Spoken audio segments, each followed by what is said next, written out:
Dear ladies and gentlemen, welcome to the second day of the Kyiv Security Forum. I ask for your kind attention to the screen.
Слава Україні! Дякую!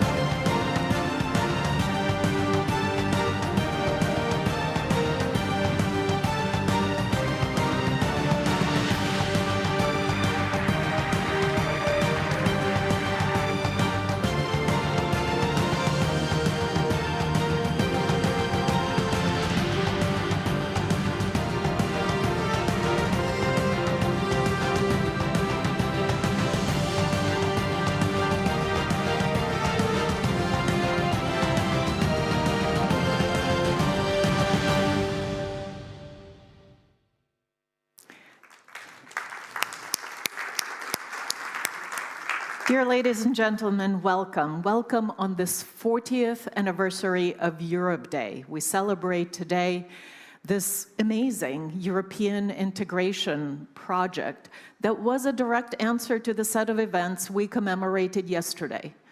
The two devastating world wars that ended in a ruin of Europe, in a ruin of this continent. And the direct answer to that was the realization that only through unity, through cooperation in defense, in politics, in economics, can smaller states have some kind of chance at living in peace.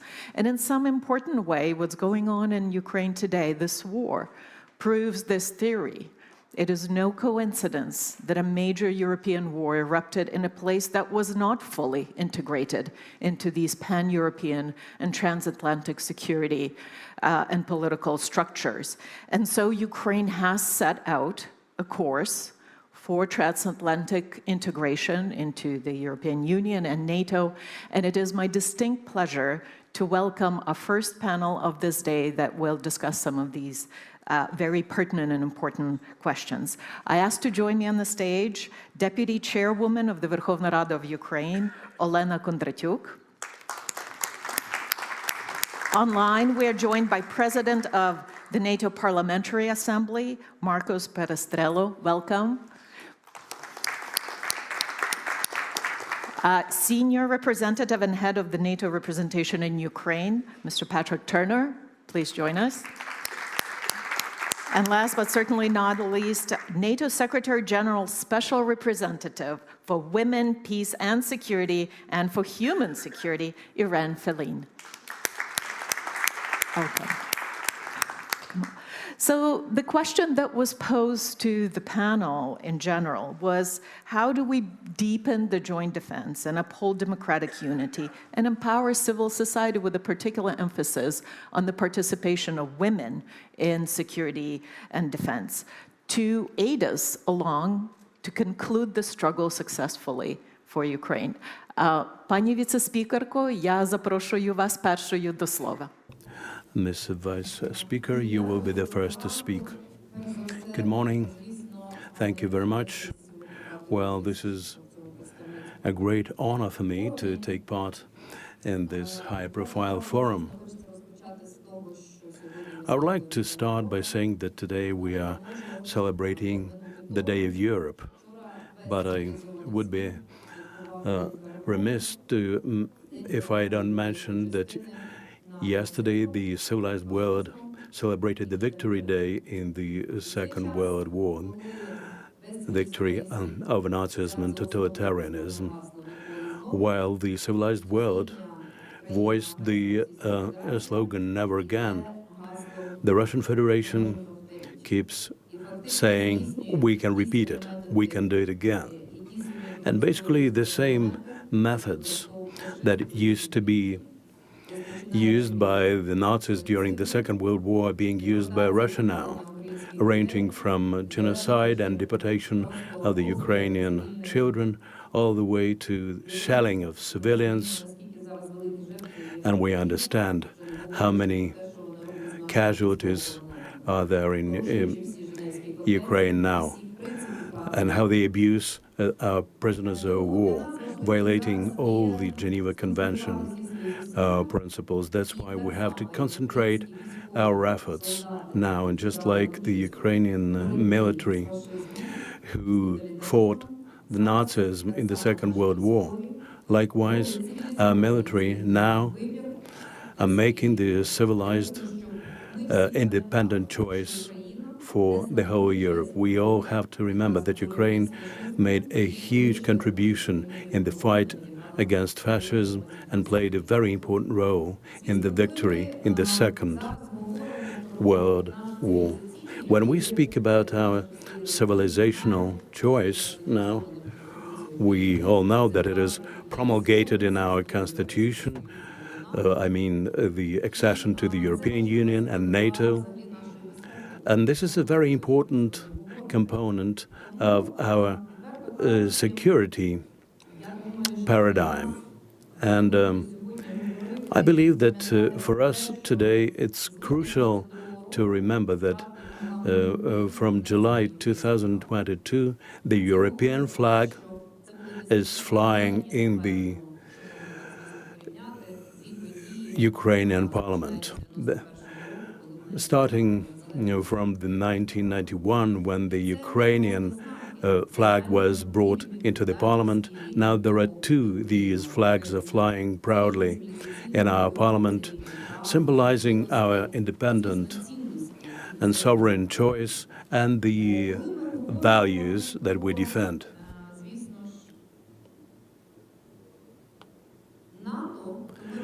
When we speak about NATO, we understand that there is no alternative to NATO if we speak about our security. It may be debatable, but one way or another we can say that no matter how somebody are trying to twist our arms, but our way to peace lies through the road to NATO, one way or another. We, Ukraine, have given the whole Europe and NATO 3 years for preparation. Did they use those 3 years effectively? I don't think so. And the last 3 years show us a lot of lost opportunities.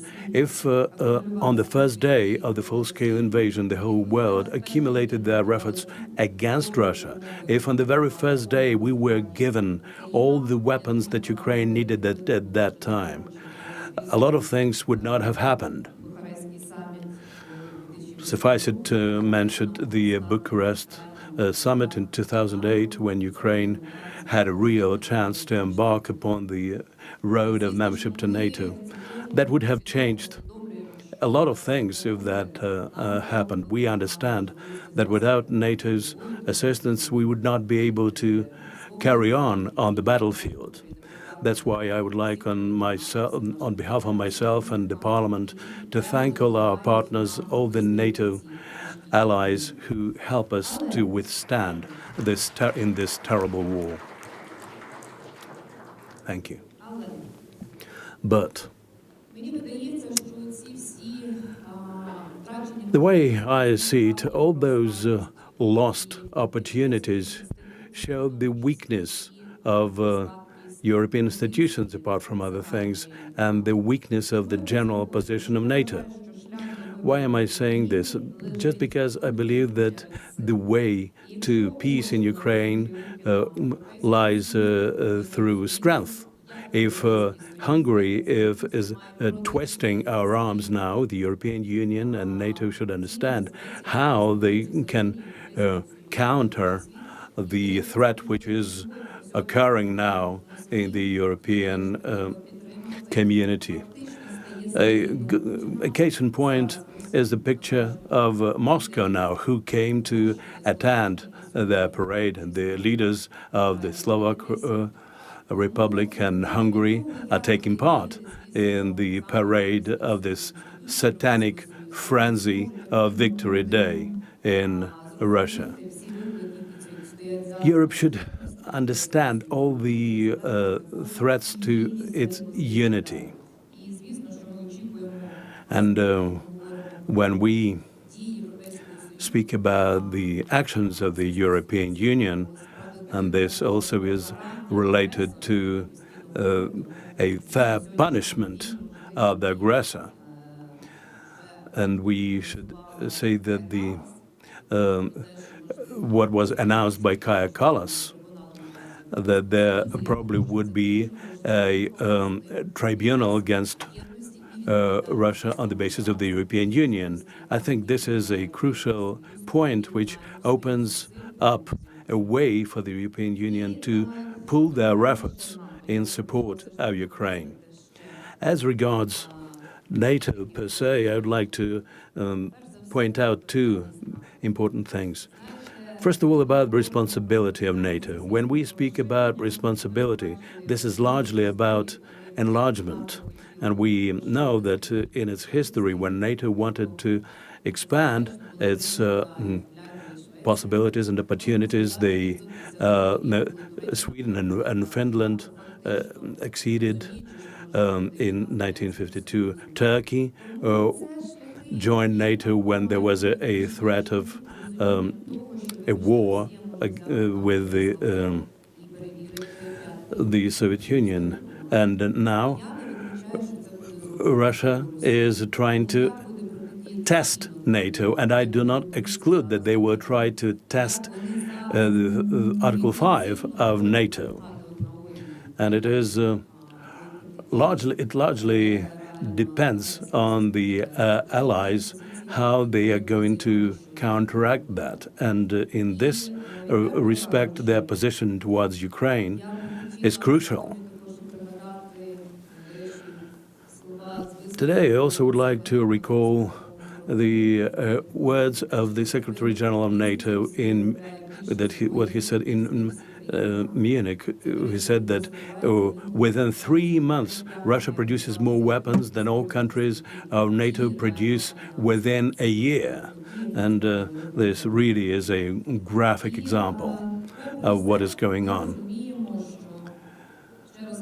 And we all understand, I'd like to re-emphasize this, that there's no alternative for us than joining NATO in terms of ensuring our security. But we have to be realistic, and we see that we are not being invited there, which means that we need to look for additional ways, not alternative ways, but additional ways to secure our future, primarily through our cooperation with EU countries in terms of using all the experience and knowledge accumulated by Ukraine and its military. And in this respect, the leadership of 3 countries, France, Germany, and Great Britain, is absolutely key. And this is the axis which can be crucial for our security. And that also is related to our cooperation with Poland. Далі говорити про розвиток нашої співпраці з НАТО, про відповідальність, яка є і перед Україною, і перед Альянсом, звісно, дуже хочеться говорити про те, що чим сильніше Україна буде на полі бою, тим вона буде сильніша в переговорному процесі. І ще раз хочу повторити, що шлях до миру зараз в Україні лежить відверто лише через силу. Дякую. Дуже вам дякую. Thank you very much. And this is a good time to turn to you, Mr. Perestrello, for your remarks and how NATO unity looks from Brussels, and what are the opportunities and challenges ahead for the alliance? Oh, good morning, dear participants and co-panelists, excellencies. I'm delighted to address this forum on behalf of the NATO Parliamentary Assembly on this symbolic day, 9th of May, Europe Day. Robert Schuman's declaration, presented exactly 70 years ago today, begins with these words: "World peace cannot be safeguarded without making of creative efforts proportionate to the dangers which threaten it." Faced with the threat of communism, Schuman proposed a bold, creative vision for peace. What followed was one of the most extraordinary geopolitical projects in history, the founding of the European Union. 70 years later, the threat our countries face is clear. It is called Putin's Russia. We must counter this threat decisively. Once again, in Schuman words, we need to muster creative efforts proportionate to the threat. When he launched his brutal, unprovoked assault on Ukraine, Putin believed that he could install a puppet regime in Kyiv within 3 days, take over Ukraine, redraw the map of Europe, and impose a new world order. He failed. Thankfully, Ukraine stood strong, and for over 3 years now, it has defended itself, but it has also defended our security, our values, and our freedom. I want to pay tribute to all the fallen heroes of Ukraine, to all the men and women in uniform, and to all citizens of Ukraine who stand up to Russia's aggression every day. The NATO Parliamentary Assembly has stood with you and with Ukraine from day one. Our messages of support have been clear and consistent. I reiterated them last week during my latest visit to Kyiv, the Assembly's 6th visit since the start of the war.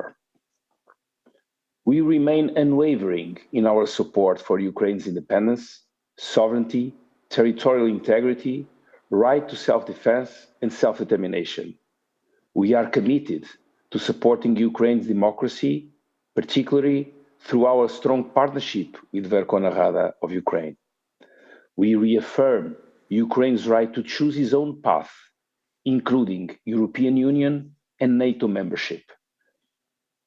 Russia bears sole responsibility for its illegal, unprovoked aggression and for the death, suffering, and destruction it has caused. The Russian regime and perpetrators will have to answer for their crimes. We also strongly denounce the assistance provided to Russia's aggression by the Belarusian, the North Korean, the Iranian, and Chinese regimes. This war is not just about Ukraine. It will define the world we and our children live in. No one wants this war to end more than the Ukrainian people. Ukrainians have borne the greatest burden in this conflict. They are the ones fighting on the front lines, enduring hardships that many thought had been eradicated from the European continent many decades ago. We support all efforts to bring the war to an end and to commend Ukraine for demonstrating time and again that it is ready to discuss a just and lasting peace. Although, at the same time, we must remain clear-eyed about the stakes. The outcome of any negotiation regarding Ukraine will set a precedent for global security. Nothing should be decided about Ukraine without Ukraine.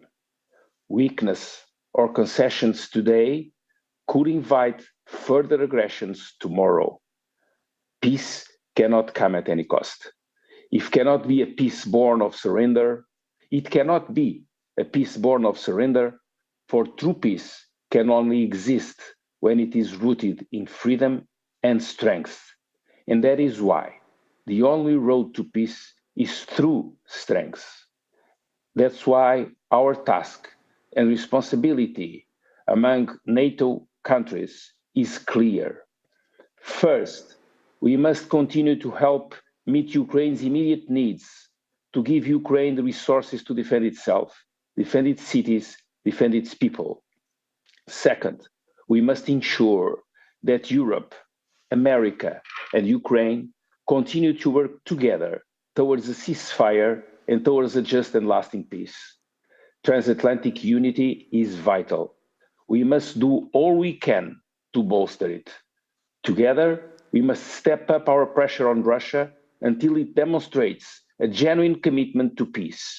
And as part of any peace agreement, we must provide Ukraine with the strongest possible guarantees that Russia will never again be allowed to attack. Third, NATO should continue to support Ukraine politically and practically by delivering on the strong package on measures agreed at the Washington summit last year. We must also leave the door open for Ukraine's future membership. No third country should be allowed to have a veto power. And last but not least, Europe must mobilize. Today, by providing immediate aid and investing in Ukraine's defense industry. For the longer term, by showing that it is ready to take the initiative and guarantee a future agreement. And by welcoming Ukraine into the European family. 70 years after Schuman's visionary declaration, the time has come for Europe to step up and behold once again. So on this Day of Europe, let us affirm loud and clear that Ukraine belongs with us.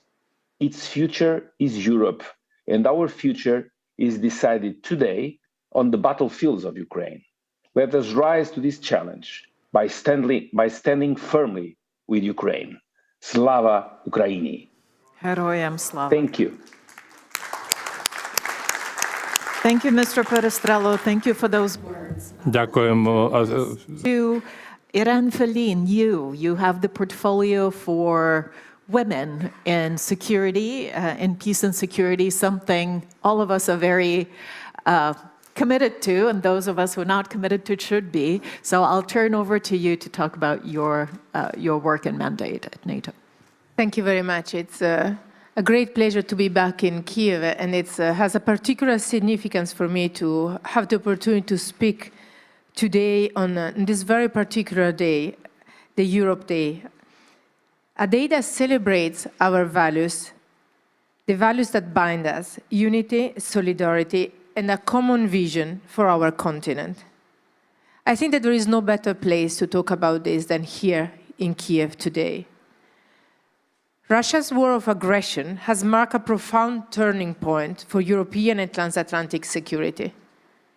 It has shattered assumptions, redefined priorities, and reminded us all that peace cannot be taken for granted. Not only Ukraine's sovereignty and territorial integrity is under attack, this is a direct assault on the very principles that underpin our democratic societies. Liberty, the rule of law, and the right of every nation to choose its own future. Ukraine has made its choice for its future, a future toward Europe and towards NATO. Ukraine has already passed the test that defines true membership in the democratic world. It has shown not only its willingness, but its capability to contribute to the security of Europe and to the transatlantic security. As NATO Secretary General for Women, Peace and Security and for Human Security, I have witnessed firsthand how Ukraine's experience has reshaped our understanding of security and practice of security and defense. Ukraine has taught us that security today is not only about tanks and troops. It is about the strength of our societies. It is about trust. It is about people, men and women. It is about leadership at every level, about institutions that reflect the society they define. Ukraine's whole society defense efforts has been extraordinary. More than 76,000 women now serve in the national armed forces, with 25,000 directly fighting on the front line. This is really transformational. But if these numbers speak for themselves, numbers alone do not capture the entire story. Women have kept governance functioning, delivered aid, negotiated humanitarian corridors, ensure access to justice and protected civilians. Women's-led organizations have filled the gaps in governance, transparency and social cohesion, all key democratic indicators. This is not a side of the war, story of the war. This is the story. And this is not the only Ukraine's strength. It is our shared lesson. Our alliance is drawing from this experience to be the more resilient, adaptable, and forward-looking NATO. We are integrating these lessons learned in our policies, in our partnership, and our understanding of what makes security truly comprehensive and more effective, of what increases the alliance's resilience and long-term vision. The NATO-Ukraine Council, our interoperability programs, the comprehensive assistance package for Ukraine, and the newly launched joint analysis training and education centers, they are all examples of this integration. Let me repeat this once again. NATO stands with Ukraine today, and it will stand with you in the challenges ahead. United towards the victory as the main message of this year's Kyiv Security Forum. And as we look towards victory, we also have the responsibility to look beyond it, towards rebuilding, healing, and anchoring Ukraine firmly within our Euro-Atlantic family. When it comes to supporting Ukraine on its path to a lasting and just peace, I believe that there are three key actions we collectively must take. First of all, we must put civil society at the heart. One of the most powerful stories that emerged from this war is the role of ordinary citizens, from the women running evacuation hubs and defending their villages, to the activists documenting atrocity and defending democracy. Under siege, civil society in Ukraine has not only endured the war, it has advanced the very values we stand for: accountability, justice, participation, dignity. And if you are serious about a future of unity and peace, then we must ensure that these voices are heard and empowered. Second, we must ensure that the recovery and reform go hand in hand and they are inclusive from the outset. Ukraine is not waiting for peace to begin for building its future. Across the country, we see reconstruction and reform moving forward, even under fire. And we must match this determination by supporting Ukraine's transformation into a stronger, more transparent and inclusive democracy. This is where NATO and EU standards become more than bureaucratic benchmarks. They become the pillars of a just and durable peace. And this must be a peace built by all, with women at the table, with youth engaged, with local voices heard, and with human rights upheld. And third, we must uphold unity of purpose with clarity, conviction, and courage. Supporting Ukraine's future begins with a clear political will. We must be steadfast in our message that Ukraine belongs in our family of democracies and that no act of aggression can rewrite that future. Slava Ukraini. Heroyam slava. Thank you, Ms. Feline, for these words. Patrick Turner, over to you. You are the proverbial NATO boots on the ground here. Tell us about your work.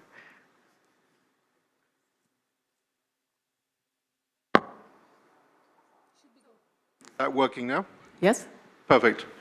So, It's a great privilege to be here. It's a terrific forum. Day one was really majestic, so hats off to the organizers. So my message is simple. It follows what my colleagues have said. In fact, NATO stands firm with Ukraine, and it will stand firm with Ukraine in the years to come. The relationship between Ukraine and NATO is stronger than ever, and it's fundamental for the future of Ukraine and the future of NATO. We want to work together in an ever closer relationship. Ukraine today is closer to NATO than it has ever been. NATO allies continue to provide very large-scale equipment and training support to Ukraine. Last year, the security assistance provided by allies was over 50 billion euros. That's roughly the same amount as Ukraine spent on its own defense and security last year. Just in the first 3 months of this year, allies pledged over 20 billion euros more in security assistance for Ukraine, and the coming weeks and months will see further pledges and further delivery of support. Large-scale support will be needed for many years to come, and there are strong grounds for confidence that that support will be provided. That's strongly in the interests of NATO allies and of Ukraine. So NATO's own top priorities, including at our summit in The Hague next month, are defense spending, defense production, and Ukraine. The first two of those, defense spending and defense production, are themselves directly relevant to Ukraine. Allies need to spend much more and produce much more for themselves and to support Ukraine. That will be the case whether or not the war ends this year. That will be the case for the foreseeable future, given the threats we face. We have to keep deterrence and defense strong, both in the alliance and in Ukraine. Much higher defense spending and much higher defense production by allies are essential investments in their own future, but also in Ukraine's. Allies' future and Ukraine's future are and will remain very closely linked. So we must have, and we do have, a very strong relationship between NATO and Ukraine. We will continue to build and intensify that relationship in Brussels, in Kyiv, and elsewhere. The relationship includes, for example, working ever more closely together in, firstly, coordinating the provision of equipment and training by allies and other partners through the NATO Security Assistance and Training for Ukraine Command in Germany. That command has ramped up very quickly and is successfully progressing at scale and at speed in delivering military support for Ukraine. Second, building closer and closer interoperability between NATO and Ukraine through the agreed interoperability roadmap and its set of detailed targets, and working to help ensure that Ukraine has the right defense and security forces for the future. Third, delivering short and longer-term non-lethal assistance through NATO's comprehensive assistance package for Ukraine. Fourth, lessons learned from the war through the Joint Analysis, Training and Education Centre recently established in Poland. That's the first such centre that NATO has with a partner. Fifth, pursuing key reform priorities identified under the NATO-Ukraine Annual National Programme. And finally, deepening our political relationship and taking decisions together in the NATO-Ukraine Council. I and my team at the NATO representation are at work every day with Ukrainian colleagues in and beyond government to pursue this agenda and build this relationship. In conclusion, the NATO-Ukraine relationship is critical for Ukraine's future and for ours, and we want to see it go from strength to strength in the years ahead. It must and it will. Slava Ukraini. Heroin slava.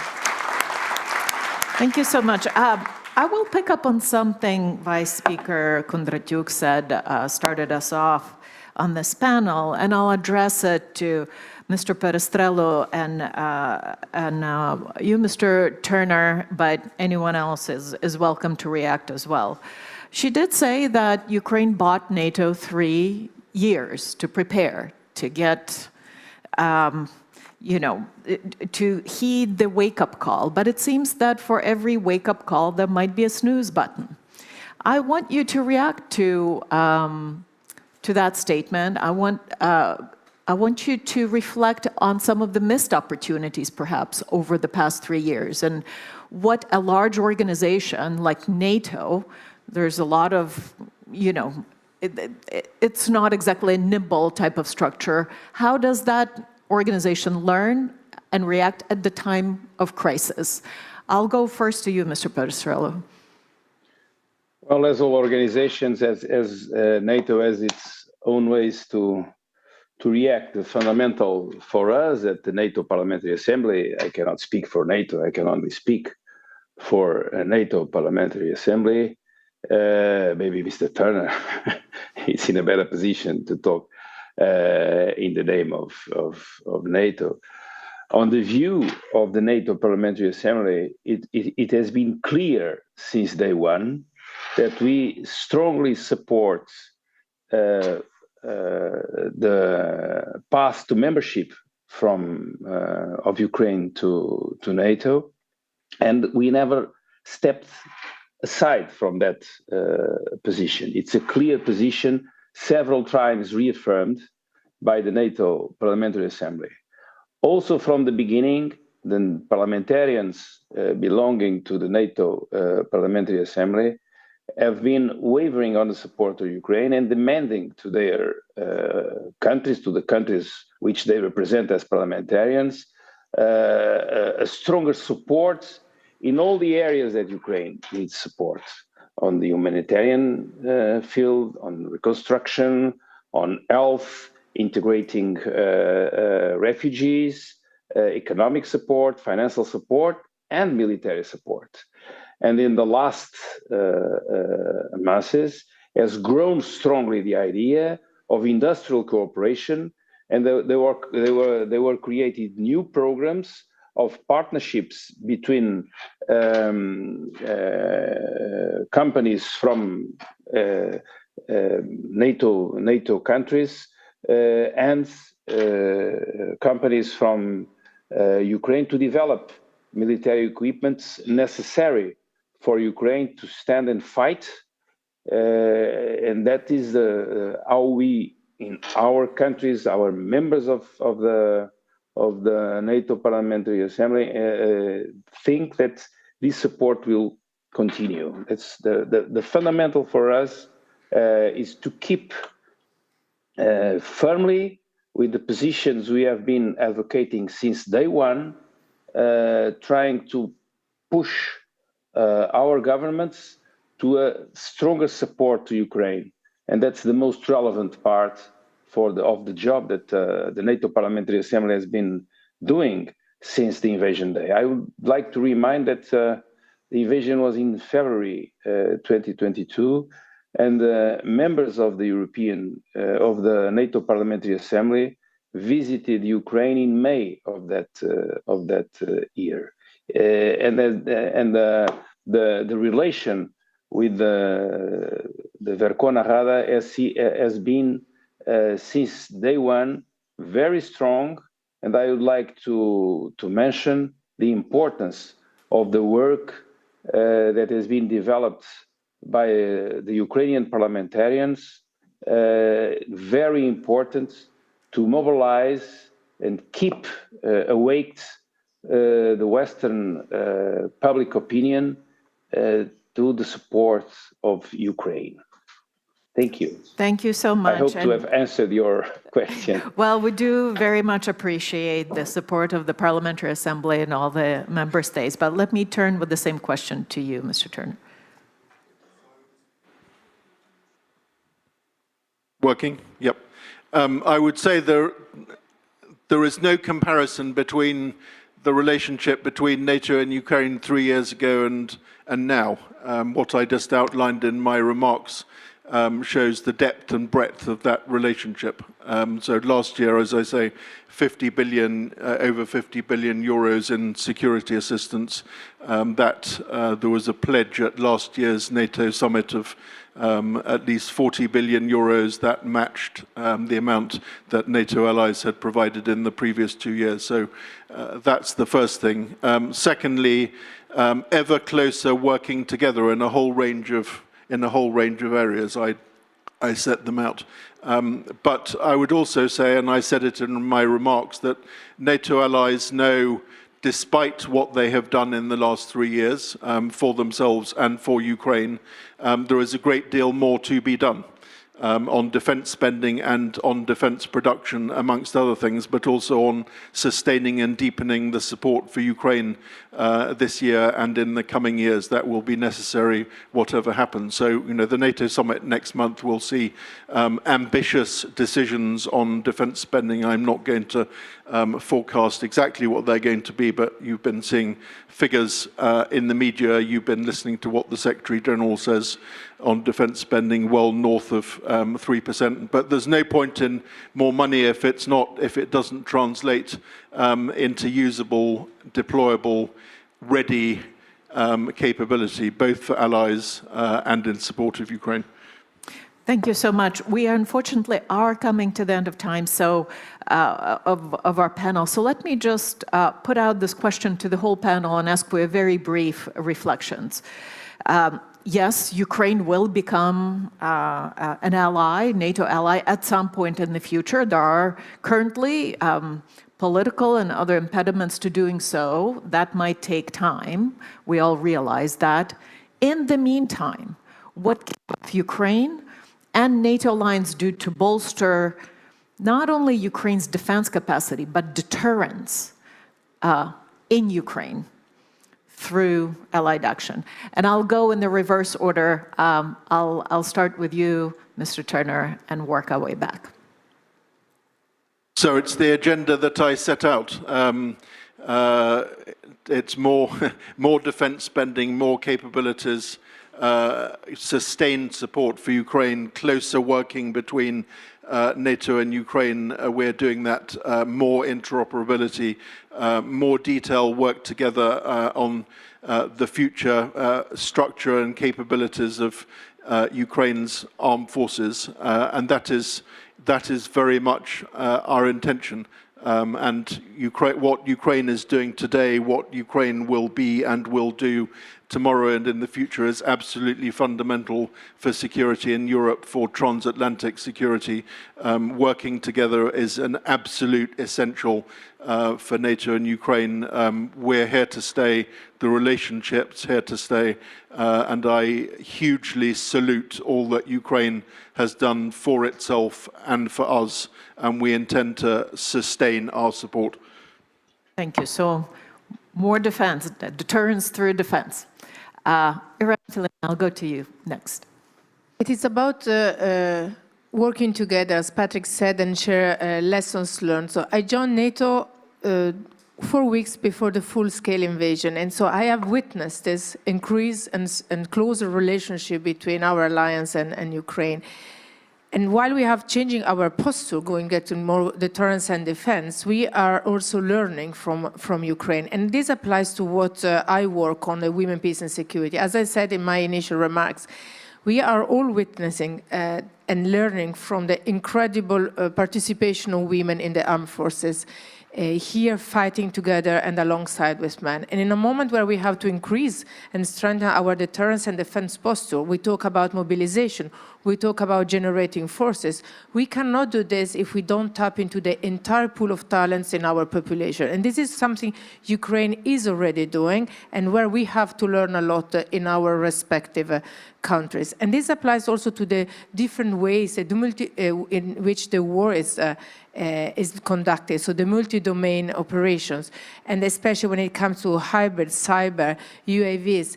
Those are all roles where women have there is a lot of potential for women, and this is an undervalued and underutilized potential. So in our way of setting NATO standards, we here today talking about this, we are already setting new standards, and we are doing this by learning from Ukraine.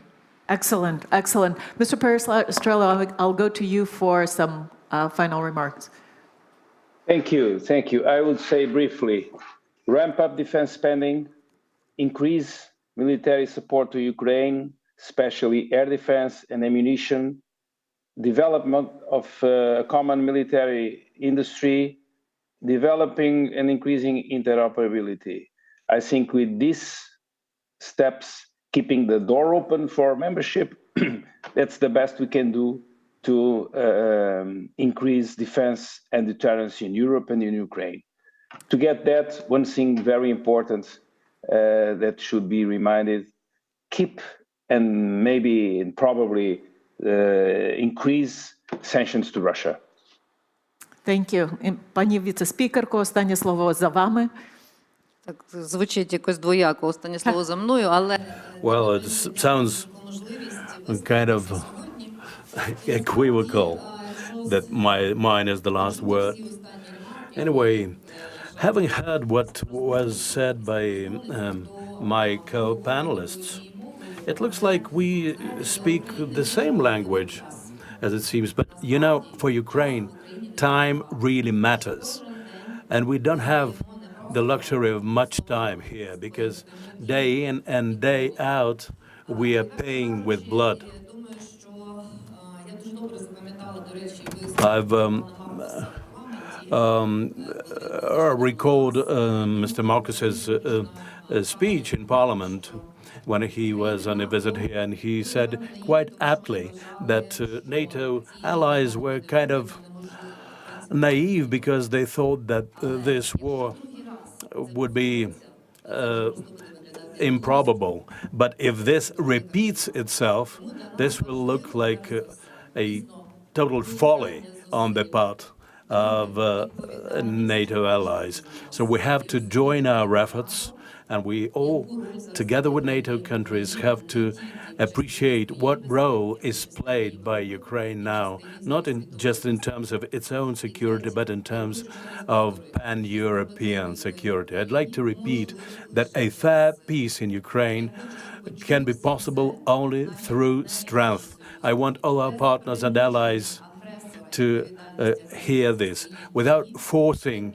the aggressor to pay for what he has done. There will be no lasting peace in Europe. With that, let me thank this excellent panel. Thank you for traveling to Ukraine, to our guests. And Mr. Perestrello, we do hope you can join us in person for the next forum. With that, let me hand over to Mr. Lubkivsky here. Thanks. Oh, I'm sorry.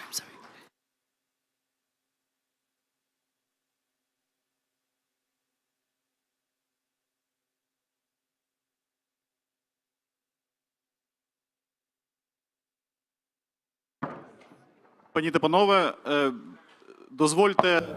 Ladies and gentlemen, as a follow-up to the first panel, on behalf of the Kyiv Security Forum, allow me to congratulate you on the Day of Europe. We have an address from Mrs. Strack-Zimmerman, one of the most important people responsible for security in Europe. Parliament in Strasbourg, we commemorated the end of the Second World War in Europe. A war that ended 80 years ago, leaving Europe devastated and divided. In its aftermath, a solemn promise was made: never again. Never again would war be the means to settle disputes. Never again would borders be changed by force. Never again would sovereignty be trampled by aggression. Out of that commitment, a new vision for Europe was born. One grounded in cooperation, the rule of law, and the mutual respect. A vision that found its political expression 5 years later in the Schuman Declaration. It is an honor to speak to you on this Europe Day, a day that commemorates that very declaration delivered 75 years ago. On May 9th, 1950, Robert Schuman proposed the bold idea that nations which share resources and sovereignty will never go to war with one another. It was a vision born from the ashes of conflict, grounded in a simple belief. Peace is not a given. It must be built, protected, and renewed every day. 70 years later, that vision faces its most serious challenge in a generation. The Russian invasion of Ukraine, it's not only a brutal war of aggression, but also a direct attack on the very principles that the European project was built upon. Peace through cooperation, security through unity, and the rule of law instead of the rule of force. Ukraine, with immense courage, resilience, and sacrifice, is not only defending its own future, but also defending Europe's. Since 2022, the European Union and its members have committed over 50 billion euros in military assistance alongside humanitarian, financial, and political support. Under the European Peace Facility, European states have worked together to ensure Ukraine has the tools to resist and to win. But our commitment must go further by integrating Ukraine's defense industrial and technological base into the European defense ecosystem. This is not just about procurement, it's about joint development, innovation, and building a defense industry that is resilient, modern, and interoperable with NATO and EU standards. Ukraine brings battle-tested technologies, skilled engineers, and a strategic urgency that Europe must learn from, not only support. We must also keep the door to EU membership not only open, but move a step forward. Accession is not a gift. It is a recognition of shared values and a shared future. The reforms Ukraine is undertaking during war are nothing short of remarkable. Europe must match that courage with political will.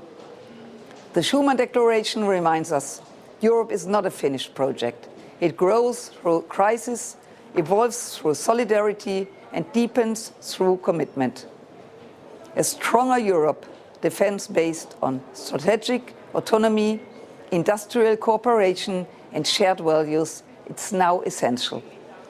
But let us never forget, our most powerful weapons are not just tanks or sanctions. They are unity, fairness, and purpose.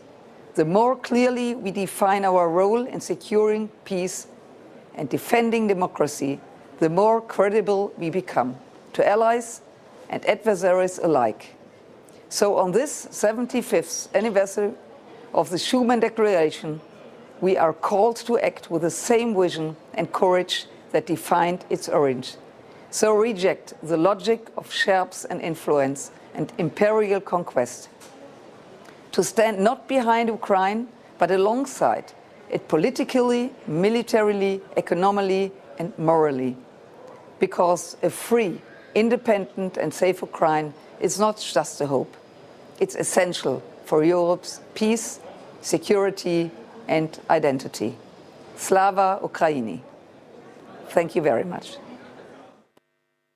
I believe this is a fantastic introduction to two crucial panels that we are going to listen to, that are where we will discuss the role of Europe in the global affairs, leadership of Europe, how to live without America, and Europe's security, how to live with Russia. I would like to invite our legendary Kimberly Dozier to the stage to introduce our distinguished panelists and to start the discussion. You're welcome. Thank you. Thank you so much. Well, may I call to the stage, I will start with Chairwoman Ivana Klimpush-Tsintsadze. And we have your names helpfully there. Dr. Mika Aaltola,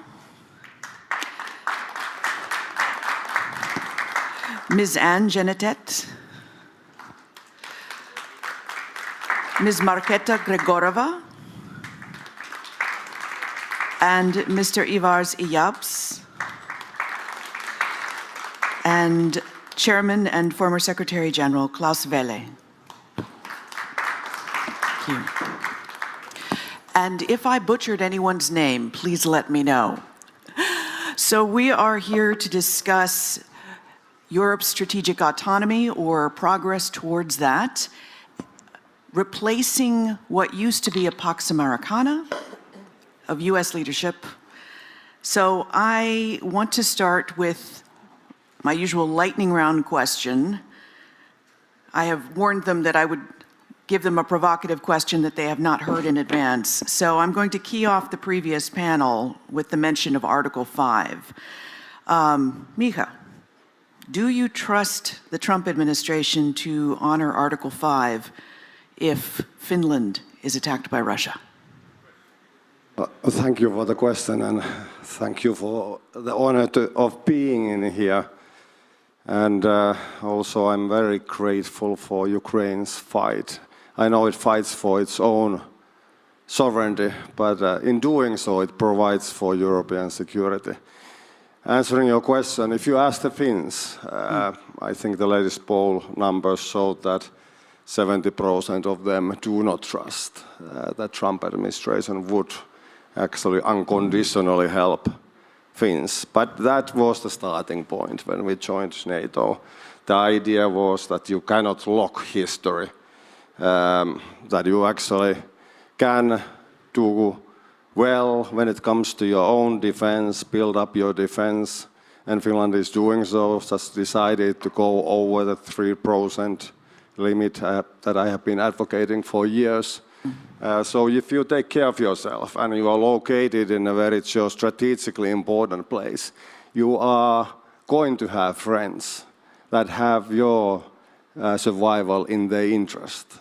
Look at the neighborhood, Norway, Sweden, Baltic states, Germany. UK usually has been geostrategically wise enough to understand Finnish locatedness. And if we are lucky, the Americans will also rise up to the occasion. So it's bound to be dependent on the context. Right now, US is withdrawing as it did before the two world wars because it has so many commitments to different corners of the world. Its risks are increasing, so it's natural that it withdraws to a position where it feels safer. But at the end, it will realize that it's not isolated, that these things are going to affect also the interest of the US. So ultimately, I trust that the Americans will provide help. The main point that I took away from what you just explained is that 70% of Finns don't trust the US to do what they've promised to do, and that Finland will get help from Washington, D.C. if they rise to the occasion. Well, the key points during the first Trump administration was that that were delivered to Washington, that Finland always has paid its dues.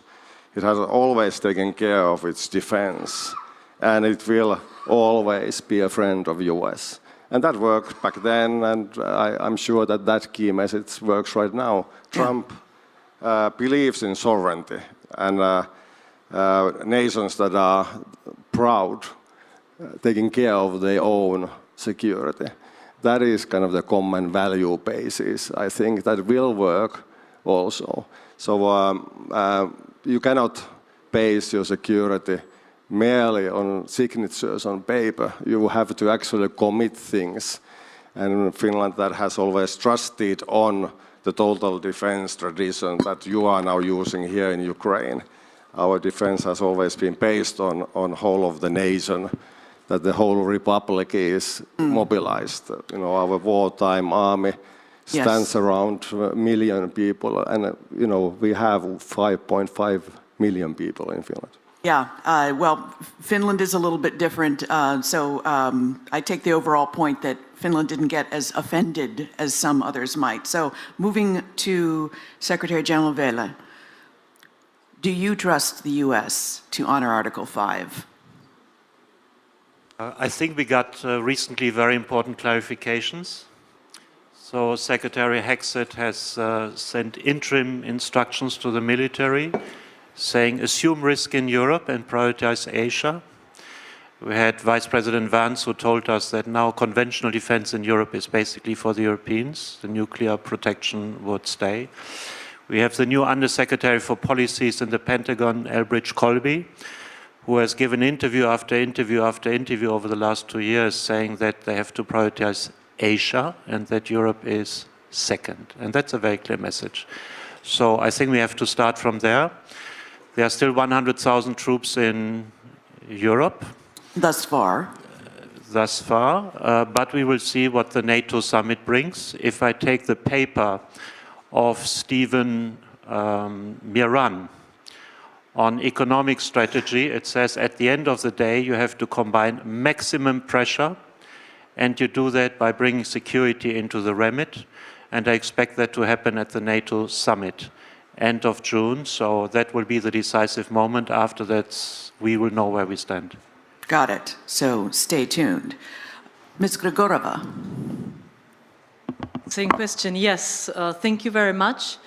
I'm very glad that Finland thinks that fulfilling its end of obligations would be enough, but I don't tend to be that optimistic, especially when taking into account what has been already said by the current Trump's administration on this topic, because they themselves would actually breach the Article 5 were they to force Greenland into their own possession.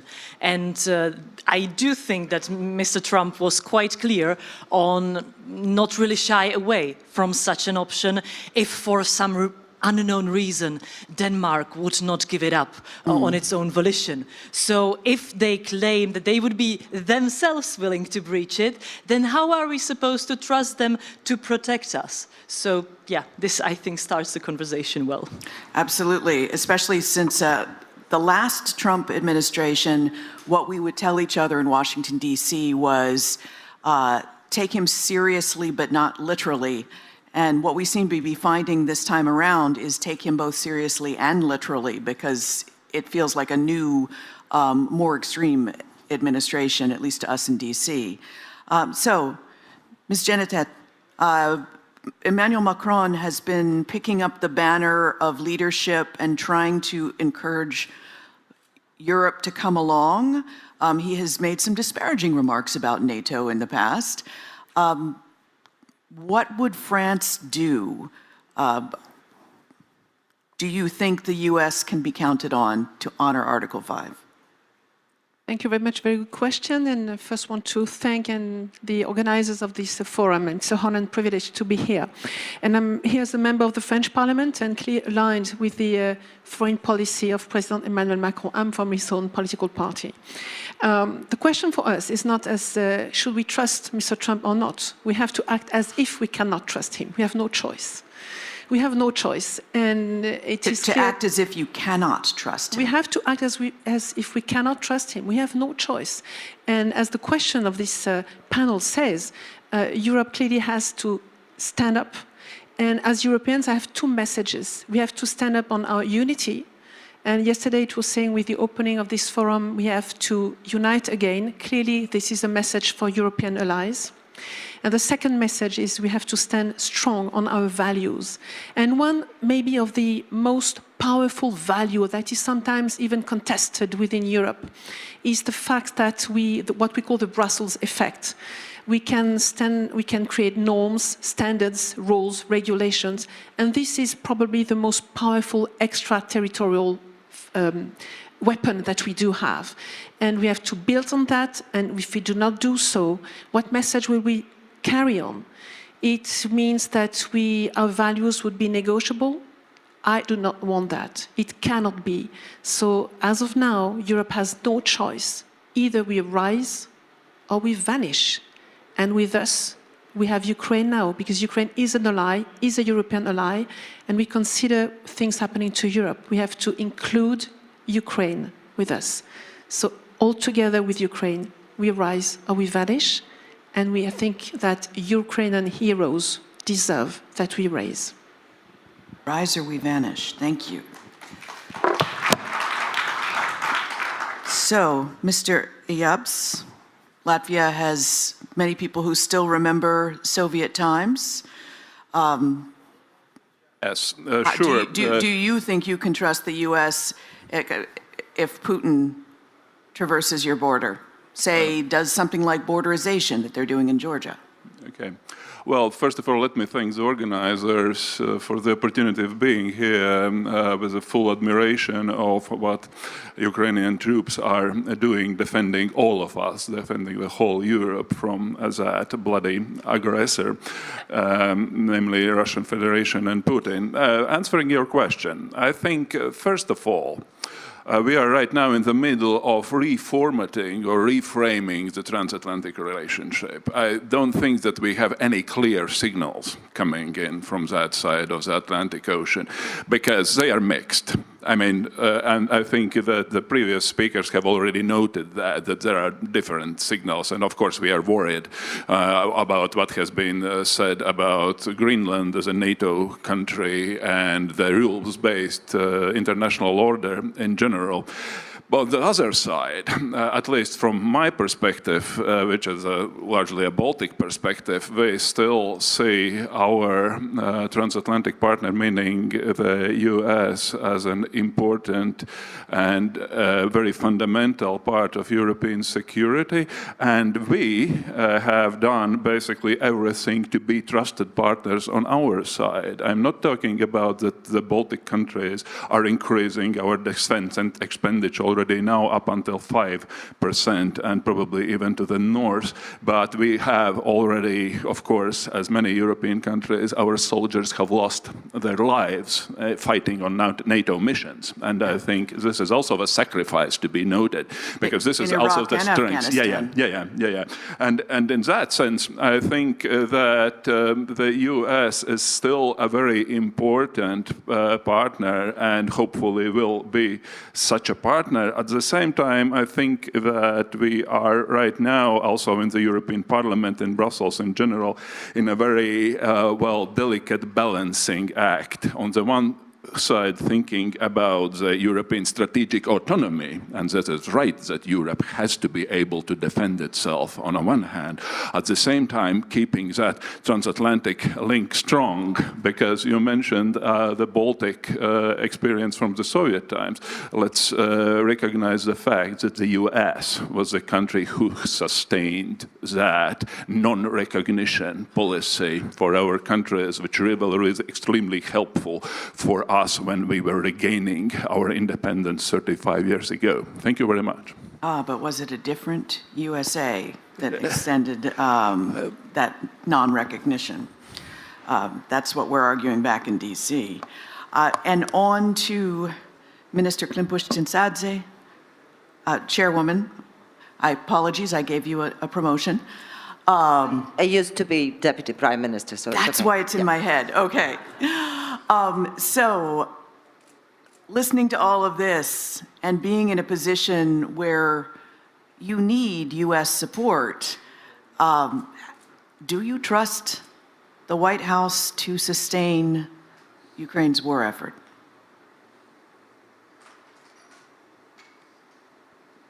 Let me congratulate everybody on the Europe's Day. And let me put it this way. I think that we all have to try to work on different avenues to try to ensure that the US stays engaged and that the US stays engaged on the side of the international law, on the side of the of democracy, on the side of the good, if you wish. However, at the same time, I think we all have to act as if that presence and that engagement is not necessarily going to be continued. And that is the ground baseline from which, from my perspective, all the European nations, including Ukraine, have to act at this particular point. And that means that we've seen a lot of wake-up calls. One of the Ukrainian military just recently said that, well, I see that Europeans have woken up, but they are still in pajamas and they still have to drink their coffee and then still get dressed. I think we are much beyond that already, but I think we are not there yet with our common action. We are not there yet with clear understanding that values, prosperity, security, our ability just to focus on our everyday lives and dreams should not be taken for granted. Ukrainians have understood that long ago, back in 2014, and have shown that values are not only the slogans, and have shown that they are ready to stand up something for which they believe in. And definitely the world is changing right now, definitely. And some of these guide marks, landmarks have been kind of vanishing. New are not there yet. So we are in this flexible, very flexible and volatile mood at this particular point. But I think Europe has had always the compass that should have been, that helped Europe to get through troubles and through difficulties and challenges, and that is this basis on values. So the question mark right now is whether we are capable of acting all together based, both internally and externally, based on values. So let's move to capability, and if anyone has anything they want to jump in with, just flag me and I'll pull you in. But I had a senior official at this conference guesstimate for me that it would take Europe 5 to 10 years to ramp up production to replace US military support for the defense of Ukraine or for the defense of Europe writ large. Because even if you throw a whole bunch of money at it the first year, you're gonna get what you got in Iraq and Afghanistan, where they couldn't spend the money fast enough and they spend it on the wrong things because it takes time to build up. Yet, various European intelligence agencies have estimated that Russia can reset in 2 to 3 years and be ready to invade another country in addition to Ukraine. So those numbers are disturbing. There's a big gap between Europe's readiness to stand without the US and the potential threat that you face. Mika, you wanted to jump in. And sorry, I know Mika from the Finnish Institute of International Affairs when he was the head, yes. So it's hard not to use your old title. Well, yes. Well, there's only 1 millimeter away from being extremely policy-relevant researcher into being politician, so that happened to me. But yes, the prognosis is that Russia is in war with the West, as was said yesterday. So we are only seeing the first episode, horrible episode here in Ukraine, and we have to build the deterrence. And you say that there's this gap, that it takes so many years. We should have started sooner, shouldn't we? Then we would have those. Our deterrence wouldn't only be potential, it would be actual. So we have to start today, so that in a few years we will then have something. And we have to remember that Russia is still relatively weak compared to, for example, Soviet Union. And Russia is not a chess player. It is mostly concentrated on street fighting and particular types of destabilization operations in different European countries currently. We have seen those cable cutting, assassinations, sabotage operations. That's what they are going to start doing. And of course, we have to, on the meanwhile, keep our politics in order. Because the biggest problem is that you cannot fight wars or have deterrence. You cannot defend yourself if the politics is not in order. That was the key point of Clausewitz when he said that war is continuation of politics by other means. He meant that politics has to be in right order. Look what happened to US in Vietnam. They won all the battles, but they lost the war because politics fell apart from underneath the war. Same happened in Afghanistan. So we have to have the political will, and currently it's not perhaps 100% there. So it has to be more ad hoc, it has to be coalition-based. And it has to be centered on Ukraine, because you are part of the coalition of willing. European defense is being built here in Ukraine. Zelensky, when he said that, was right. There's not going to be a European army, but there's going to be coalitions of willing, as there has been in 1,000 years of European history.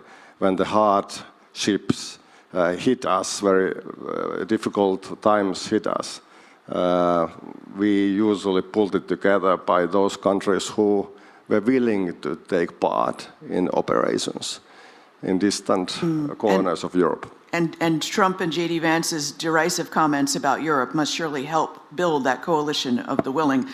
Ms. Genetet. Yes, thank you. I think that the person you were talking to was carrying a message coming from Russia. It's a defeat message. How can you tell that Europe needs 5 to 10 years and Russia 2 to 3 years? Initially, we said that Russia needed 3 days to invade Ukraine. Well, 3 years from then.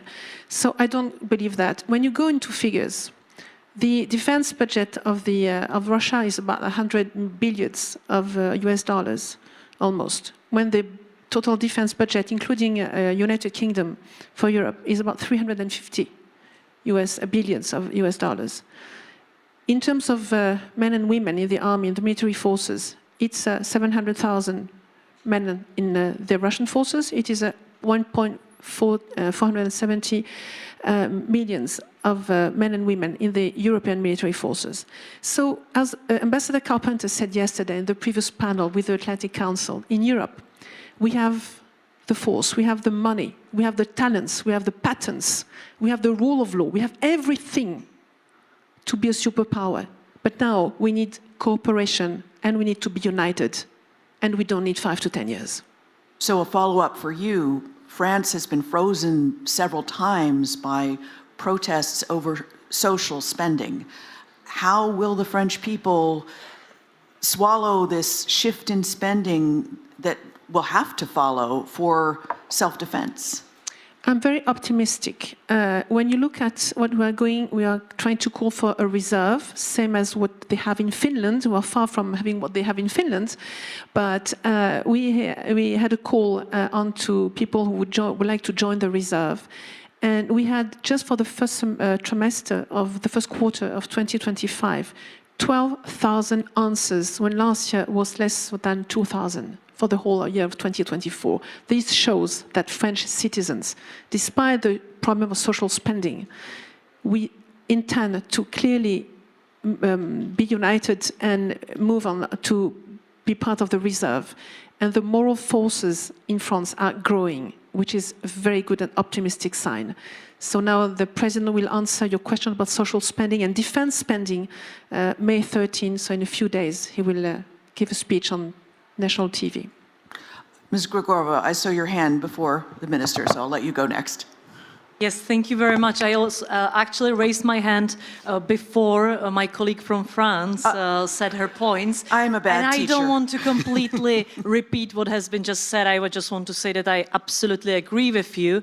It is really not such a math as saying 5 years to replace US arsenal, 2 years for Russia to replenish its resources, because that sounds as if Europe would start from zero, and that's just not true. We are absolutely not starting from zero without the US. Of course, it's extremely unpleasant because since 1945 we said that the US will be the Pax Americana, the main power that will protect us. But it does not mean that we do not have the 1.4 million soldiers. We just don't have them joined together in the European army or something like that. And I don't think that the European army is possible without a proper European federation, and we are just not there yet. However, there can be joint procurements, joint trainings, there can be preparedness, but we are really not starting the preparedness from nothing without the US. And I think that's a really important point. Last point, when we say 1.4, I'm pretty sure my French colleague agrees,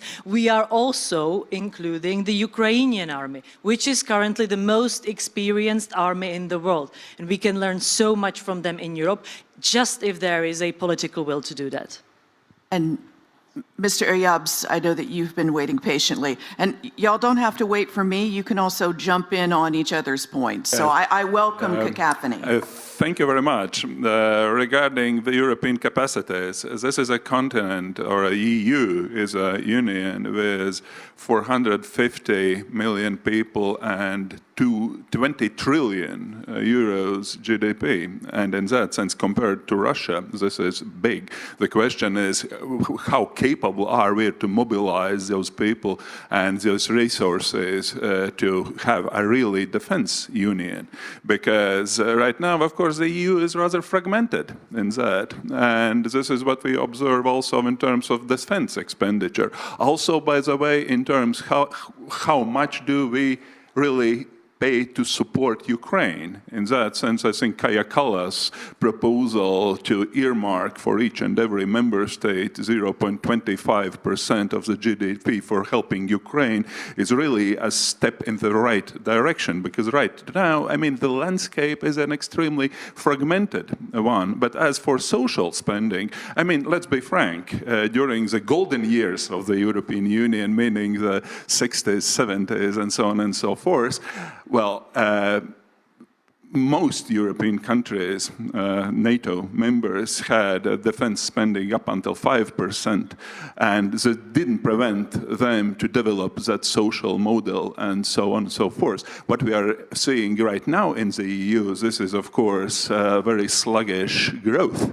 Economic growth, meaning in terms of productivity, in terms of energy prices, and so on and so forth. And this is where also I think the defense industry comes into the play, especially when we really think about integrating Ukrainian defense industry and military industry in the European framework, which to my mind is really one of the most important tasks. We have already started working in that direction in the European Parliament when adopting this European Defence Industrial Programme, which also includes the money, and the part of it goes for the Ukrainian defence industry. But let's be frank, the most expenditure in terms of defence still comes from the member states and not from the Brussels. Thank you.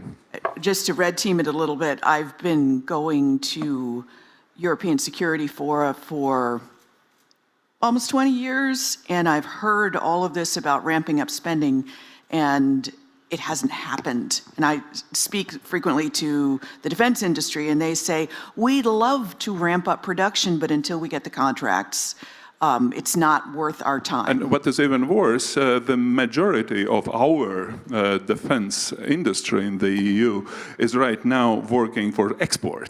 Very little of that stays in Europe because of what you just mentioned. There is very little of procurement taking place right now. I mean, during the last 3 years, of course, the situation has changed immensely. But nevertheless, this is not about defense industries. This is not about 2 or 3 years. This is about 10 years just to develop those ever-warm facilities that would be available for all the European countries, including Ukraine, if needed. Thank you. And you've been spending a lot of money buying American, which the White House could turn off if it's really angry. Secretary Vella. Yes, thank you. I think what we need is a clear calendar out of the NATO summit. Because the key question is not overall availability of capacity, but it's all about strategic capability gaps. Because the United States has always insisted that satellite, intelligence, long-distance transport, refueling is theirs. And these are exactly the capabilities you need to connect these individual actors on a European level. And that's what the 150 billion is for in Rearm Europe, where we want to do joint procurement for whichever countries want to use it. But there's a special mention that this should be focused on those strategic capability gaps. And that is critical. And we need a calendar agreed with the United States that allows us to replace the United States in those critical functions. So possibly one of the best things that could come out of the NATO summit is that the Trump administration says, because Trump will probably be hearing this for the first time, sorry, but when Trump officials, the close cadre around him, realize that they've been holding Europe back, that if they lift those restrictions, Europe will be on its way? Yes, that is one of the dilemmas when we go to the NATO summit, that of course, in order to revamp and expand the defense industrial base in Europe, we need to also invest into that, and the bi-European approach is going to be something that Washington is going to be naturally surprised. But yes, we have capabilities here. We have Taurus missiles, Storm Shadow missiles. We have Airbus that has most effective air tankers in the world. Even the Americans were going to buy those, but they had the Buy American Act. So we have quite a lot of things. We need investments now. I was in France a couple of weeks ago, and the major companies there are investing on their own because now they know that there's a horizon. It was very important the Commission put out the message that this is not only about Ukraine, it is about European defense, and the time scale became much longer. So now we know that the purchases are coming. There's money in the machine, and the third largest economy in the world, Germany, investing 1,000 billion euros into defense and infrastructure. That was one of the key messages. Times are now changing, and the old world is rising up, and that's a good message. So listening to all of that, Minister Klimpuch-Dzintsadze, are you encouraged? Are they doing what they need to do fast enough to support Ukraine to keep surviving, especially if the US pulls out? Well, definitely Europe is not starting from the baseline. Definitely a lot has been done. But from our perspective, there is lost sense of urgency in that readiness to commonly procure, commonly produce, take off the table different limitations and barriers, technical barriers to all of this being done much faster. And I think there is this not understanding that some of the procedures, some of the bureaucratically, maybe positive in the peacetime things that have been there as safeguards for different processes in Europe have to be lifted at this particular point, because Europe continues, from my perspective, Europe continues to respond to a serious, non-hybrid, but serious military threat with a peaceful means. And that is major thing that has to change right now. Europe has to comprehend that that Russia believes that it's already fighting a war against Europe. It's already fighting the war against the West. And they have just not to pretend, sorry, ladies and gentlemen, not to pretend that this war is only about Ukraine. It's not. It's not. If we fail with Ukraine, if we fail to stop Russia on the territory of Ukraine, it is your children and your best creme de la creme people will have to be fighting and paying their lives for defending your countries. So we can stop and defeat the evil, the monster, right here on this territory. But that really needs an action plan. And we are not there still with the commonality of the threat perception. Definitely, in Latvia or in Finland, there is a much more clearer view of what we are standing up against. While, sorry to say, maybe in Spain or in Italy, this is not that clear. Or there is a willingness to shy away from this real challenge, and we have to call a spade, because when we are hearing that in the Baltic Sea, when the cables are being cut, that this is a hybrid threat. How come is it a hybrid threat? It's a real threat. It's a real attack, and we have to deal with it with the adequate means. But we are not there yet, and all the goodwill and all the greatly appreciated caravan of summits that has been happening after this wave of isolationism coming very clearly from the United States is not going to sort it out. It's an action plan that had to be ready already a day before yesterday and had to be implemented already yesterday. That could actually help us to preserve that social spending in the future. But that social spending really depends on the security and capability to defend what is value-based, and actually also act against internal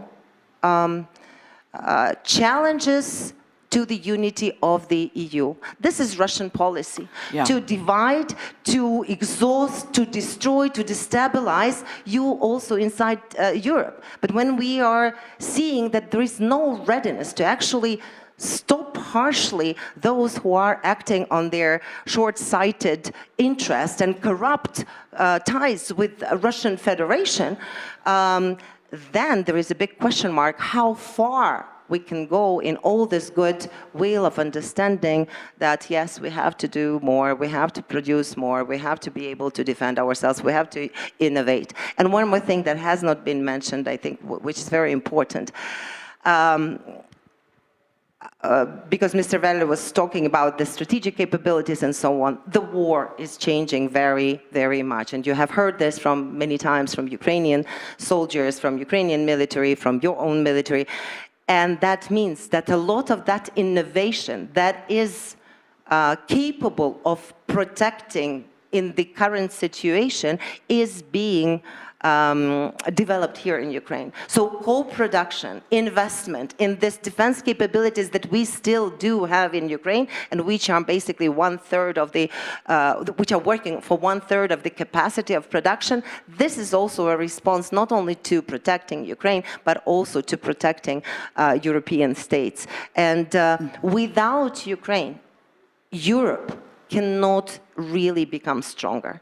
Yes. Without Ukraine, Europe cannot become or retain or regain the place of real geopolitical actor in the world.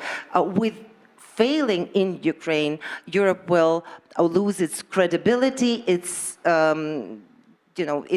its appeal to many other nations. I understand. You're basically saying that Ukraine has lessons that Europe needs for its very survival. And in our last 10 minutes or so, I wanted to come back to the point that you just raised about the war Russia is already waging inside all of your societies. We have today the Victory Day in Moscow. We have Fico from Slovakia is there. Serbia is not an EU member. They're also there. I mean, this represents sort of the thin end of the wedge, that there are populations within certain European countries, just as you have populations inside the United States right now, that spout Russian disinformation and reject the message of their democratically elected governments. What do you do to fight that enemy within?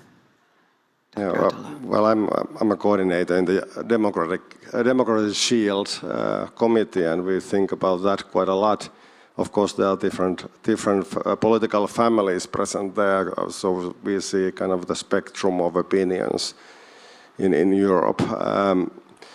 I firmly believe that Russia is doing what it can in order to kind of do reverse color revolutions, because the Russian belief is that those were not authentic expressions of people, they were machined, and Russia has learned to machine political parties, help candidates, relatively cheap operations with old means, buying votes with newer means, using TikTok and other social media platforms to promote and enhance certain candidates.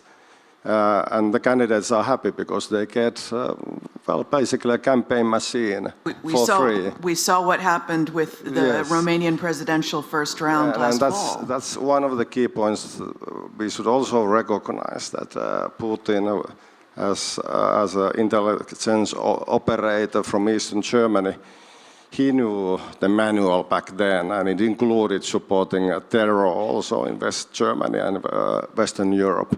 So that bridge between right-wing, left-wing, and Islamist terror in Europe and Russia, that should be looked much deeper into, because Russia doesn't have any obstacles of doing that. It is fighting a war against West by all means possible. Its values aren't holding it back. Yes, there's no value base that, for Russia, a successful terror attack somewhere in Germany before elections actually makes quite a lot of sense. So why shouldn't they support and facilitate those types of operations? And we are kind of behind the curve because we are still naively thinking that kind of the soft power will fix the problems.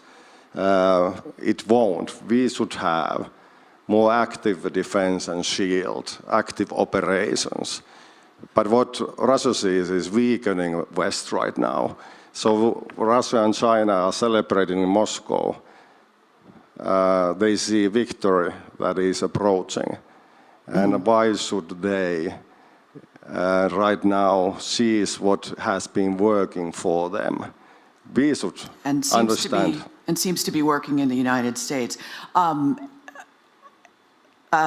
Mr. Iyab, you wanted, and I'm going to have to ask everyone to stay brief. I'll I mean, brief. you've got a Russian-speaking population inside Latvia. Yes, how do you fight we know it from the first-hand experience. What does it mean to have an immense Russian propaganda working in our country in order to destabilize our democratic institutions? I think that all the Baltic countries know that. But in terms of recipe for the future, I think that from my perspective, there are two things that should be mentioned. First of all, start dealing with social networks, because we all know that the EU has adopted certain kind of legislation regarding the misuse of freedom of speech, but it still works very problematically, I would say. For example, all those Russian TV channels that are transmitting propaganda, for example, they have been banned as sanctioned entities from the TV, but they are still very much in the social networks. And the second thing, of course, we have to think about not just defensive capacities, but also offensive capacities. And this is where we have a lot to learn from what Ukrainian colleagues are doing, because you have been in times of war very active in that, and I have to say also very successful. So there is also a lot to learn from the Ukrainian experience. Thank you. Again, that's having to convince your own population that it's okay to clip some of those freedoms of speech to protect the population. But Mr. Vella, Secretary Vella, you've got a rising AfD in your part of Europe. How do you, with that internal opposition, change people's minds? Yeah, and what's the most worrying is that there is a US vice president who is recommending to vote for this party, plus Elon Musk. I mean, that's the real shocking element in all of this. Seems Russian disinformation has worked in one part of the world. I mean, I recommend to everybody to read again the book of Catherine Belton, Putin's People, where she said that the KGB started to plan in the second half of the 80s how to survive without the Soviet Union. And they moved an equivalent of 25% of the value of Gazprom to the West for influence operations. So where has this money ended up? Where has this money ended up? Not enough people know that.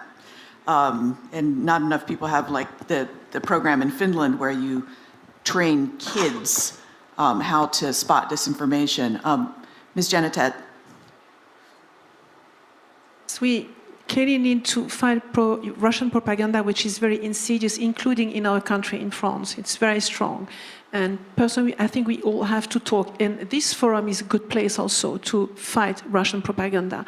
As well as a politician, I'm going around many French cities regularly just to have public hearings, just to explain what Russian propaganda is made of. And we clearly have, again, to stand united on our values. We have no choice, because this unity of Europe that was so painfully built could clearly unravel now, not through invasion, but through division. But of course, we're not talking standing together as Europe. It's like, how do you convince your own people? But it's also all together. I think we can have tools, and I think within NATO we were building tools to fight propaganda.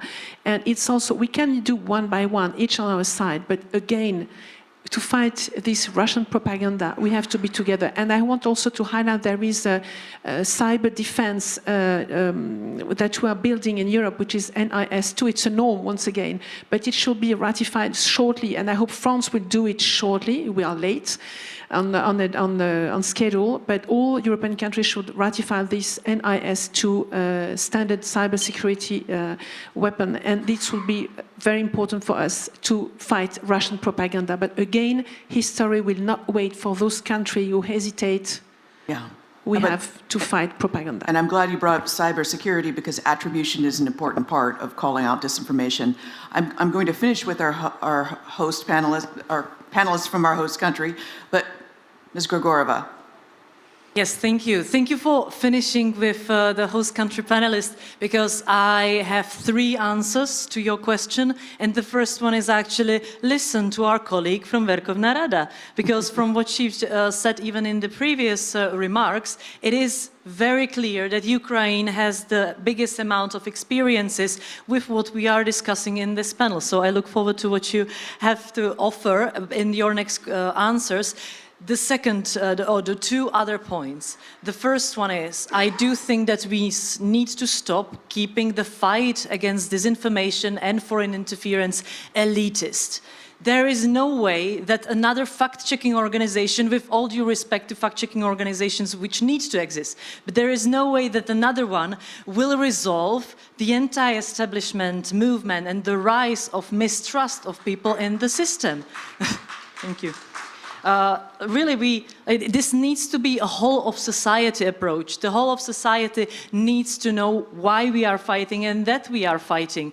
We know that, currently mostly liberal Democrats from larger cities or university students are the ones realizing the danger or fact-checking. But we've seen in Estonian elves, for instance, that they included, by making it an online part-time job, pensioners or people who are on maternity leave. And currently it became something that the stratas, the society parts, which are usually not really part of any fighting disinformation, became a part of it. So I think, elitizing it is very important. And second thing, also very radical opinion, anti-establishment movements thrive when the system does not work.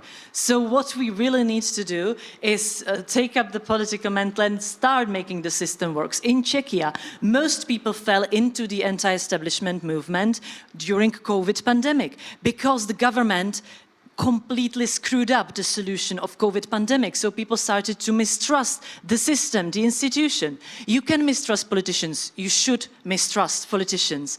But if you mistrust the system, then that's when democracy dissolves and ends. So I really do think that politicians should realize it, stop using disinformation for their own benefit, because then they will lose the institutions in which they are happily sitting right now. Thank you. And what what I really took away from that was the idea of gamify spotting and fighting disinformation, and also governments learning to say that they don't know when they don't know something, because what happened a lot with COVID was people would make declarations that this is the only way to do things. New research would come out, they would have to change their minds, and it undermined the original message. So with that, Minister, we come back to you. It was, I think, the beginning of 2018 when we banned in Ukraine Russian networks of Kontakte and Odnoklassnik, or maybe it's 2017, I might be mistaken. And at that point, I did serve in the government, and I had this whole lineup of the EU ambassadors coming to see me saying, how come you are actually, and I was responsible for European integration and Euro-Atlantic integration of Ukraine, how come you are actually cutting on the freedoms, and that is the freedom, because those are networks, social networks, where people can express their views and so on. We have had a real serious data that actually showed how those networks were working against national interest of Ukraine, how they were threatening our national security. But that required a lot of work, a lot of data gathering, and a lot of argumentation. So, and that was the right move for us at that point to do. At least some of the protection has come in. But that is to say that there is a very fine and difficult line between this preservation of democracy and making sure that we are defending democracy, that we are actually putting up these firewalls to protect our societies from the external influence, from the manipulation, from propaganda, and from ruining on the basis of the instruments of democracy, or by the instruments of democracy, ruining what we've been trying to build on. I think that we have to ensure that there is a lot of serious work of intelligence and a lot of serious work of law enforcement that could expose any of the financial connections, any of the financial inputs that are coming to those political forces, political figures that are trying to exploit the far right or far left or very populistic agenda for the people, and basically ruin this fabric, a societal fabric. That's one thing. Also with regard to how they operate on those societal, social networks and so on. But that is, again, a very professional, highly demanding type of work, and also that has to be done under scrutiny and under clear and very kind of mandate that is controlled by the state as well. And that is difficult.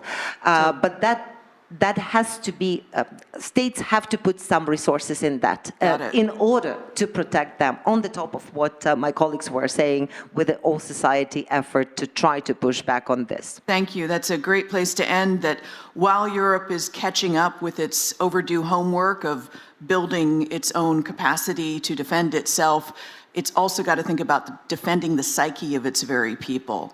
And with that, I want to thank the panelists very much. And we are going to have a quick change to the next panel. So I will invite you all off the stage. And while these panelists are leaving the stage, we are shortly going to hear from an overseas guest. Mr. Garry Kasparov will be speaking online in a moment. So please keep your seats.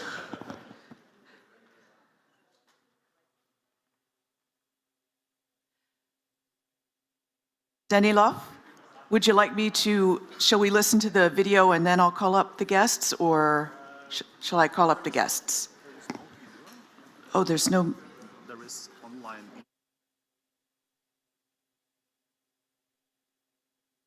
I can see Mr. Kasparov now.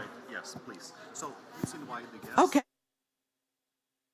All righty, let me invite up our next speakers. We have Mr. Helmut Brandstätter, a member of the European Parliament from Austria. Ms. Rasa Unavecine, or Unavicine, probably. And Mr. Radan Kanev. I believe your names are there. Chairman Mikkelsen from Estonia, who I have seen speak many times at the marvelous Leonard Mary Conference. And First Deputy Chair Ostap Semarak from our host country. And joining us on video, we have Mr. Garry Kasparov. Good to see you again, sir. So we will go to you first on video to share your thoughts. The name of this particular panel is How to Live with Russia. So I want to open with that question to you. How are we going to live with Russia, led by Putin?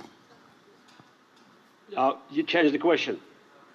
How to live with Russia or how to live with Russia with Putin. Those are two very different questions, things, by the way. First of all, greetings. I'm in Bucharest now, so not far away, same time zone. And as you know, Romania is also about to make a historic choice, whether it stays with European allies or moves alongside Hungary and Slovakia to the opposite direction. I just recorded 2 interviews this morning trying to communicate a message to Romanian people about the historic choice and about their options and the consequences of these options. Now, just before I answer the question, I want to make a comment about the panel that you just finished. You know, I couldn't agree more with everything that's been said, but it seems to me that the people who spoke there, they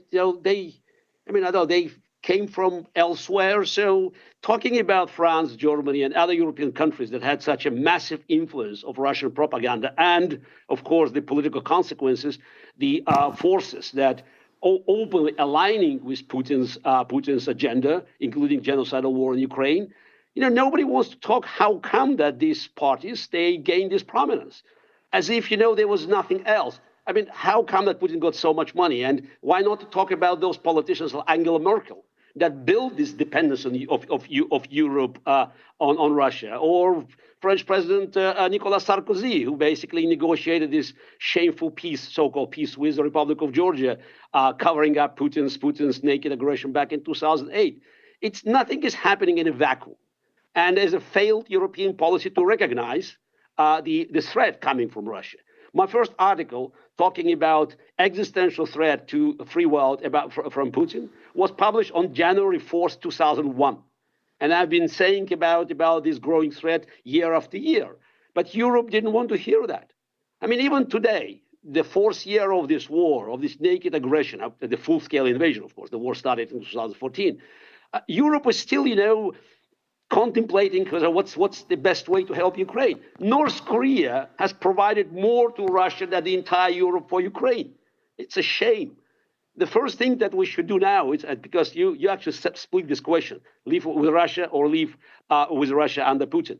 The Russia under Putin is a war camp. And you have to recognize you are at war, and it's not I'm telling you, it's Putin has been telling you. For years, he has been telling you that his goal was, is, and will be to take a revenge for what he believed was World War III. It's Cold War. And he's very consistent. You cannot blame him for not being consistent. Ukraine is an open battlefield, but he has been using all means at his disposal, money, algorithms, to influence politics. And let's say he is successful. He has been winning, you know, battle after battle because Europe is still shy to say we are at war. What did you do to recognize this war? You couldn't even recall ambassadors. Sanctions are just hurting Russian economy, but of course, you know, the business finds ways to go through the third countries. So you have today, in a faked Victory Day in Moscow on the parade, the demonstration of the unity of dictators. Xi Jinping is sitting next to Putin. There's a clear message. They're all together. China, North Korea, Iran, all these Central Asian countries, they decided to stay with Putin because Putin looks unfortunate, looks strong. Yeah, and Slovakia and Serbia as well. How can we act? So there's so many things that can be done. And the answer to the first question, how to live with Putin, you cannot live in peace with Russia, because Russian algorithm under Putin is war. From the top of the government to kindergarten, it's a war camp. It's a war propaganda. It's a war finance. It's a war industry. So the only way to live with Russia in the future is to make sure that the imperial virus that has been contaminating the minds of Russians for centuries is eradicated. And the only way to eradicate it is to defeat Russia. So first of all, please say, Ukraine must win, Russia must lose. Maybe it's time to say that now. Can you pronounce this word instead of we stand with Ukraine as long as it takes and the rest of the nonsense? Because nothing will offer Russia, my country, a chance to re-enter the family of civilized nations, but this eradication of imperial minds. And empire must die in their minds, and the only way to do that is to make sure Russia loses. And I see only one way to have this shocking experience. It's for Russian public. It's Ukrainian flag raised again in Sevastopol. Anything short of that will not offer Russia a chance. And make sure, if Putin wants to destroy the free world, the goal is to eliminate the regime which is posing the greatest threat to not only to Europe, but to the world. It's a cancer. You don't negotiate with cancer, you cut it off. Europe failed to deal with Hungary.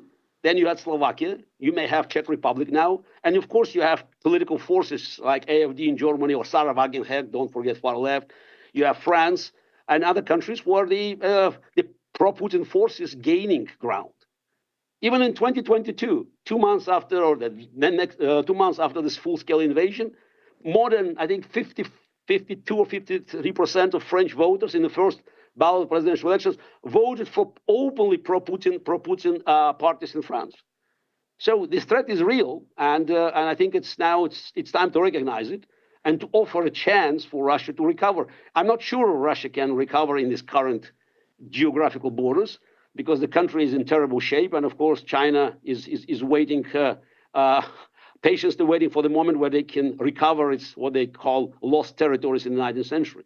But the key question is now to live with Putin's Russia. I mean, be realistic and recognize that this is the war that, unlike in chess, you have no tie. You cannot make a draw. And the most important battle is Ukraine. Say Ukraine must win and start acting as you want to win. Thank you. I mean, one of the things you can do, and you must have done ages ago, it's a cut Russian oil export. So 60% of Russian oil export comes from the northern. We'll dig into that. I want to go to Ms. Yuknevichina. Does your country agree? Do the people in your country feel that Putin must be defeated? And are they ready to spend and volunteer towards that end? Of course, no doubts, not maybe 100%, but at least 80%, I'm sure they want to. Yes, what is my thoughts on the same topic when I was trying to find the right messages? What should be done about Russia? Very clear answer. To defeat Kremlin regime in this war and not to be afraid to defeat. The democratic world is much stronger than Putin's Russia, much, much stronger. And sorry to say this, but we could have already won if the aid to Ukraine had been sufficient when the Ukrainians pushed the Russians out of Kherson and Kharkiv. That was the crucial moment. But then there was a fear of Putin's blackmail and fear to defeat Putin, fear to defeat, to crush this terrible regime in the Western capitals. Who's responsible for that failure? I mean that those who have resources, military resources, be it across both sides of Atlantic. And this naturally second message that follows from this, what I already said, is that our main problem today is maybe not Russia, but ourselves. Why? Because we do not have a clear unified strategy towards Russia. You are asking me what is our opinion in Baltics on Russia or Finland, but we are only maybe most powerful saying that we need strategy, and strategy with no fear to defeat Putin's regime, not only to help Ukraine to win, which is also some question mark in some capitals, but not to afraid to defeat this terrible regime, because many are feared to have such a strategy, and the answer to the question how to live with Russia. Well, wait, do you say that they're afraid to defeat Russia because of the revenge? Because they are afraid that Russia will be, you know, they will have problems with defeated Russia if it will collapse, if maybe it will be some problems, territory problems, or something like this. I am witnessing that the same approach was when we Lithuanians declared our independence in 1990. Look, in few months, in 1990, Vytautas Landsbergis, our head of state at that time, received a letter from Margaret Thatcher, Helmut Kohl, and President of France, Mitterrand. The letter was very polite, but the essence of that letter was, please, guys, don't shake the boat. And the essence of the letter was that maybe you can do something not to destroy Soviet Union in between the lines. And that was what we were not listening to. We did that, and today we are here. We didn't disappear from the map. And the same is the same with Russia. We are providing with military support, of course, is huge, but not enough to defeat Russia. Some people even today think that it's possible to be back to business as usual, to make this peace deal, and then Russia will become like a country we can cooperate with it. It's tragic mistake. It's tragic mistake which can be, I mean, vital for many Europeans. So Russia is like a street bandit, a mafia. So the war strategy against it is to cooperate with that bandit. And for me, it's very clear. As medical doctor, I can say to you, it's the same as to refuse surgery for cancer.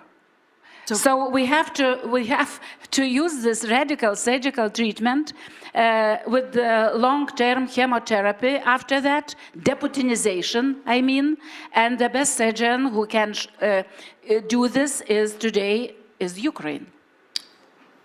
Fantastic. So that's a tall order. Mr. Kanev, would your republic be ready to defeat Putin? Here I must say that first I fully agree with my colleague Yatsenyuk and with Mr. Kasparov on fairly human level. And then I'm afraid we are not there. Because politically, we as Europe are at the present moment only able, in the best case scenario, to resist. And my answer is that's what we need to do. We need to effectively resist, and question is resist what? We obviously have the full-fledged Russian aggression against the European country, against Ukraine. And then on the other hand, we have the present US administration's policy that we cannot overlook. And here, I must say I have a definition I haven't heard for the last couple of days. Maybe because I've been grown in Bulgaria in the 90s, so I have a very fair view on business practice that's not so common anymore, not even in New York City. And it's called protection racket. And all the elements of the behavior of the Trump administration and his inner circle have all the requisites of what we call protection racket against Europe. And first problem we need to solve is, are we going to yield? Are we going to bow to it? Or we're going to resist? And I see a number of European countries eager to yield. Unfortunately, mine seems to be one of them, not very clearly, not the way Hungary or Slovakia does it, but in a frankly hesitant way, trying to play a political double game, which is certainly not an effective approach. In order to win against the Putin regime someday, because we know it's not today.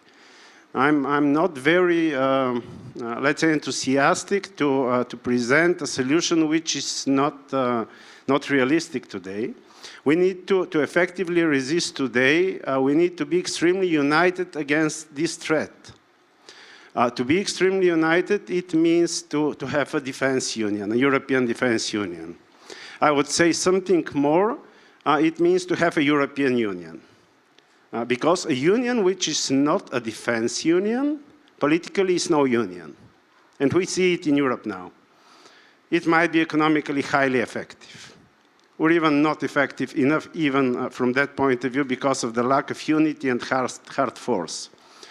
We need the defense union to stand against Russian military power and to stand against US protection racket as long as it takes place.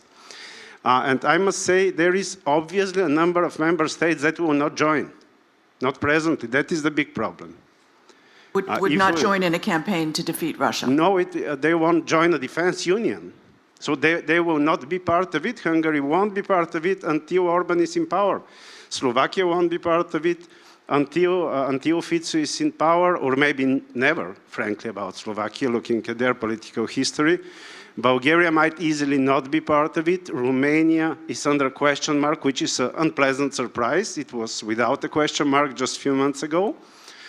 So could we end up with a defense union which does not comprise all 27, and which does comprise someone out of the 27? That's the big question. It's a very bold question to have on the table. I would say yes, maybe, and maybe it will be the real union then, because security and defense is what makes a union real. So we go next to Mr. Brandstetter. How would Austria respond? Thank you very much for the invitation.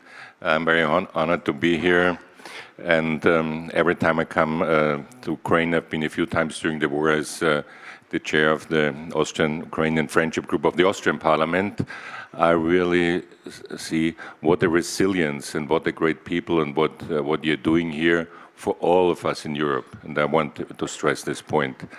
And I can tell you, as you know, Austria is a neutral country, but I've been also once with the president of our parliament from the Conservative Party in Kyiv, and he was speaking in the parliament, and he said, we will support Ukraine as long as it takes. And this government and the huge majority in the parliament will support Ukraine.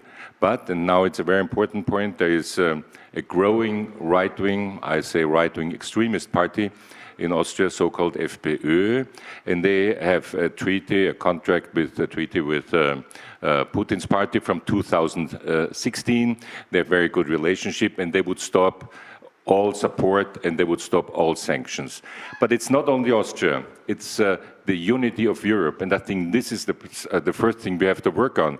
If I read today that Hungarians are spying on Ukraine, they are not part of Europe, they are not part of the European Union anymore, and we have to say that clearly.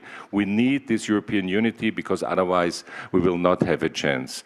But I want to go further. I think we need, as far as, and that's the question, what do we do with Russia? I think we need a two-way strategy.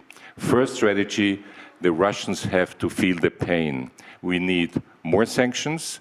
We need all the assets, not only the interest rate, but the assets in the West has to be given to Russia. And I don't want to see all those children of the elites dancing in the London and Nice clubs and so on and so forth. We have to be much more strict as far as that is concerned. And which also is very important, and Mr. Kasparov said, Putin is very successful as far as disinformation is concerned, and here I must say also in Austria. But we have now in the European Parliament this Commission for Democracy Shield, and we're working very hard, and I think we will be very good at that. But that's not enough. So my second step of the strategy would be we also have to inform the Russian people. And don't call me naive. I know how difficult it is. And I know how many Russians don't care. And I know it's very difficult. And I also know that Putin says there's only one Russian people, there are no individuals. But let's not believe. There are also individuals. There are very different groups in the Russian society. There are many people living outside Russia anymore. And I really think it's the task of the European Union. It's the task of the European Commission. And I said it to Mrs. Virkkunen and a few other commissioners, and I will not get tired to repeating it.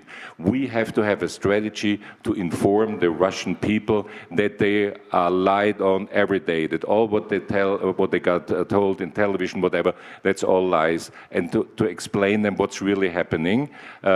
So I think it's going to be difficult. It's got to be a very long-time strategy. But Mr. Kasparov told about 2001, you know, so I know that will not take tomorrow. And I know from the beginning of the Cold War to CSCE, it took like 25 years. It will take a long time. But please, let's start to try to single out different groups of the Russian society and to give them information, because they haven't got it now and we didn't do it. And I think that's our job. I definitely want to get to that a little bit later, but I first want to go to our last two panelists to speak this first round. Chairman Mickelson, the Estonians have led the way in spending more. When Russia invaded Ukraine and I was visiting, I know your homeland defense force got a massive infusion of everyday people who realized the threat was real and signed up to defend in a real counterinsurgency fashion. It seems that Estonia gets it, that Putin needs to be defeated. How are you doing, and how would you grade your fellow Europeans? First of all, I 100% support what Garry Kasparov just told us in his remarks. In 1995, in February 1995, when I worked as a journalist in Moscow, I covered also the war in Chechnya, and I met President Tudayev in February 1995. And during the interview he gave to me, he said that, you see, Marco, this is what is happening here in Chechnya. This war is going to last at least next 50 years. If Chechnya will be demolished, then Georgia will follow, Crimea, Ukraine, Baltic states, maybe Poland, maybe entire Europe. And when I asked him about what is your sort of prediction, why are you so pessimistic about, he said that, I know as Soviet general how deep is imperial disease in this society. And this was in February 1995. Nobody knew about Putin. Nobody knew about this KGB coup d'etat, which happened a few years later. So ever since, I'm more than sure that if we want to live in peace with our neighbors, Russians or Russia, then there is no other way that we have to defeat this imperial mindset, both militarily but also with other means as well. And somebody said here in panel that we don't have a kind of good chance to do that, or this is not reachable, or this is not realistic. Then I would like to say that if Chechens were able in 1996 to defeat federal forces, in their fight 30 years ago, then today, when we see what Ukrainians have done during the last 11 years, this is unique chance, the best possible chance at all what we have right now to avoid us, Europe, to go into major war, to help Ukrainians to win in this war. Remember what yesterday heroes of Ukraine told us. They don't need peace, they need victory. And this is the only way today, what we have to focus on. The only resource, or only goal and strategic goal, what we have to put our resources behind. And that also brings us to the question, do we have capacity as European allies to deter Russians on our borders, but also to make sure that Ukraine has that help what is needed to prevail in this major war against Russian imperialism. And I think that, I've been in Parliament now more than 20 years, and I've seen how divided we have been throughout these years when it comes to, when we, talked about growing threat from Russia, both prior to 2008 and after 2008, then Russia attacked Georgia in order to stop NATO enlargement to the South Caucasus. And, now we hear time to time, and okay, we had to listen to you earlier on, and so, but what I see today, yeah, our allies and partners, they tell us that, yes, we had to listen to you, but when we ask, do you listen right now? Do you hear our concerns at the moment? Then I don't think that the fair answer is yes, we hear. Because if Kaja Kallas, High Representative of the EU, who today is with foreign ministers in Lviv at this particular moment, celebrating Europe's Day in Ukraine, when she first visited as a High Representative Kyiv, she said about that we have to stay with Ukraine until victory. And she was later on criticized by anonymous diplomats in Europe that, oh, how come she used the word victory? We haven't agreed upon that this word can be used by European top officials. And if we have this, it tells us that we don't have strategy. Russia has a strategy to defeat, to destroy Ukraine, to defeat NATO, to destroy NATO. What kind of strategy we have today? When fourth year of massive war is going on in middle of Europe, which is not war against Ukraine only, but this is war against the West. And today, if we see what Xi and Putin declared together in Moscow, and we have to be very, very alarmed that they are very strongly aligned against us. And if we don't have a strategy, which is number one goal in that strategy should be to help Ukraine to win in this war. And Russian regime must be defeated in this war of aggression, what they started. Then we have a huge trouble ahead. I hear what you're saying, that since Europe isn't consistently saying no and forcefully, Russia hears a yes, because Russia will always take unopposed space as open and available. So, Chairman Semerak, you have heard good things from all the panelists, I'm sure all the right things, but how would you grade how Europe is actually doing in executing its opposition to Russia and helping Ukraine physically fight the Russian invasion? Thank you. I would like to start with my greetings to Harry Kasparov, that we met with him first time in December 2011 on Bolotnaya Street. We were participating in meetings supporting democracy and democratic development in Russia. We were on a stage of that rally, and probably, Garrick, you remember that was minus 20 degrees, it was so cold, and we were talking a lot about the future. And I was there as well to support not only the movement, democratic movements, as a member of Ukrainian parliament, but as well to support my friend Boris Nemtsov, who is unfortunately shot.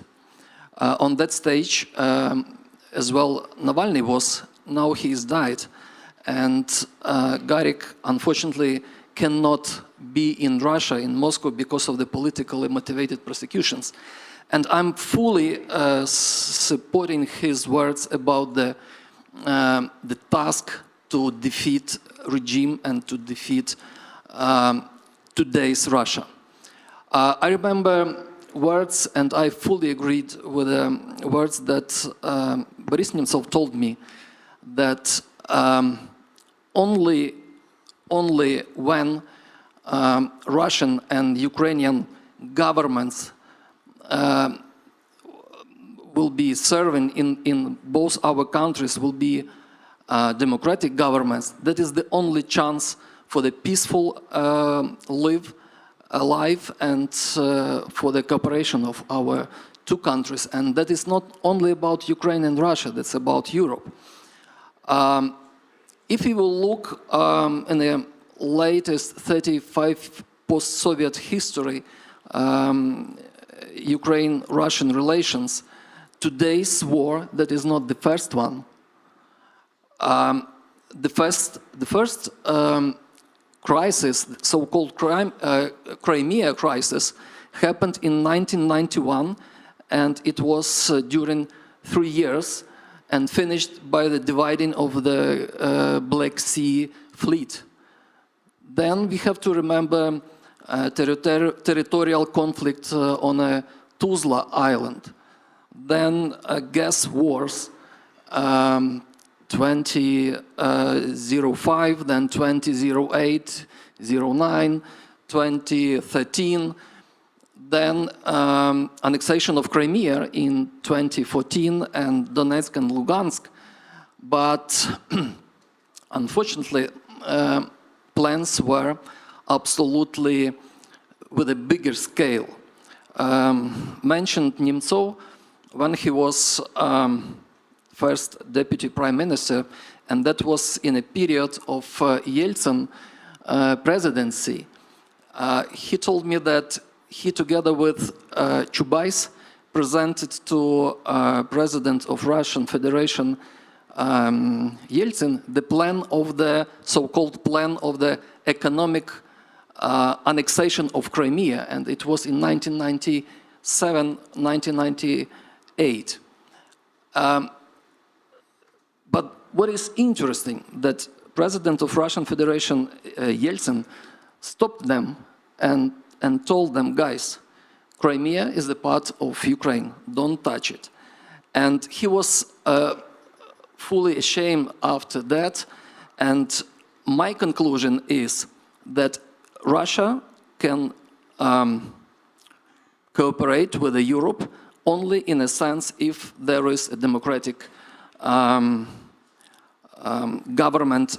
And preparing to today talk, I dig a little bit about polls, and I found very interesting one from 2024. It's 1 year old, let's say, presented by Gallup. And in that polls, there was the question: do you agree or disagree with the statement, democracy may have its flaws, but it is the best system of government? I will start from, let's say, United States, because we were talking about the United States. So the positive answer was 69% and negative 11%. Middle East, 59% positive and 22 negative. Okay, a lot of different regions, but let's say about Russia, 22% positive, 22, and 13 against, and 65 they were as well against, because they were not willing to answer. And what does it mean? That means that unfortunately we cannot talk about good Russians or bad Russians. And again, all policies that was in Russia in supporting democratic movements failed, unfortunately failed. And now we have to win this war. We have to build, for the moment, to dig a big canyon between democratic world and this undemocratic Russia. Of course, the question would be, did democratic efforts in Russia fail, or did a very wily opponent defeat them? But I want to go back to Garry Kasparov, because the chairman brought up good Russians and bad Russians. I've also heard about good Russian opposition and bad Russian opposition. How do you weaponize the opposition to defeat Putin? Or how do you pull the Russian people away from Putin and away from the beliefs that he's inculcated in them? If Russian history is any guide, the only way to force reforms in Russia is to inflict a major defeat, geopolitical and military. For the last 200 years, there was the same algorithm. Any victory, whether Napoleonic War or World War II, led to the strengthening of the regime and abandoning of the reforms. Any defeat, whether it was Crimean War in the middle of the 19th century, or Russo-Japanese War, or Cold War in Afghanistan, led to reforms. That's it. And also stop, just talking about misinformed Russian population. I mean, it's enough of this nonsense. So yes, we had probably 15 to 20% of Russians who opposed the war on moral grounds. That's probably coincided with the polls and with early polling. And we saw some demonstrations in February, early March 2022. Not big, but it's probably reflected this 15%, which is, by the way, pretty big number. Even 10% of Russians is 14 million people. But now people have to live with this harsh reality. I'm not here to find any excuses for those who are working in Russia and helping Putin's military war machine. But just tell me, you have Europeans, did you offer these people a chance? More than 1 million Russians, by some estimation 3 million Russians, left in 2022. They moved to Kazakhstan, to Uzbekistan, Kyrgyzstan, Armenia, Georgia, anywhere they could go without a visa. By the way, most of these people had to go back, and they're working now for Russian drones, Russian missiles. Did you offer them a plan? I've been working with Michael Khodorkovsky. We came up with a declaration, so-called Berlin Declaration, back in May 2022, that, among other things, contained 3 key elements that Russians had to accept to move from Russia to the free world. War is criminal, regime is illegitimate, Crimea is Ukraine. When you sign such a declaration, you will have a chance to apply for residence elsewhere. Gary, let me see if I... And America had a Gary, I need to understand something before you go on. Are you saying the only way for Russians to embrace democracy is to leave Russia and to be taken in by European countries? No, it's they're 2 different things. First, we're talking about how to win the war. Okay. This is the. I mean, expecting Russians to do something is like expecting Germans to rise in 1943 or 1944. Just again, stop. Selling illusions. People, by the way, in Russia, they can get the information. But let's talk about this. You want to talk about 50% of Russians who may still be opposing the war. Where can they go? So this is, what do you offer them? I mean, the rise against Putin. Come on. Also, the war is profitable. So the Putin regime made war as the engine of Putin's power. So war is beneficial for many Russians at many levels. Yes, the huge losses, but losses never change the minds of Russians. The loss of the war will change. So the two sides of the problem. One is how to win the war. Putin has manpower to throw them in so-called meat attacks in Ukraine. He doesn't have the same brain power. If you can lure 500,000 Russians that are working in engineering, in computer and finance out of Russia, that will be a big problem. Again, it's just, I would talk about good Russians or or bad Russians. You're talking about winning the war, and you need to organize a brain drain. Europe offered nothing. Most of the sanctions that you imposed, they're not hurting Russian oligarchs, they're hurting ordinary Russians. So this is, you can't even open a bank account. I'm a citizen of Europe. I have a Croatian passport for 10 years. So the reason, by the way, the computer doesn't recognize me as a Russian, because in my passport it says Azerbaijan. I was born in Baku, in Azerbaijan. So machine doesn't know I'm a Russian. even with my Croatian passport. So, but the key question is do not go beyond the end of the war, speaking about the future of Russia. As for the days when Russia hopefully will lose the war, Ukraine will win, I can tell you, majority of my compatriots are not going to embrace democracy because they believe in it. The only way to force them in the right direction is to make them understand the choice is becoming Chinese colony, a satellite of China, or making all the concessions, territorial concessions, sending war criminals to Hague, and to be accepted back in Europe. It so sounds it's not like, a choice by heart. It sounds like what you're saying is that the Russian people will abandon Putin because they turn on losers. So yes, if Putin is defeated, but that doesn't necessarily mean that after Putin is defeated, that the Russian people will embrace democracy or the European way of doing things. But they will have to make a choice, and I think choosing between China's resource colony and part of Europe, I think they will take the latter because that's more profitable. So it's democracy in Russia can win only by default. I see what the other choices are really bad. Got it. But to reach this point, we have to make sure that all Russians that are willing now to leave Russia, they will have this opportunity. Okay, so you have homework from Gary that you've got to welcome and encourage a brain drain from Russia. You've got to attack Russians' gas profits, and you've got to enable Ukraine to win so that, and then you've got to be ready when Putin eventually falls to woo the Russians. I want to, with our less than 15 minutes left, ask what happens to these efforts if the Trump administration decides in the next 6 months to follow through with its outline of restarting diplomatic and economic ties with Russia. Our lady at the end, please. Okay. Thank you. Look, it's exactly the same, I think, question which was previously commented by Gary Kasparov and you asked me now. And I will start saying that history matters. Why? According to my knowledge, it's about 80% of Germans in 1945 still trusted, still believed in Hitler. In 1945.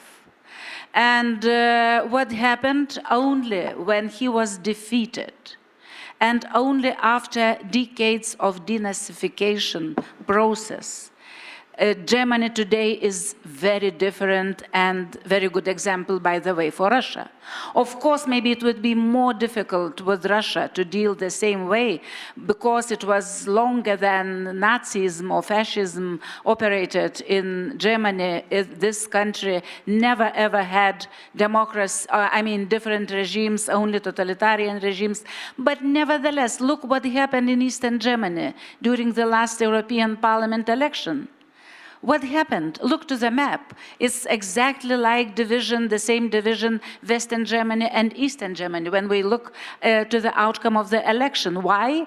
Some experts say, and I think it's true, that because Eastern Germans didn't went through denazification, and I mean didn't went through detotalitarianization. They don't have this experience. And that's why many people in other countries, they faced this Soviet totalitarian regime. I think Romania also is the same example.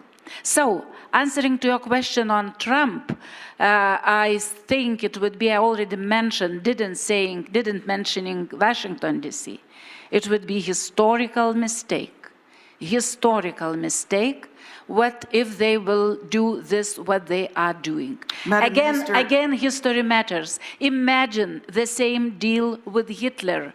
And we had in history 1938 is exactly the same historical mistake. Chamberlain and others, when the imagination was that the deal was for peace, but the deal was for even bigger war and even more bloody war. So I am sure 100%, please, dear Americans, God bless America, especially after yesterday's events. God bless America is important, but really, God bless America. It's really would be a crucial mistake.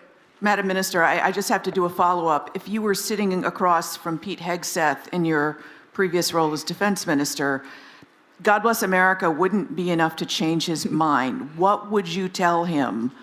The same what I was telling you now, exactly the same examples, and saying that it's really crucial, huge mistake, and what will happen? It will be much more costly for the United States to liberate some countries like Baltic countries or other countries as it happened after 1938. So it's exactly the same scenario. And of course, I understand that it's very difficult to go out from their promises. And now they are in Washington, D.C. I see that this administration, they are like hostages of this populism which prevailed before the election. And this war against Biden, against others, sometimes happens with us politicians, that hatred becomes like a main ideology. But that's what you've got to work with, unfortunately. Yes, so of course. you're going to have to, I have to tell you, historical examples tend not to work with Trump officials, so you're going to have to come up with some other way. Okay. Mr. Brandstatter, you wanted to jump in. Yes. First of all, Trump will have trade deals with Europe. We have to be very strong. We are stronger, 450 millions. He needs us. So I would tell him, if you want to have a trade deal with us, you will not have the trade deal with Russia. That's very simple. By the way, the same goes for Ukraine. If he wants the deal for the rare earth, you can do it with us, but not with Russia. And unity. If we stand together, we are way stronger than Trump, number one. Number two, because gas was mentioned, we will reduce, and by 2027, no more gas from, you probably don't believe it, but I'm sure we're going to make that. And the next thing, prepare. We have to prepare for the moment when Putin is defeated, but what are we doing then? And what I mean with information, we have to single out, and if it's only 22% of the Russian population, we have to talk to them. We have to find different ways to talk to them, but we have to start now. We have to prepare that. And I will close with Robert Schuman today, 9th of May, why not? He said it needs concrete achievements of solidarity. Solidarity in Europe with Ukraine. If we do that, then we are stronger than Russia, and then we are stronger than Trump. Thank you very much. Thank you. Yes. A little bit on your question about Trump. The best, I guess, to tell them that, guys, that will be the fail of your MAGA strategy. And they have to read again today's statement of leader of China, Xi, in Moscow. And they proclaimed in Moscow that they are opposing the current order of the world. They want to build new one, and there will be no big America there. There will be something else. I don't know what.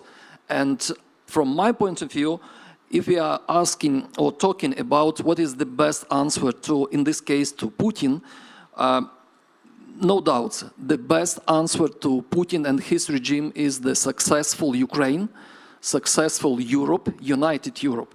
And we cannot live in the conditions of very close cooperation with NATO. That was proclaimed even today on this stage. We need to be a part of NATO.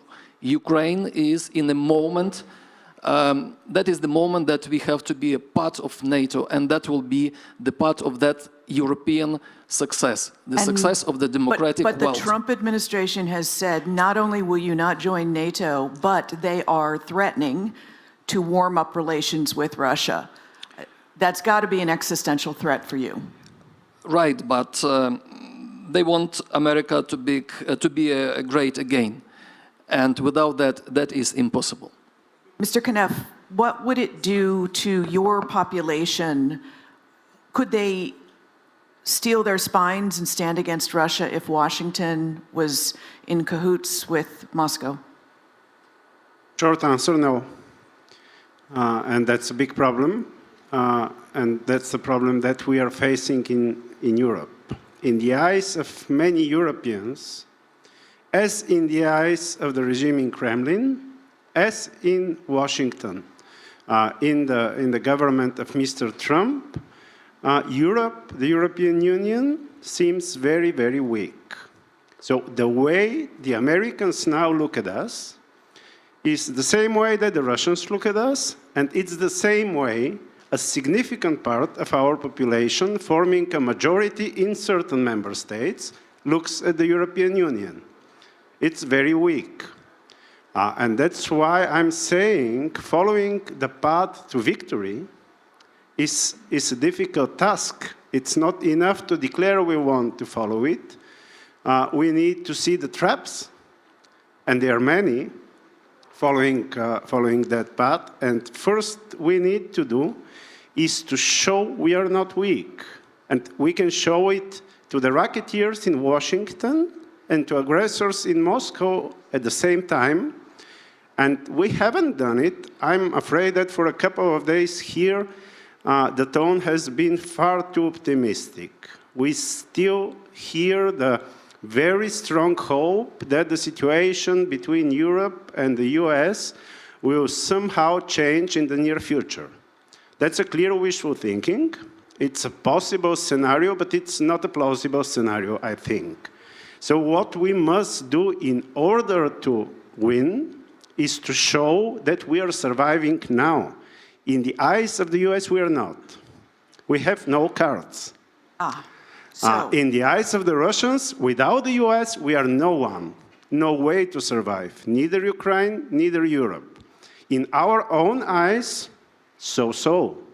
We don't show strength to our own citizens. So what we have to do now is not simply to declare we want victory, because if you're perceived weak, that means nothing, sorry. Yes. We need to show that we are really not afraid, that we are really united, that we have the defense union, which might not comprise Hungary, but it should comprise Ukraine. God knows Ukraine seems to be quite stronger than Hungary today. Huh? So, I hear you. The only way that Russia will believe that Europe stands against them is if Europe takes active steps to band together, which they haven't yet done. Chairman Mickelson, I have always heard from US intelligence that Estonian intelligence punches way above its weight, really understands Russia. What would happen to Estonian intelligence sharing, or what would you recommend happen if Washington and Moscow reopen full relations? Can you trust them anymore? You know, I'm not so pessimistic. I see that in our everyday actually life, the partnership is working, and you know, we do our best with American colleagues in different levels that will stay as it is. Yes, there are threats, but you mentioned America and making America great again. I think that it is impossible to make America great again without democratic, sovereign, independent Ukraine. It is impossible to make America great again without strong and united Europe as allies of the United States. But what is most important right now, we have talked about how to live with Russia in the future and what is needed to be done to make sure that the existential threat posed by fascist Russian regime against us, against Ukrainians and Europeans altogether, We have to defeat them. Today is a very symbolic day, 9th of May. So somebody is parading in Moscow. But this is very, very nasty parade, what is happening right now. This is something what resembles us, that we have not defeated fascism yet. 80 years later, they parade. So if we didn't tolerate in 1940s fascism, why we tolerate it today? And if we don't tolerate fascism in our neighborhood, we have to act together. Yes, only words doesn't count. And this is what Russia hopes, that Europe is only great to be concerned, to make declarations, to not go further on of the words. Fourth year is major war going on in Europe. And we still don't yet, as Europeans, don't take seriously to invest our own defense. My country, Estonia, is pledged starting from next year to put defense expenditures up to 5% above that. Number of other countries, Latvia, Lithuania, Poland, doing the same. But what about Italy? What about Spain? What about other countries? Because the threat is most serious since 1945, and this is not only theoretical threat, but this is war, what is going on right now. So and in the war, what is most important for our enemy, which is Russia today, they have to understand that we have a will to fight and will to win. And this is most important, the message what we have to deliver today to Russia. Thank you. Gary, I'm going to give you a minute over our panel time to say to this room, what do you need from everyone in this room and on this panel to defeat Putin? First, be realistic. And by the way, I wouldn't be so pessimistic about the United States. Donald Trump accumulates a lot of power, but he still relies on GOP support in the House and in the Senate. And I don't see how he can be in cahoot with Moscow. Yes, he can take troops away from Europe. He can ignore NATO, but he cannot pull out completely. It's virtually impossible. America is still a democracy. But Europe, I couldn't agree more, must be strong. But please, be realistic. You cannot demand Spain and Portugal to make the same sacrifices and contributions for the war that is so far from them. And also, please don't talk about NATO. NATO is dead. To win, you need to start building something that will have real impact. And it's about those European countries that close to the threat, understand it, have a genetic memory. And again, remember, Europe has more people than the United States. GDP is about the same. Potential is there.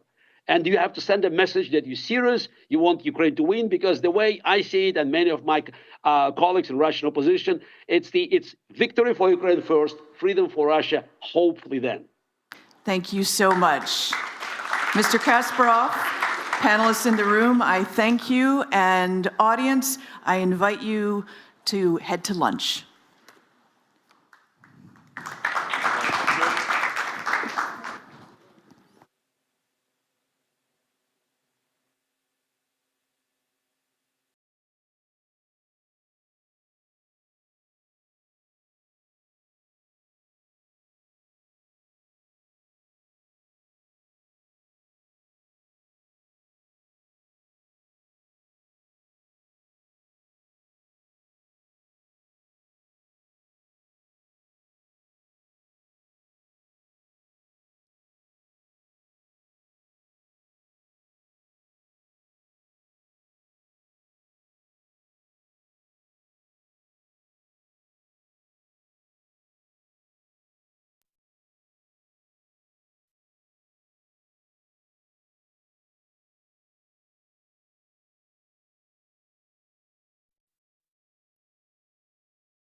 Yeah, here we Testing. go. There we go.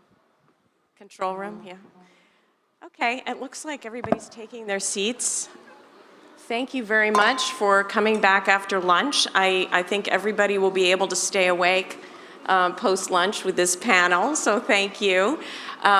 We had a little change in our panelists, as you can see. We are graced by the presence of our actual host here, and Alex Younger was unavailable due to some illness, so thank you very much for filling in here. And of course, General David Petraeus, who you saw yesterday, and I'm very, very grateful for both of them to be joining us in a conversation today that we're going to try to take this up a little bit to a 30,000 more strategic discussion and look ahead a little bit to the future. So I wanted to start off with a question here just to set the scene for us about Russia. And, you know, we talk a lot about Russia as a revanchist state, an imperialist power, and we throw these terms around a lot. So I wanted to start off by just defining for ourselves and talking about what does that really mean? Why is that a threat? What could come next? And does it matter how this war ends? And we'll start with you, General Petraeus. Well, thanks very much. First of all, it's a privilege to be on stage with our host and former Prime Minister, who is so eloquent yesterday and inspirational, frankly. And great to be back with you. And thanks to you for your 35 years of extraordinary service in the CIA and the broader intelligence community in the U.S. Yeah, it really does matter. I think it's very, very important. I often try to remind audiences that Vladimir Putin, of course, the insight into what animates Vladimir Putin is not trivial. The fact that he is a revisionist, he's not satisfied with the status quo, revanchist, he wants to get back what he thinks is his, grievance-filled, of course, and this vision of history that he has that doesn't square with reality, but it's what animates him. And it was revealed, of course, that when he was asked the question, what was the greatest geopolitical catastrophe of the 20th century? And he could have chosen, obviously, World War II, World War I, the Great Depression, any number of other similar catastrophes. And instead, his response was the dissolution of the Soviet Union. Now, that gives you a pretty keen insight into how he thinks and what it is, again, that animates that thinking, which then translates into making war on Ukraine. It translated into making war on Georgia with, again, remember, South Ossetia and Abkhazia. It's translated into other adventures that he has embarked on, obviously the actions in Belarus and so forth. But he has not surrendered the objectives that he held for Ukraine. It's worth reminding, as we do actually with the Institute for the Study of War, on whose board I also am a member, that he has not changed his overall objectives. He might be satisfied for a period of time with getting all 4 of the provinces plus Crimea, in which he's active right now, but that's not the desired end state. That is, again, what is pushing Putin. And that's hugely important if you're thinking about a ceasefire and how enduring that ceasefire would be. Our Secretary of State rightly says that this should be a durable ceasefire, a just ceasefire. I'm not sure how that translates into what is being put forward. But those qualities are critically important. How can something be enduring if the aggressor, in this case, Putin and Russia, unprovoked, is not yet satisfied? And as you well know, if he were ever to succeed in Ukraine, Moldova would be next right away, and then probably Lithuania, because we should actually listen to what it is that he says, again, which we didn't do sufficiently in the past, especially when it came to his discussion of the dissolution of the Soviet Union, and what he's been trying to do is put it back ever since in various different forms to regain some kind of relationship with the Central Asian states, with the other former republics of the Soviet Union. And I should just note, having visited Ukraine for the first time when it still was part of the Soviet Union, I should also observe that the strides that Ukraine has made since then are absolutely breathtaking. And we do not want to see Ukraine back under the boot of someone in Moscow, given how its development was so halted in the past. Now you see a vibrant country, and this is actually Putin's worst nightmare, of course, would be to see a vibrant democracy, cherishing freedoms of speech and press, and a all equally vibrant free market economy, which, by the way, is flourishing here in many respects, but in no respect more than in its military-industrial complex. You know, when I visited the very first time, this was the military-industrial hub of the Soviet Union. It deteriorated very much, and now it's come roaring back over the course of the last 2.5 or more years. And that's extraordinary. We were today, by the way, with one of the leaders of Brave One. Now, Brave One is a Ukraine government-funded entity, gets only about 25 or 30 million a year, but it uses that to give grants to startups and to help build an ecosystem, the Silicon Valley of, again, unmanned systems.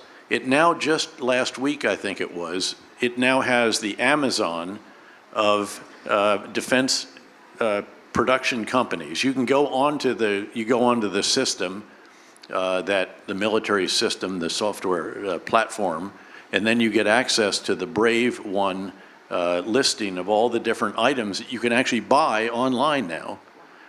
If you need these components or this particular drone or this unmanned vehicle, it has thousands of items for sale there, and the delivery time is not quite 24 hours as with Amazon, but it's 3 to 6 days. Again, think about that. And that's what Putin is competing with. They have the central planned model, of course, and here you have 1,500, they're beyond startups now, but they're all producing the bleeding edge technology in the world of unmanned systems. So again, that would all be stamped out by the central model of Putin, and all of these extraordinary strides that Ukraine has made since my horrible night in the Ukraine hotel up there on the hill, which was not the Intercontinental, I can tell you for sure. There were even people knocking on my door during the evening asking if perhaps I wanted some company. I mean, it's a great place. It took a little while, I know, but they're back with us after lunch. I'll turn to you then and try to get back to that original question about this idea of a revanchist Putin. And, you know, what does that mean for the years ahead in terms of how this war ends? Well, first, I am lucky to participate in this panel. I am the only non-CIA guy at this particular panel, and it had to be MI6 director. So, frankly, it's a cover-up operation. I wish him all the best. It always was. It was just to get you in here. Yeah. So I wish him all the best. Due to some kind of very unexpected and important reasons, he skipped this panel. Here is the thing. The question you asked is, it's more than just about Putin. Yeah. It is about Russian people and the deep root causes that actually inspired Putin to wage the war against Ukraine. Russians always hated Ukrainians. Russians always tried to annihilate Ukrainian nation. And it started in the Russian Empire, hundreds of years ago. Going back to Putin, Putin actually, he mirrors the feelings of an overwhelming majority of the Russian people. And that's the reason why I always say, look, Russian nation has to bear the brunt and to bear the responsibility. everything that Putin did, his regime did, and actually Russian military and Russian people did. It's not just Putin who is fighting against Ukrainians and killing Ukrainians. These are so-called ordinary Russians. In terms of your direct question regarding Putin, you guys, as the former operatives, you know what portfolio, profile of every political leader looks like. I can share with you my experience, my reading of Putin, as I had a number of meetings face-to-face with the war criminal. At that time, he wasn't the war criminal, but he prepared. He was prepared for this kind of mission. Some folks can say that, look, he's an idiot, he's crazy. He isn't an idiot, and he isn't crazy. He's determined, he's obsessed. He's a very sneaky, not political animal, but crazy totalitarian beast. He's a bully, and I do remember first time I met him in Novo-Ogarevo, that's the residence, with then my prime minister, and it was Putin, and it was Chernomyrdin, who was at that time ambassador to Ukraine, and another ally of Putin, of Ukrainian descent actually, his close aide. And you know how he acts? First, he conducts a sniff test. If you lean back, okay, because he's gonna bully you, he's gonna attack you. If you lean back, you are no longer interested for him. So you are done. If you start to kind of fight against him, or at least you show the signs of resilience, this is the very point that you are in his scope of attention. The reason why I'm telling you this, and it's a copycat scenario, how he reads European leaders. It is the same how he reads the action of every single president or the head of the government of the free world. He is not playing by the rules. He is playing with the rules. And what he managed to do, he managed to impose his rules on a huge part of the universe. He managed to collaborate with another tyrant, with another totalitarian regime, which is China. And frankly, I can't figure out why the reason this new administration believes that they can, all this funny stuff, that they can implement reverse Kissinger stuff. Well, this won't happen never, just never, ever. And President Xi today deliberately paid the visit to Krasnaya Ploshchad in order to show to the entire world and to send the signal to the Oval, Mr. President Trump, we are friends in steel, as they mentioned, or friends in crime, I don't know. It sounds more, I would say, truthfully. So, answering your question, either Putin will be stopped, or Putin together with China, Iran, North Korea, and another real axis of evil will completely reshape the world, will impose a new global order, and in this new global order, there will be no place for the leader of the free world, which is the United States of America. Well, they want a different system too, obviously. You know, we have traditionally wanted to make the world safe for democracy and free market economics and so forth. And what they would like to do is make the world safe for their kind of autocracy, kleptocracy in the case of Putin. Exactly, and one of the things that they said in this joint statement, to pick up on where you left off there, is that they were going to cooperate decisively to counter Washington's course of dual containment of Russia and China. And, you know, and I think that this is to the point here. It's, you know, how could we interpret that particular line in any way other than doubling down on that relationship rather than, you know, being poised for Putin to normalize with the United States. It just seems like a complete contradiction. Well, what's interesting is the parallels that are starting now to, say, the late 1940s and early 1950s. Remember the great book by John Gaddis, Strategies of Containment. And indeed, there's a lot of argument whether we're in a new Cold War. Normally, that's having to do with the US and China. And there are strong arguments for that. And then there's some major differences. Obviously, when it came to the US and Western relationship with the Soviet Union and the Warsaw Pact, there was very little economic exchange and so forth and trade, whereas, of course, with the US and China, at least before the imposition of the 145% tariffs, which basically disconnect our economies, but that'll be resolved over time. China is our number 3 trading partner. They're also the other large economy of the world. And so it does make you start to think back to what was it that we did.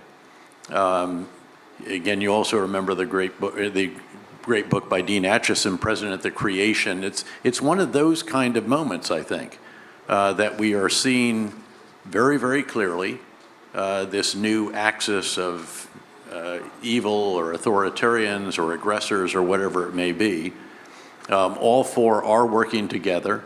Iran is a bit more on the ropes right now than it has been for many, many years because of the loss of Hezbollah.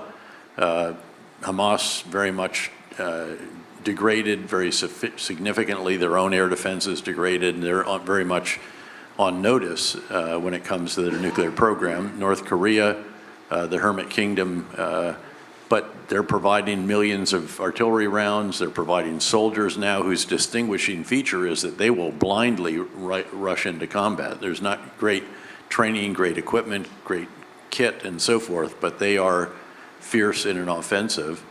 And then, of course, you have China, which was quite wary initially of being called out for helping Russia, but has very clearly been violating sanctions by providing all kinds of components that enable the Russian war economy to revive in a very substantial fashion.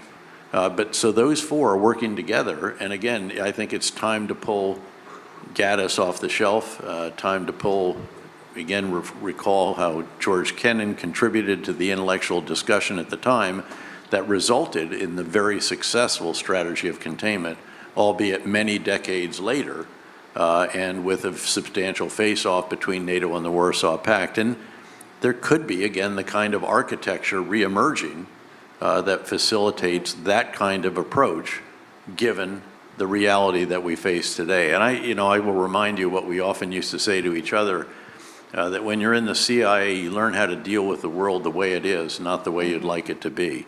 And the way it is right now is that all four of these powers are working together to achieve very nefarious ends. And they are also, of course, stoking forces of illiberalism, including in democracies in Europe. And we should be very worried about the potential in Romania, the reality of Hungary, and some of these others.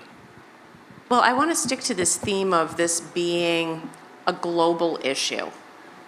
I remember, last year before, Prime Minister Kishida of Japan at the time said, today's Ukraine could be happening in Asia, could be the tomorrow problem for us. And Japan just promised to provide some overhead imagery, SAR, for Ukraine, because they see that there is some skin in the game here. So back to your point, Arseniy, about the whole idea of how these countries are working together, how would you describe this idea of it's not just about Ukraine, that this is a global issue, to President Trump and the people in the administration who are saying, we've got to forget about Europe, that's someone else's problem, we need to look to Asia? Frankly, I desperately tried to explain to the Oval Office, but my guess is that they are not listening to me. Me either. Well, but at least it is so obvious, okay? There are a number of issues. The first one that we already indicated, there is no way, just no way, to split unity between China and Russia. No way, period. The second one is, this is not the first US administration who tries to reset Russia's US policy. You do remember this funny reset or reload button the Secretary of State Clinton pressed. It was funny, okay? At Munich in 2009. Right, with Lavrov, another war criminal, contemporary Ribbentrop. So, and this is the vicious cycle. You guys always do the same with the same result. I don't know to quote Churchill, but he was right. So the time will come when this administration is to realize that there is no way to get along with Putin.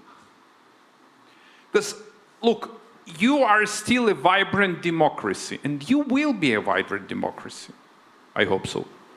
You are facing midterms, and that's not only the Orwell or the West Wing who defines an entire US policy. It means that you have still the Senate, the House, you have a political establishment, and look, you need to fight for your strengths.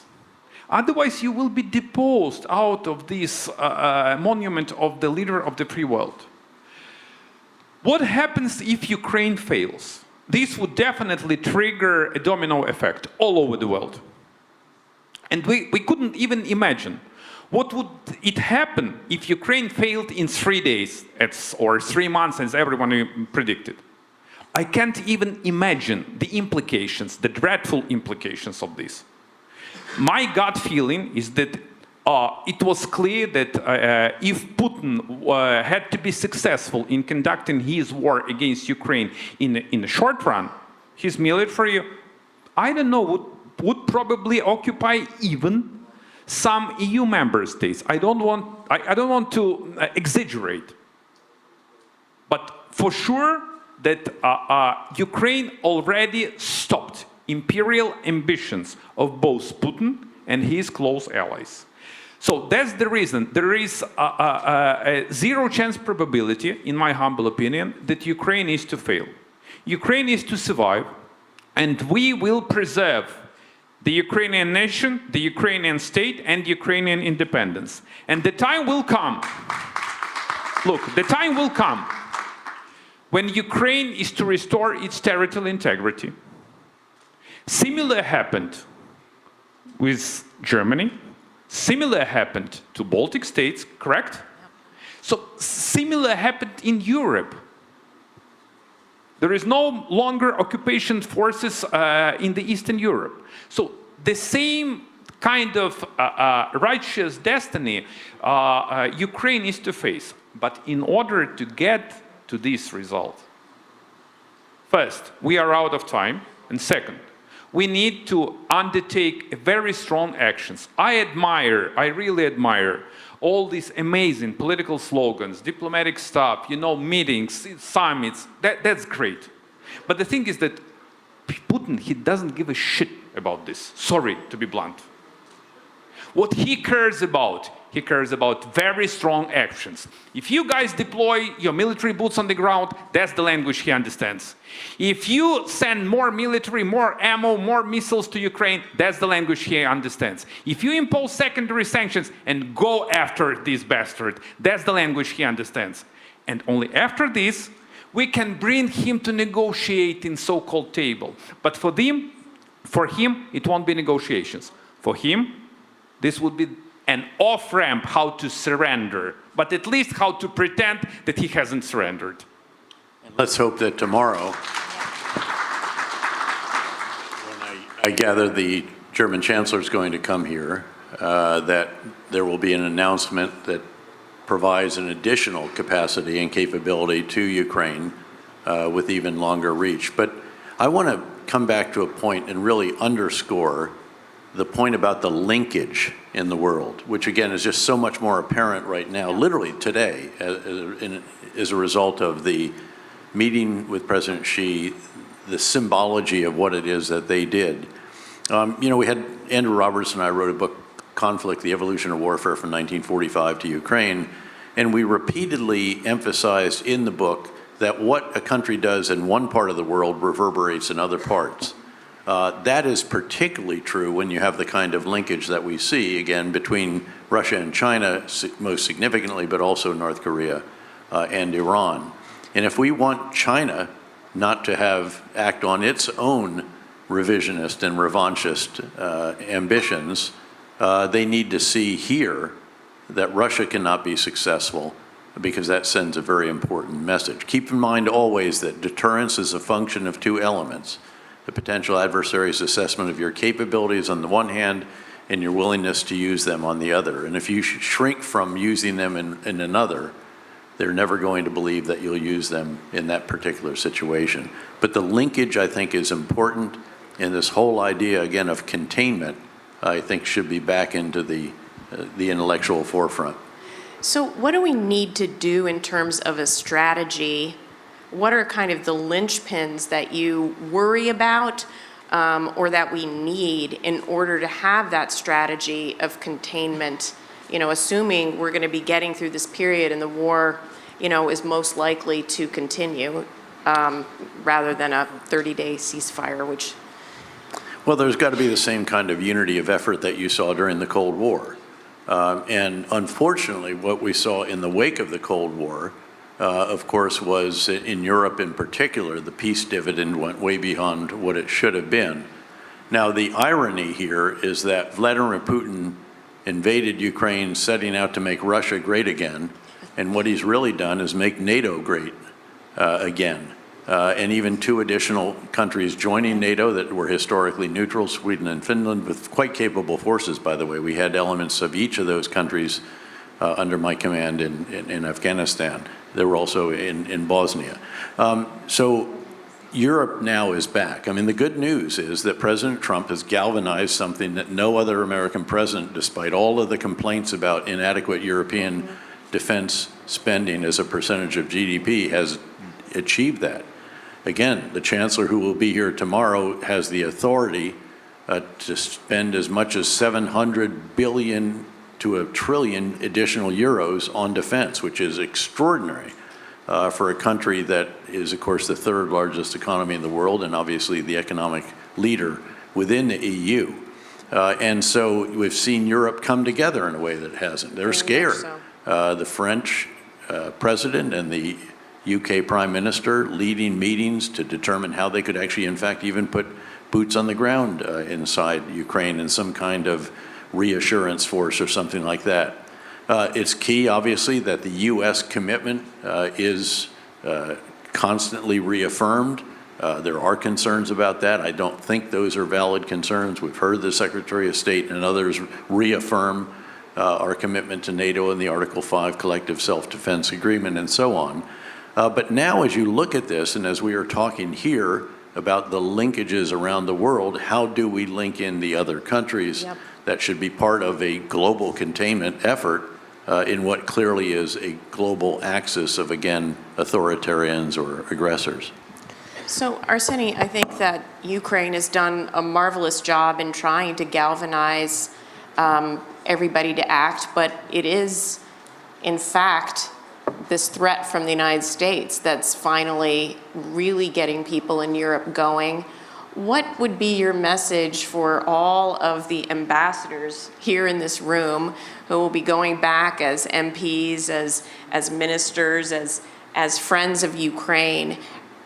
What advice do you have for them about how to actually start implementing the words? I want to wrap up on a positive note. You know. Me too. And I try to figure out how to make it. So first, the good thing is that my president got along, at least for now, with your president. That's the good news. And have you seen how Medvedev, this is the former president of Russia, was pissed off? Completely. So that's another good news. An amazing news that Ukrainian military, with your support, folks, with your support, and with the support of the free world and I do commend, and we are very grateful to every single nation that contributed to Ukraine's security and to your own security. We severely degraded Russian military. And you guys are, as a seasoned, both smart and seasoned people, you are well aware of what am I talking about. So it's gonna take a lot of time for Putin to reconstruct his military. There are different estimates, from 3 to 5 to 10 years, God knows how many, but he is not able to attack NATO, neither today, nor tomorrow, nor in a year. It's crystal clear. So his intelligence has been completely compromised. That's another important issue. His losses are staggering, just staggering. Around 1 million of those who killed and wounded. His economy is in a dire state. And I believe he is even scared. He is scared of this ceasefire or any kind of off-ramp for himself. Because he managed to put his country on the foot war, on the war foot. And if the war stops, this could create a huge challenge for his rule, for his tenure, and for him personally as the president. So the thing, my message, the answer to the question you've raised is very simple. We need to act urgently. He believes that he can outlast us. No. We can and we will outperform and win against Putin if we circle the wagon and if we show very strong political will. Strong political, not the coalition of willing, but coalition of strong political will. We have to deliver and to act as quickly as possible. Yeah. You know, yesterday in your opening remarks, you captured, I think, the situation of Ukraine very vividly and eloquently. You said that Ukraine is bruised but not broken, tired but not exhausted. And I think that's a very accurate depiction. So the resilience, yep, there's a degree of war weariness here that wasn't the case, obviously, in the first year or so. Yes, enormous sacrifice and loss and hardship and damage and destruction. But the determination is still absolutely rock solid. And I think that is the key. That's the foundation on which the eventually successful campaign will be conducted. I want to thank both of you. I just think it's really important for all of us to be beating back this wrongful talking point out there that Russia is winning.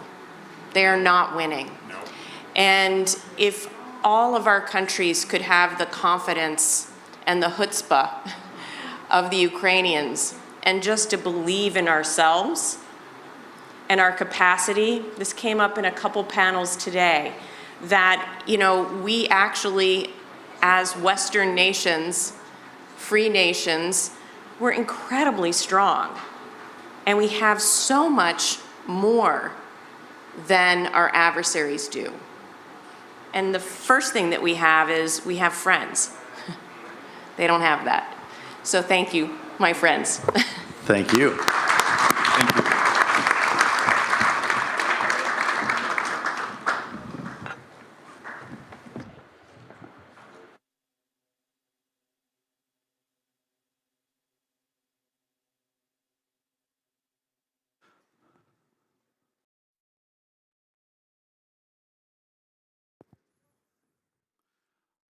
I would like to thank our previous panelists for the wonderful discussion, and I wish to thank Beth Sunner for making a great job here moderating the previous panel. Ladies and gentlemen, that's my great honor, and I'm happy to be here and delighted to moderate the following panel, which is of extreme significance to Ukraine and to the Kyiv Security Forum. But before that, пані панове, хотів би сказати про те, що не хотілося б забути. I would like to say what we wouldn't like to forget. Our Kyiv Security Forum is moving forward, and I would like to thank the fantastic team of interpreters working with us.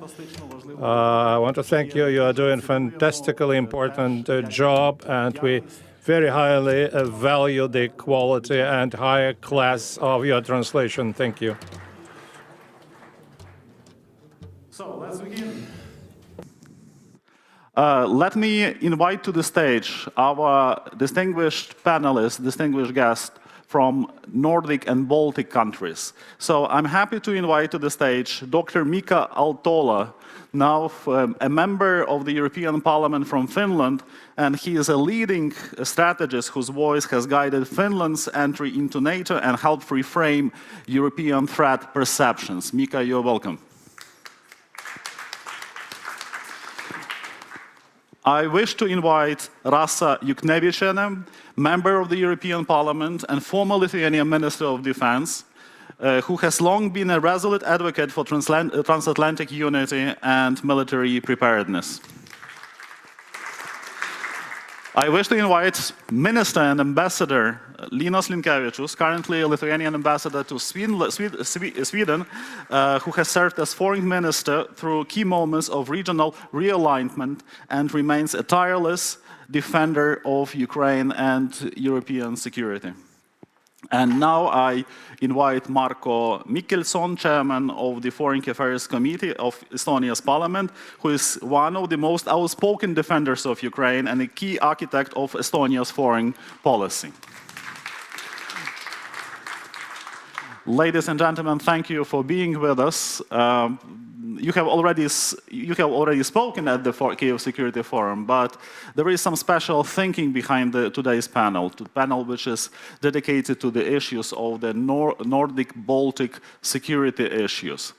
And this thinking is twofold. First of all, by doing so, we would like to show that the Kyiv Security Forum has this kind of regional thinking and understanding of the developments all around Ukraine. And we started the project of this regional dimension panels and analysis from your part of Europe. And in our plans to continue doing so, looking eastward, looking to the south, and looking to our neighbors all around Ukraine. But there is also yet another, even more important reason behind this panel. This panel is to thank you. The reason is to thank you, because Nordic and Baltic nations did their best, more than best, to help Ukraine, to help Europe, to defend the values. And I would like to ask our audience to salute the distinguished panelists and their nations for supporting Ukraine. We will never forget this. So this panel brings together some of the most strategic voices from the Nordic-Baltic region, Europe's true northern shield against Russian aggression. From Kyiv to the Arctic, your nations have shown that commitment, not size, commitment defines leadership. We meet at a time when Russian hybrid and conventional threats remain relentless, and when the strategic future of the Arctic, the Baltics, Ukraine is being shaped sometimes with chilling signals. Just days ago, United States President Donald Trump said he would not rule out using force to take Greenland. A statement that may seem surreal, unbelievable, but speaks volumes about the unpredictability of global power projections in the high north. Dmitry Medvedev, already mentioned here, notorious Dmitry Medvedev, has issued explicit threats toward Finland and Sweden recently. He stated that these countries are now potential targets for Moscow and could face retaliatory strikes, including use of nuclear weapons. So let's begin from that. And my first question goes to Minister Linkevičius. Mr. Minister, yesterday, if I'm not mistaken, Russia and China signed a new declaration. They called themselves friends of steel. Some Stalinism sounds in that declaration. But that's a clear wartime signal being sent to Europe, being sent to the West, being sent to Ukraine. China clearly stated that they support Russia. They support the narrative of Putin. This is on one hand. On another hand, Sergei Lavrov makes a foreword to the book which states there is no Lithuanian nation. From Ukrainian experience, we know that very well what does it mean. So how would you react to the fact that there is a new language between Russia and China, and there is a clear threat to Lithuania? You're welcome. Yeah, thank you. First, I would not overreact because it's not nothing especially new, nothing especially unexpected. If I would mention, let's say, 3 years ago, they also signed declaration, no limits partnership, you remember, so it's also rhetorics. Now it was also a statement, it's not agreement. There were some words which were really well received by Russia because, as you said, Russian narrative to address root causes of the conflict. But again, we can read this root causes in different way. We can read this root causes because of Putin's neo-imperialistic thinking. Others can read otherwise. So I'm not saying that's something terribly new, but what is definitely stable, that China is a trade partner for Russia #1. I would say it's lifesaver of Russian economy. It's a big supporter of their military machine, but it's not the same from China's point of view. Russia is not #1, even something like #10 probably as trade partner. So they will balance, Chinese will balance between their interest to keep Russia undefeated, and on the other hand, to make Russia weakened. It's also not very bad for China. So beyond rhetorics, there are some national interests which are even not less important. So yes, yet another statement. They needed to fix something because meeting in Moscow to sign something, but it's not something which should make us discover something terribly new. I see. So you have this kind of calm reaction. Yeah. But don't you find that there is a clear threat which still remains, and further actions of Russia may endanger your security? I'm not saying that this is not dangerous. I'm just trying to say that this is nothing new after signing. It was same before. Interests remain the same. Economic interests, strategic interests. China is growing power with its own, so to say, agenda, which is not expansionist with regard to our territories. But by the way, if they have some claims, it's Russian territory. Also maybe not declared, but this is looking at the map quite clear. So China, this is a big player, growing, expanding, and it should be taken into account, which is taken into account. What is most important for us now, I would say without elaboration, this thought that for Euro-Atlantic community, to make sure that we would try to address these challenges all together, not leaving each other alone facing this.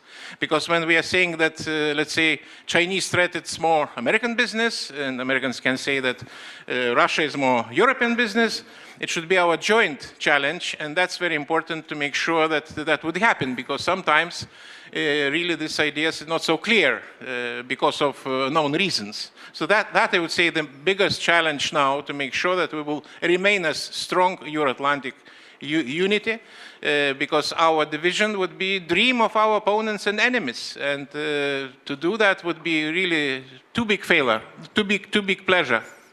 Right. It's an important remark that you made. And here, if I may, I would like to ask you to give us some more general assessment of the situation in the north. How would you, as a former foreign minister and a strategist and today's ambassador to Sweden, how would you assess the general security situation in your part of Europe? Just to have this in a nutshell. Yeah, thank you. Indeed, being in Sweden and for some one year, right, I really can enjoy this very friendly environment, also very good understanding of the situation, very right strategic thinking. But on the other hand, it's much more important that we have this new brand, Nordic Baltic, you know. This is becoming a glue between NATO and European Union, not divisions, but uniting ourselves. And this is also some kind of center of attraction for others. You know, due to the current, so to say, reality, we are facing problems, let's admit. In international organizations, in NATO, in European Union, we cannot reach consensus for obvious reasons. Now we are talking, we're here and proud to be in Kyiv during European Day, because where we should be otherwise. So it's a country which is really paying big price for European values, and if we are celebrating Schuman Declaration, the best place to celebrate Kyiv. It's definitely, no doubt. But some other leaders of European Union and NATO taking part in the parade in Moscow. So parade is parade, but it's most dangerous and painful when they are blocking our decisions or making them late. And it's not just about, well, it's also about sanctions and whatever. So as organizations, we are not so efficient these days. And this explains that we need to look, of course, we have to make some kind of housekeeping efforts within. This is another story. But objectively, we also are going to so-called coalitions of willing and able. And that's the case. And this core of one of the coalitions of willing and able is Nordic and Baltic format, objectively like that. And others getting closer. During the presidency in European Union, Poland visibly get it closer to this format as well. Also, this another very good interaction between Nordic Baltic and Weimar. Because difficult to imagine any progress in Europe without France, Germany, and that's also the reason why we are happy to be together. And the ministers of foreign affairs very recently met in this format in Denmark and discussed the issues. These days, now as we speak, leaders of Nordic-Baltic meeting in JEF format, Joint Expeditionary Forces, again I would say expanded Nordic-Baltic format together with UK, in the lead of UK and Netherlands. Again, core is Nordic-Baltic and others also getting together. So I believe this explains the situation in the Nordic, when we are at the core of actions, of those willing not just to talk but also to take decisions. And implement these decisions. Now it's just the reality, and I believe this is explains that we will not replace organizations which are important for us, being NATO and European Union, no, but we have to do something because the situation is enforcing us to do something, given the fact that we are stuck in the decision-making process because of the veto of some countries. Thank you, Mr. Minister. My next question goes to Dr. Mika Aaltola. I will ask slightly the same that has already been raised during the Kyiv Security Forum, but I would kindly ask you to make, just to have more clarity on that issue. With Donald Trump saying that he doesn't rule out the use of force, with the Russians who threat Finland and Sweden with nuclear strikes, we clearly understand that High North is not already the zone of competition, but of, escalating madness, I would say. What do you do to get prepared to any kind of escalation that may arise in that part of Europe? The floor is yours. Thank you, and thank you for reminding us of the Nordic-Baltic support for Ukraine. I'm proud that Finland currently ranks highest in the polling when it comes to support for Ukraine. Over 90% of Finns are strongly on the side of Ukraine, and it doesn't depend on the parties. It's across the political spectrum. Even the radical left and radical right are supporting the cause because there's historical affinities that we have to understand in here. There's historical connections to Ukraine, and there's a clear strategic level understanding that the Black Sea, Baltic Sea, and the Arctic Sea are connected. They are one theater of operations, if you look at it from our perspective. So if Russia is engaged in here, it will be engaged in the other theaters as well, because it sees opportunities there, and it also feels some dangers there. So perhaps the rising of the level of defense in Finland is one clear indication of the historical tradition, recognizing it today, going over 3%, and perhaps going even beyond that. Level of national defense in Finland is 85%. So 85% of Finns would defend the country even if the outcome would be uncertain, and that's a world record number. And it has a history. You know, Ukraine ranks extremely high there as well, and that has a history. And the common denominator is Russia, and its presence in different arenas in this theater is extremely important to understand that we need to, as in the previous discussion was mentioned, to contain, and we can only contain together. But first and foremost, we have to fix the European defense, get the resources, get them into the eastern neighborhood and Arctic neighborhood. That will perhaps calm also Donald Trump down a bit when he sees finally that there's action being taken, so that the Russian activities and the Chinese activities in the Arctic are met with serious counterforce. When the war started, I remember I was told the Finnish public in television that, you know, the Russian force has to meet with the counterforce. And now we are still in this equation that the counterforce is going to have to be mobilized even more strongly than before because of the Chinese increasing involvement. Thucydides, a historian, once said that the reason for great wars has to do with over self-confidence of a great power and the fear it elicits in others. And now we have to stay calm, rational, stoic, but we have to also recognize that we are motivated because we don't want to see war in Europe. We must win Russia and contain it. True. I think it's a blessing that a Lithuanian became the first EU Commissioner for Defense and Space. That's absolutely fantastic achievement, and I'm really happy that Lithuania is leading the process.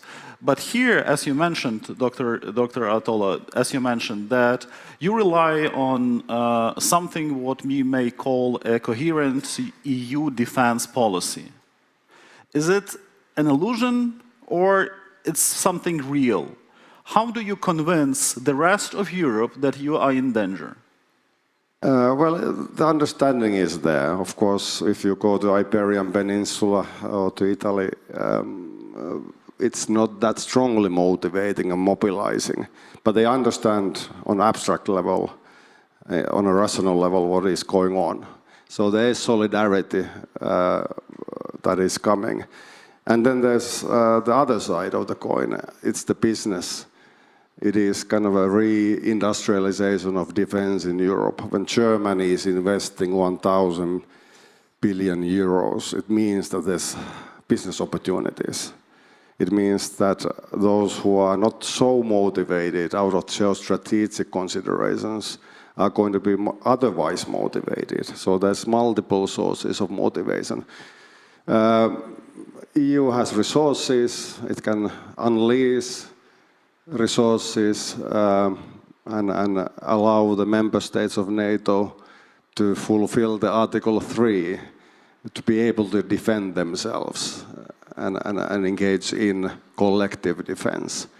So EU plays a part there, but it's part of the equation. So now when we are talking about 150 billion and 800 billion being invested into defense, we are talking about that connection with NATO, member states being able to carry out the collective defense responsibilities and also their own national defense responsibilities. And it's extremely important for a country like Finland because our coffins are empty when it comes to economy, that we are able to be more unrestricted when it comes to borrowing funding for defense. So weapons are needed, and also part of that funding through common activities goes into Ukrainian military industrial base. Thank you. My next question goes to Marko Mikkelson. Marko, you know, I would like to continue this topic. Do you actually believe in some kind of regional dimension of security, regional unions, regional alliances? This is something which is being speculated here in Ukraine since, and this is quite natural and understandable because people try to figure out any other form of ensuring our own security, if not NATO, for instance. So, in your opinion, is there any chance that there is some kind of stronger regional, alliance that may contribute to your security, including Ukraine? And do you have this? Do you share this kind of thinking? You're welcome. Yeah, thank you, and obviously thank you for acknowledging this support what our countries has given to Ukraine and will give further on.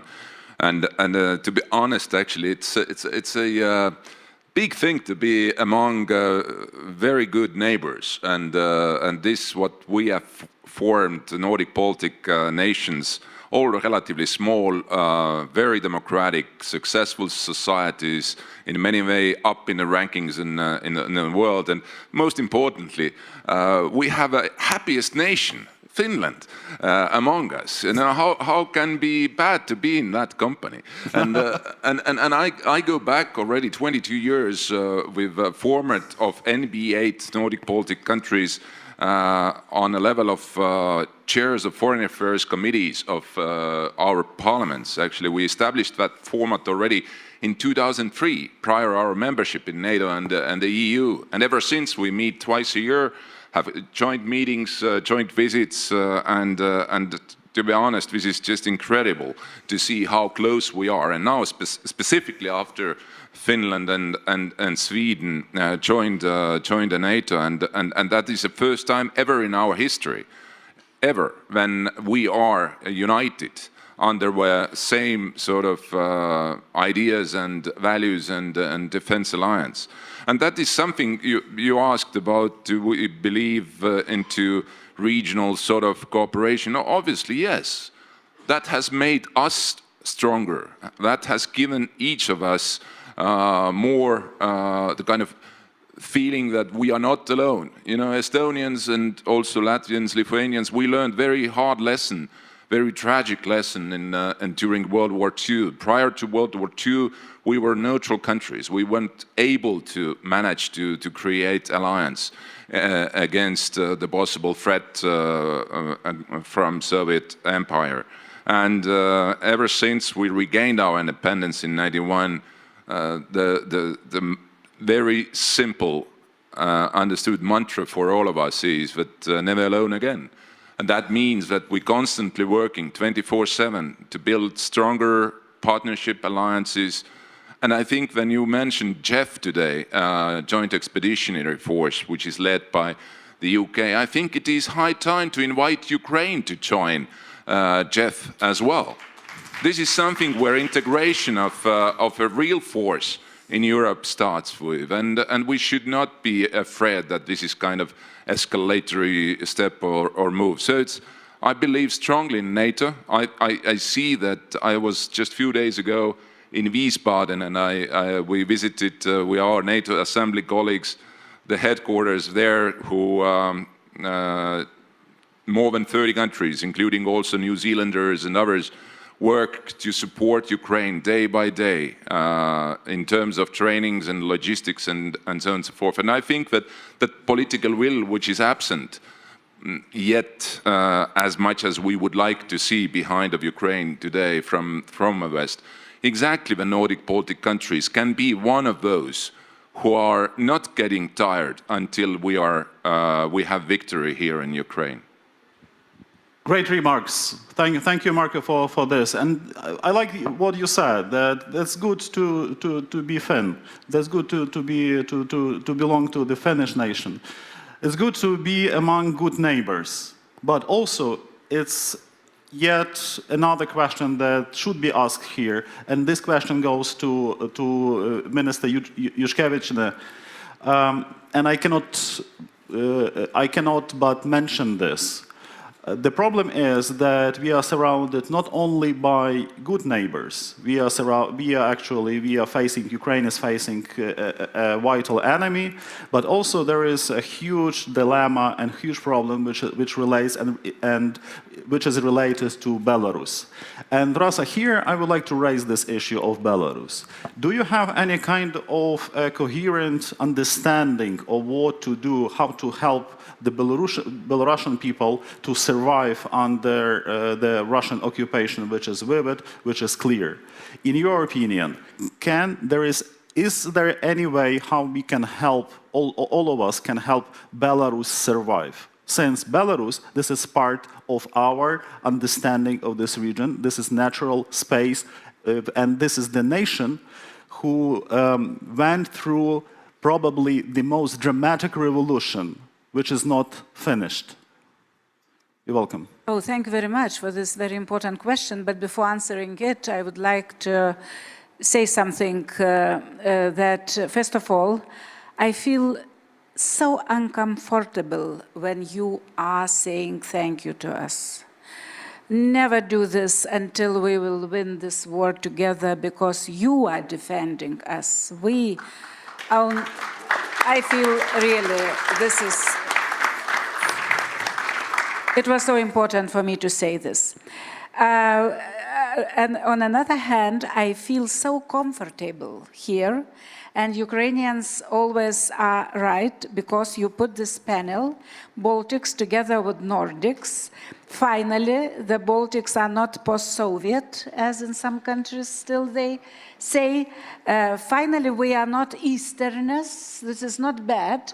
But looking to the map or geography, we are Nordic, more Nordic. And when Ukrainians, Moldovans, and I think Belarusians in the future, Georgians will become a part of European Union, naturally, we Baltics, we will become Nordics together with other Nordic countries. So that is where I feel very comfortable. I feel comfortable together with our neighbors because I looked into the numbers. We together, Nordic and Baltic countries, we have 109.3 million people. Russia, 144 million and decreasing. Our GDP together is much higher per capita, especially. I looked especially into the numbers, and Russia, $13,900 US, us, it depends on country, from 33,000 to 70,000 US. So it's something Nordic, Baltic. It's not like, you know, small countries somewhere in the north. And now on Belarus. Yeah, really, thank you for this question, because I work a lot and I am strong believer that Belarus is a European nation, first. In Lithuania, there are some, I know people are here as well, we are fighting with so-called historical issues when some Belarusians, they are trying to say that they are real Lithuanians, Latvians who were part of Lithuanian Great Dutch, you know, when we were together here, but you Lithuanians were at the time not real Lithuanians.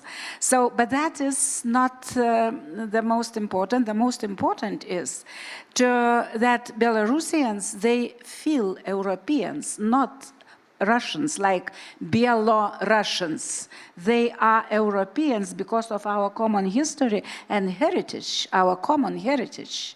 Even our main sign, like Vytis in Lithuanian, Pagonia in Belarus, with different tail, up and down, but I am always giving an example of Nordic countries, especially Scandinavian part of Nordic countries, when they share the same signs, the same flags, more or less, or the same history, but now they can live together with almost the same or very similar signs. So here, how I see Belarus, or maybe those people live there. Yes, they were Sovietized so much, like parts of my country or Eastern Ukraine, for example. You see the difference, Eastern Ukraine, Western Ukraine still. It matters. One generation more in Soviet regime, under Bolsheviks, it's damaging. I don't know if we would fail our battle for independence in 1918, 1920, if we will not fail as it happened in Belarus, Ukraine at that time, Georgia, other countries, I think we would be in a very similar situation as Eastern Ukraine or other parts of that land. So, about the future. Of course, what we can do, first of all, to win this war is so obvious. It's everything depends on battlefield, Ukrainian battlefield. So Lukashenko today and Putin, they are like twins, like Siamese twins, you know, because Lukashenko depends on Putin, and that's very clear. On the other hand, I don't think that those people were in the streets in 2020, that they started to love Lukashenko. No, they are there. But repressions and everything we know from ourselves when we lived in occupied Lithuania, it makes them, you know, to stay at home. Now on our strategy and our national interests. Look to the map. 30 kilometers from our capital, Vilnius, we have totally different environment. We have dictatorship. It's obvious that for us, it's our national interest, as it was Germany's national interest to have Poland in NATO or in EU. The same interest is to have another environment next to us, at least to have this democracy like close to Smolensk. And from Smolensk is not so far away to Moscow. And it's not because I want to change somehow Moscow, it's not my business here, but I do believe that we have to help our Belarusian opposition, people from Belarus, to keep going at least, while we will achieve our goals, and our Ukrainians will achieve their goals in this front line. And we support this. Svetlana Tsikhanovskaya residence is in Vilnius. I always am proud when she is coming to European Parliament directly from Vilnius. And of course, Russia and Lukashenko KGB, they are trying to do everything their best to have us fighting. Lithuanians and Belarusians, be it Litvinism, be it other issues, be it refugees, be it everything. And of course there are problems. Some people are afraid now, not afraid, but they don't like that many people in Vilnius started to speak Russian. Many Belarusians, they speak Russian. By the way, Ukrainians, they live refugees, they like to speak Russian among themselves somewhere in cafes or in the streets in Vilnius. So people are a little bit not scared, but also don't like this, because, you know, we speak Russian, all of us. It's not difficult for my generation to speak Russian, but nevertheless, it is some kind of political issue. So, finally, Belarus is part of our future. Belarus I see like European country and member state in the future, but that is, first of all, we have to win this battle. True. Thank you. By the way, today, the EU foreign ministers gather in Lviv. And one of the issues that they are going to discuss and probably, if I'm not mistaken, they will going to have some kind of decision, is the decision to establish a tribunal which should go after Putin, war criminals, and I believe after Lukashenko. Would you like to reflect, Madam Minister, on the issue of tribunal briefly, if I may? Yep.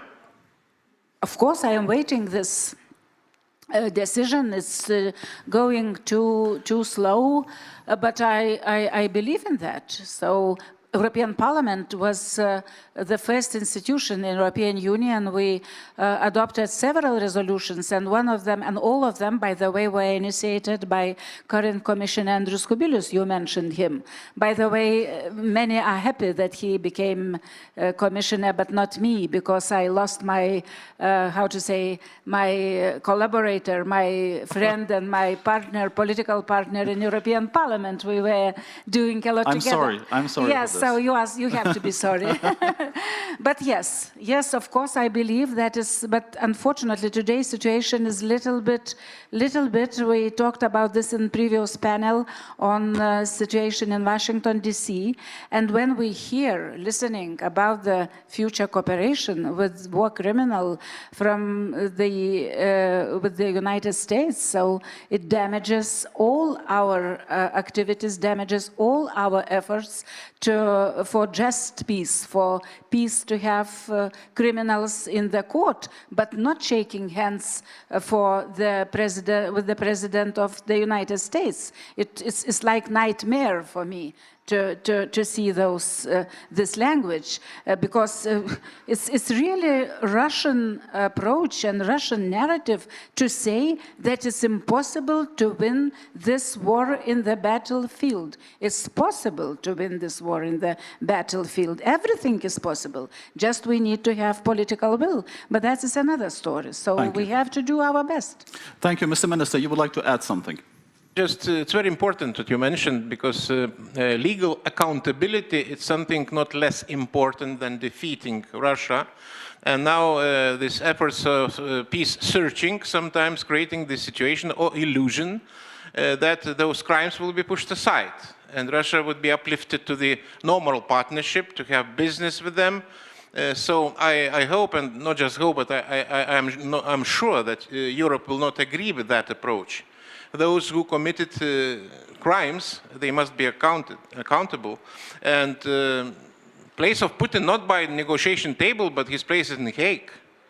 And that should be also repeated until it will be achieved. So those efforts by foreign ministers, as you said, it's not first time we're talking about tribunal. You know, tribunal needed because we need to address acts of aggression, which is not covered by other, so to say, institutions. So it's nothing new, but when it coming jointly, again coming by the format which is just now named as a most probably vibrant and able to move ahead and to glue probably, and probably maybe also enforce the position of entire, so this European Union, this is exactly the example how we are going to proceed. So that's... Thank you, Mr. Minister. As we approach the end of the panel, of the symbolic and very important for the Kyiv Security Forum panel, I would like to ask the final question to conclude the session, and I will address it to each of you. If the North is now the moral compass of Europe, what does it demand from Moscow, Washington, and Brussels? What do you demand from Washington, Moscow, and Brussels in one sentence? Marco, let's start with you. We don't demand from Moscow anything. We have to defeat Moscow. That is when we can be sure that the peace and just peace will be restored in Europe, and the existential threat is going to be eliminated. But what we ask and what we work together with our allies, both in Brussels and Washington, we have to be sure that transatlantic alliance will survive. This is key priority right now, and we should stop whining that Americans do this and that and we don't do this and that. I think that we have to realize that those guys who got together today in Moscow, I mean Xi and Putin, they have very clear strategic aim to divide us, to destroy unity, to destroy transatlantic alliance, that would allow them to then make a new kind of foundations for a new world order, which obviously will not be in our interest. So it's what is, from our side, what is most important is to have a positive agenda, to know that there is no alternative to victory of us, and we have to make sure that the alliance will grow stronger. And this is what we do by leading with example, investing more into defense and building strong alliance. Thank you. Linus, the floor is yours. Just maybe to add the same, that our task now to keep united, to preserve our values, and to transform all these statements and diplomatic niceties into the action and start to implement. That's very important. And at the same time, to preserve as much as possible transatlantic unity, because it's also under threat. True. Rosa. To the United States, I will repeat what I already mentioned, adding a little bit. For the United States, God bless America to become great again and to do their job globally. To us ourselves, Nordic Baltics here and us, long live Europe, and to Kremlin, to Moscow, Slava Ukraini. Героям слава. Nika, the floor is yours. Well, I believe in the institutions, and we should preserve the institutions that we have. So to Washington, to make America great again requires revamping, making those institutions better in doing what they do, NATO, European Union, and multiple others. For Brussels, I would say that it's time for action, do things, be bold, make Europe great again. A continent that produced Renaissance, scientific revolution, industrialization, ruled half of the world. What's wrong with us? Why are we acting like children? And for Putin, we need to beat him in a fight. And the fight is happening here in Ukraine, and Ukraine needs our assistance. And perhaps I would also like to see a result when it comes bringing the Ukrainian children that were stolen from the arms of their parents back. It was very touching when I went to the square next to the hotel, and there's the letters, freedom there, and somebody had made a graffiti there that bring the children back home. Thank you. I would like to thank our distinguished panelists for everything they said, and once again I would like to thank, on behalf of the Kyiv Security Forum, our audience, many of our friends, good colleagues, good fellows. I would like to reiterate our deep gratitude to your nations for everything you did and continue to do to help Ukraine. We will never forget everything you did. Thank you.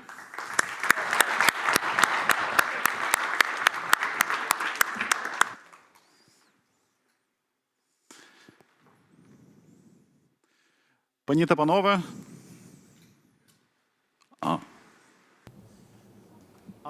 our technical team advisors and actually helped me to remind you that I also have the privilege to announce the video message from the Minister of Foreign Affairs of Finland.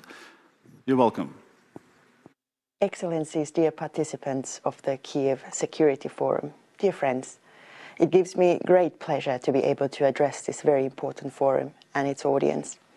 Unfortunately, I'm not able to be physically together with you in Kyiv, but next time. Dear Ukrainians, rest assured, Finland stands firmly with Ukraine. Since the beginning of Russia's full-scale invasion, Finland has provided political, humanitarian, economic and military support, and we will continue to do so for as long as needed.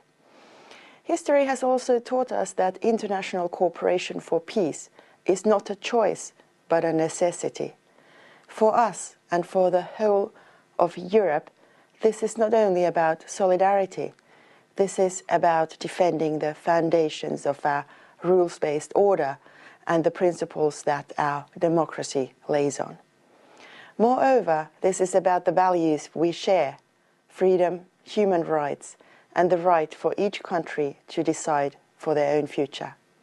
These are also the values Finland was built on and which guided us through tough times. Dear friends, day after day, Ukraine has shown its real willingness and commitment for peace. Unlike Russia, that has shown no readiness for a ceasefire nor for peace, quite the opposite. With deep sorrow and sadness, I have followed the reports of Russia's continuous offensives and air attacks. Russia has continued its merciless strikes against Ukrainian cities and residential areas, despite talks about peace. Deliberately targeting civilians, including children, is something that can't even be called warfare. It is beyond cruel and a war crime. It should be easy for anyone to believe and understand that President Zelensky, or what President Zelensky has said, no one wants peace more than Ukrainians. Ukraine is fighting for its own independence, territorial integrity, and sovereignty. It is fighting for the safety of Europe and for the freedom of us all. The future of the whole international rules-based system is at stake. Ukraine and Ukrainians deserve all the support we, together with partners, can possibly give. Esteemed audience, this year Finland is chairing the Organization for Security and Cooperation in Europe. Supporting Ukraine is at the heart of the OSCE's work during our chairpersonship. In the past, Finland has been able to contribute to promoting peace, both on our own continent, in Europe, as well as globally. This legacy obliges my country to continue the good work. It is in the interest of all of us to have a just and sustainable peace in Ukraine. In the absence of it, there won't be stability in Europe. Today, as we celebrate Europe Day, it is good to remember that the people of Ukraine have clearly expressed their desire to be part of Europe, which they are. The future of Europe and its people is within the European family. Ukraine has Finland's full support on its EU path. Thank you so very much.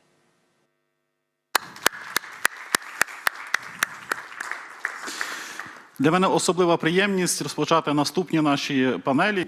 For me, a special pleasure to start the second panel and the second part of our forum, because today, among ourselves, there is a great friend of Ukraine, a legendary personality, one of the founding fathers of Solidarność, the editor-in-chief of Gazeta Wyborcza, Adam Michnik.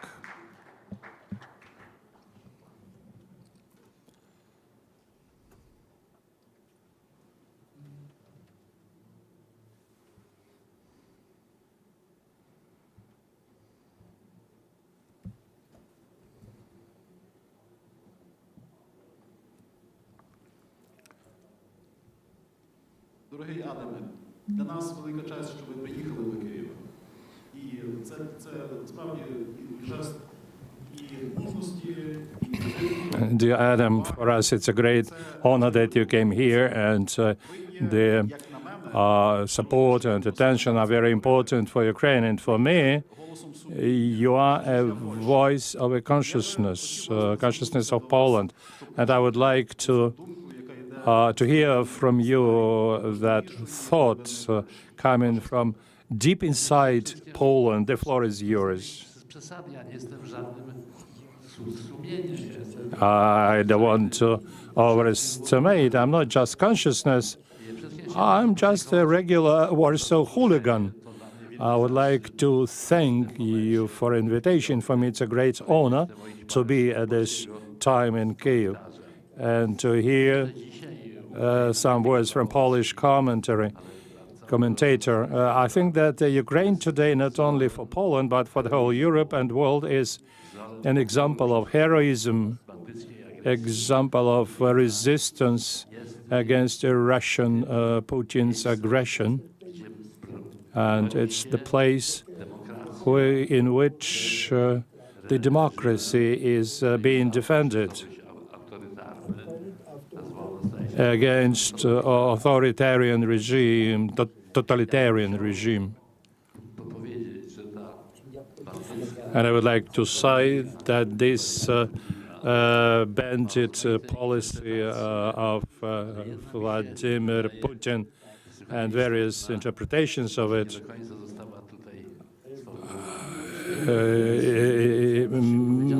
maybe has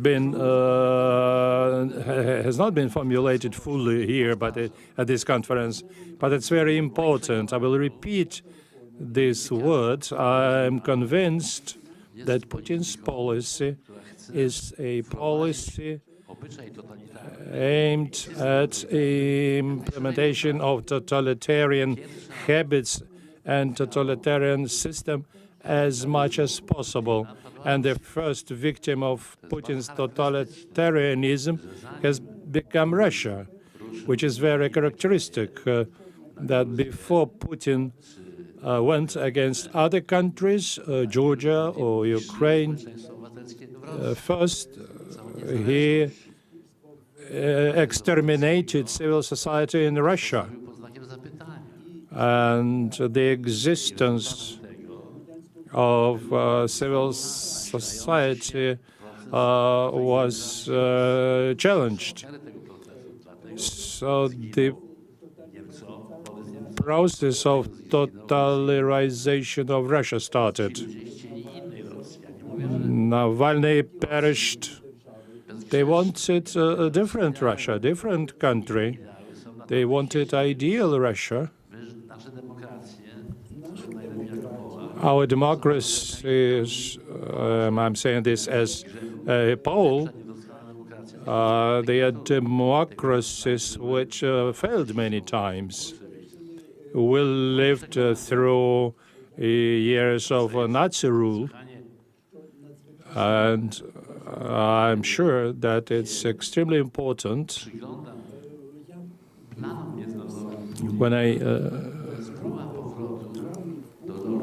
when I look at Putin's plans to come back to totalitarianism. I know this from earlier times.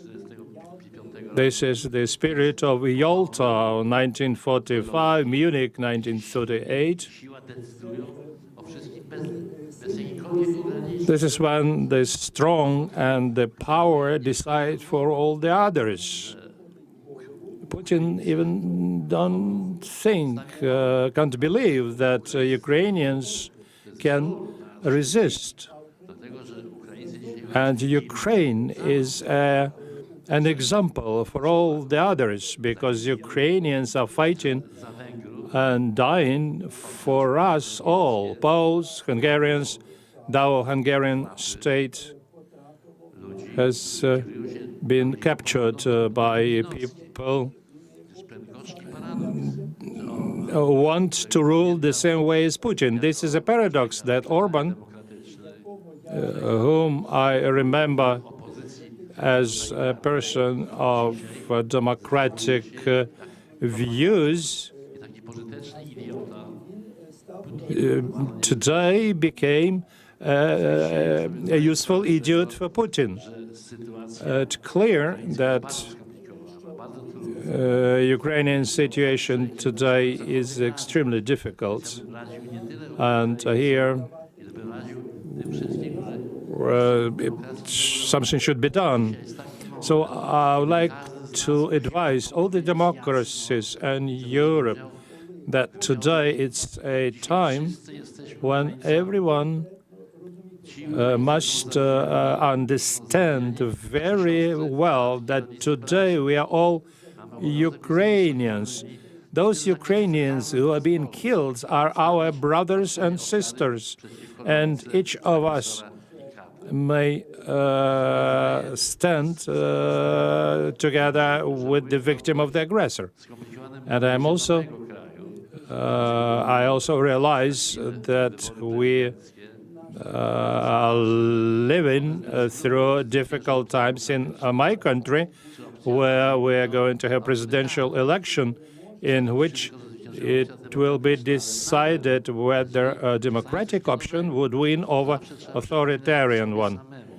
If something bad happened, I would say that no victory is a final victory, but no defeat is also not final defeat. And Ukraine is an evidence and proof that Ukraine has built a wonderful nation, a wonderful society, and as a Pole, I'm happy that we have such a neighbor. But we also realize that there is a brown wave of populism is coming, and I must say that this wave has already reached the United States. And I'm just astonished. It's not America which I used to know. I feel today that I cannot listen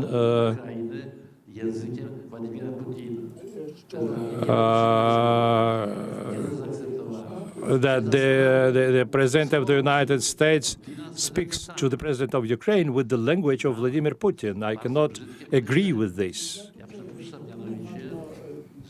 Zgodnie z myślą nieśmiertelnego Lenina, polityka zagraniczna jest funkcją polityki wewnętrznej. Że tak jak Putin prowadzi swoją politykę. And I suspect that war is the continuation of the war with different means, and the Russian society should free itself, should become democratic again. What Trump is doing, what his administration members are doing, looks very much like Putinization of the United States. Vis-a-vis, say, the free media, universities, it reminds me of what Putin did some time ago in Russia. So it might have indeed woken up Europe, and Europe should enhance its military force.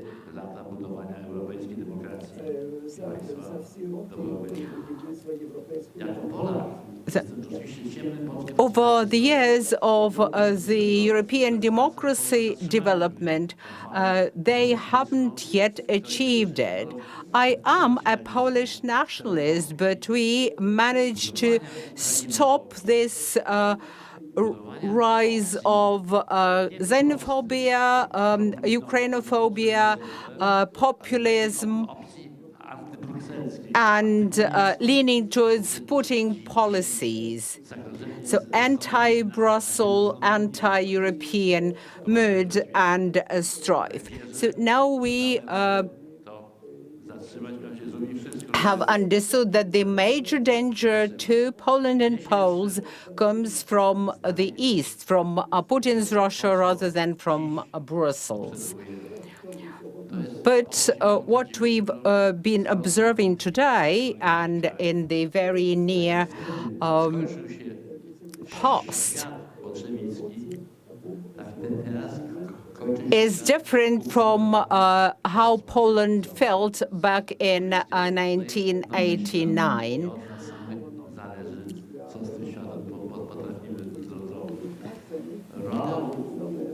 So, after the collapse of the Soviet Union, I understand that Ukraine can stand up to Putin's threat, and we should support it in that strife. Thank you very much. Glory to Ukraine, glory to the heroes.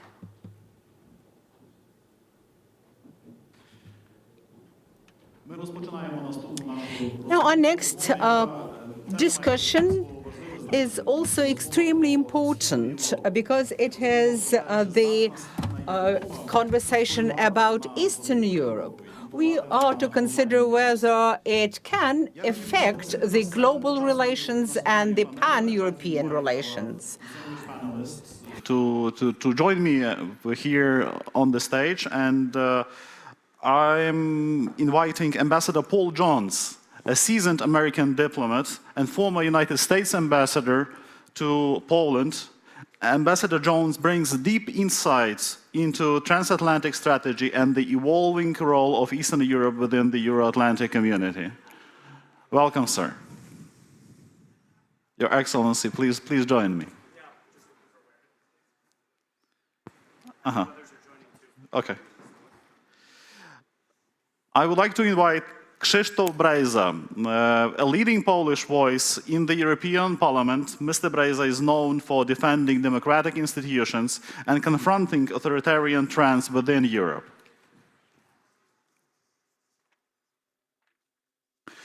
I'm happy to see somewhere here Mr. Mykola Knieżycki, a strong and true friend of the Kyiv Security Forum, a prominent Ukrainian parliamentarian, journalist, and public intellectual. Mr. Knieżycki is the forefront of Ukraine's legislative defense of freedom and European integration. Have you heard what I said? Ambassador Fredrik Lundqvist, as director of the Stockholm Center for Eastern European Studies, Ambassador Lundqvist offers strategic depth. You're welcome, sir. On regional security and hybrid threats facing Europe's north and east. I'm happy to greet Liisa Rivas among us, an Estonian member of parliament and rising voice on European security. Ms. Rivas represents one of Europe's most cyber-resilient democracies, standing on the front line of deterrence and innovation. Liisa, thank you for being with us. And I'm happy to see here Sławomir Serakowski from Impact from Poland, and we are co-sponsoring together with Impact this wonderful panel. Sławomir is a good friend of Ukraine, one of Poland's most influential intellectuals and editor of Krytyka Polityczna. Mr.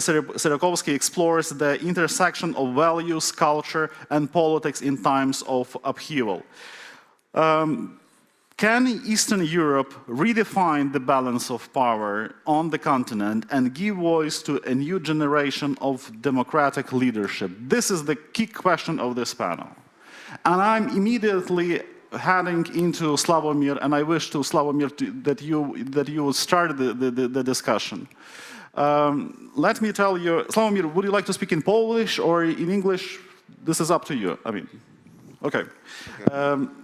You know, first of all, we are really happy that Impact is here. Impact is one of the biggest, strongest conference platforms on regional security in Poland.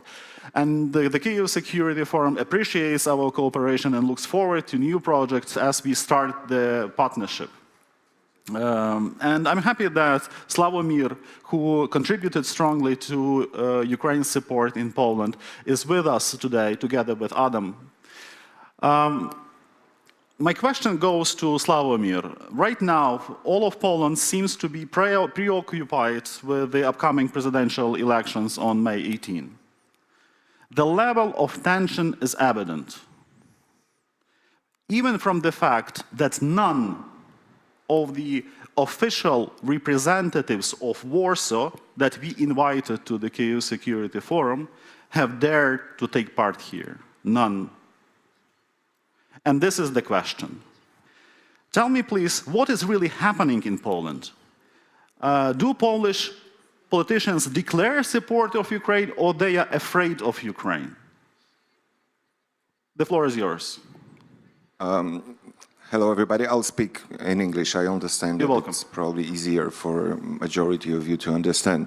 You didn't add that I'm an arm trader also, because I raised funds first for Bayraktar, and recently with Timothy Snyder, we raised millions for armored vehicles. I'm mentioning it not because I want to praise myself, but I'm mentioning it because 3 years after the war, raising funds for these armed vehicles went even faster than at the beginning of the war with Bayraktar.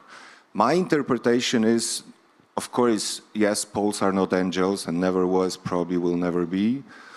But if you don't give reason, occasion, something clear to regular people, then the pro-Ukrainian majority will stay silent. And then you're going to hear mostly populists, anti-Ukrainian nationalists, etc., etc. So from my perspective, although I was perceived for many, many years as one of the top 5 enemies of Polish government, anti-Polish, etc. Kaczynski wanted me to hang on the lamp when I was 20-something, so I have a good record of being anti-Polish in Poland.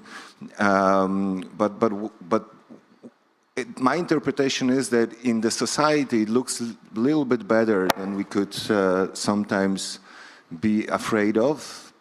And among elites, I'm also surprised. A year ago I was here and I was one of the 1 or 2 Poles that were present at the conference. Don't know why. I mean, I don't, but I'm absolutely sure that Tusk, Sikorski are so pro-Ukrainian that probably you cannot be more in Europe. So there is no fear on my side that there is no pro-Ukrainian majority in the government and in the society. When it comes to elections, fortunately, the populist candidate just several days ago committed political suicide because it turned out that he was he took over the flat from senior person without really paying the real price for that. So now, an hour ago, we saw the first surveys after this case, after this scandal. And now the difference between Rafał Trzaskowski, the Democratic candidate, and the populist candidate is even more than 10%. I'm talking about the second round. In the first round, it's about like 7–8%. So it doesn't look that bad. When it comes to the European scene and Polish influence on it, I think it's also, I'm quite optimistic here, because Tusk is probably one of the most experienced, if not the most experienced politician now in Europe. Friedrich Merz is much more pro-Ukrainian and actually willing to act than Olaf Scholz. And Emmanuel Macron stopped calling Putin every day, which is something. Okay, but what I'm saying is that, you know, my perspective is like this. Not only Europe is a chance for Ukraine, but Ukraine is a chance for Europe to establish itself as a geopolitical player. What I see now is that Europeans are looking at the Ukrainian mirror to see themselves as a serious partners and the global players. There were many breakthroughs thanks to Ukraine. For the first time, Europe has some kind of defensive policy, can even buy weapons together, is getting stronger when it comes to energetics, etc., etc. And these 3 countries, France, Germany, and Poland, they go through this Hamiltonian moment. Poland cannot be that crazy transatlantic as before. Germans cannot be pacifists as before. French cannot be that Gaullist anymore and had to turn to Europe. To me, the flow of events is actually in Europe, unlike in America, going faster and faster on the Ukrainian side. Of course, there is elections in Romania with Adam. We go there tomorrow. It's not actually it's not pro-Russian movement. It's more anti-establishment movement, which is the case in pretty much every country in Eastern Europe. So this is the problem. I will stop here. Thank you. Thank you for stopping here, because I would like to elaborate particularly on this matter. What's wrong with our part of Europe? Why this pro-Russian anti-establishment narrative is gaining support in Hungary, in Slovakia, during the Romanian elections, now in Poland? How would you explain the reason that something going wrong or not? You're welcome. As a sociologist, I'll tell you briefly, because I should be brief here. There are 2 reasons why Eastern Europe is still different than Western Europe. First of all, traditionally, the tradition of political liberalism, checks and balances, independent judiciary, independent media, separation of power, which comes originally from the liberal tradition, not even democratic, but liberal thoughts, is much weaker in Eastern Europe. In Eastern Europe, we always had to fight for independence. So always anybody who wanted to discuss whether Poland should be liberal, conservative, or something, all of them were treated as guys who are like just wasting our time when we had to be united and stop and only thinking about independence. Second of all, the trust among people and people to institutions, beginning with the state, is much, much, much lower in Eastern Europe than in Western. The state was always an enemy in Eastern Europe, Russians, Germans, Soviets, etc., etc. So what we are, and the problem is that the pressure of current things still is so strong that the most important ministry in Polish government, I'm not talking about the wartime, is still Ministry of Finance and not Ministry of Culture, Ministry of Education, somebody that would support NGOs, independent media, etc. If we want to be liberal democracy, we have to have liberals, and this homework is still to be done. Mm-hmm. And don't you find that... And like to conclude, of course, if there is no trust between people and the state, and then you have two parties, one promise you reforms, another cash, then the cash party always wins because people don't trust the state that it can deliver the reform. It happened everywhere in Eastern Europe. In Western Europe, only Giorgia Meloni is the first head of the state that comes from populist party. First, only one case, and it's Southern Europe, actually. In Eastern Europe, it is almost a standard, or was like the time before. This is the... Correct me if I'm wrong. So, in your opinion, AfD, Alternative for Germany, is more Eastern European problem than German problem. So, the origins, the root causes of AfD is that this is the manifestation of East Europeanism or not? Well, the base for AfD is, of course, in Eastern Germany. They rule there. They can achieve 30%. This was the moment of breakthrough for them in local elections. Then, of course, they invaded the mainstream everywhere in Germany for different reasons. One is an anti-establishment movement, another is migrations, some mistakes of Angela Merkel. Here I'm happy that Friedrich Merz is coming, because probably he hates Merkel's legacy, same as Biden's legacy, and he has also his personal reasons. I perceived like at least these three countries, and not only them, of course, as a good chance for Ukraine, and of course I can say like Adam, we're going to do everything what's possible to push it into this direction, but I'm pretty sure that Tusk or Sikorski don't even need to be pushed into this direction. Thank you, Sławomir.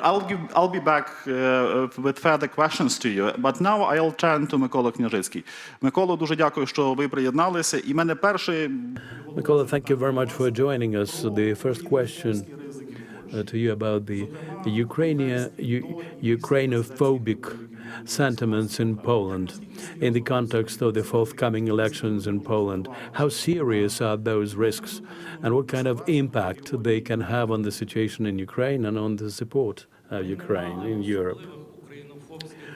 We did not have special pronounced anti-Ukrainian sentiments after the victory of Solidarność. During several governments in Poland, there was a formula which was introduced by Pope John Paul II, that we forgive, we ask for forgiveness. We were laying flowers at the graves of Poles and Ukrainians in our respective countries. We visited each other. We visited the villages where Poles were killed by Ukrainians and Ukrainians killed by Poland. But those were cases that those primarily happened on the territory occupied by Germans. We do remember how Russia tried to fan fan up the anti-Ukrainian sentiments in Europe, and a number of journals were propagating materials about a standoff between the Poles and Ukrainians, and then the government came to power in Poland, which decided to use this as a political card. But nevertheless, we also had a lot of joint positive things in our relationship, going back to the times of Petlura, Pilsudski, and so on. So they started using this card in their own interests, using anti-American, anti-German, and anti-Ukrainian cards. That was primarily done by the previous Polish government, PiSu.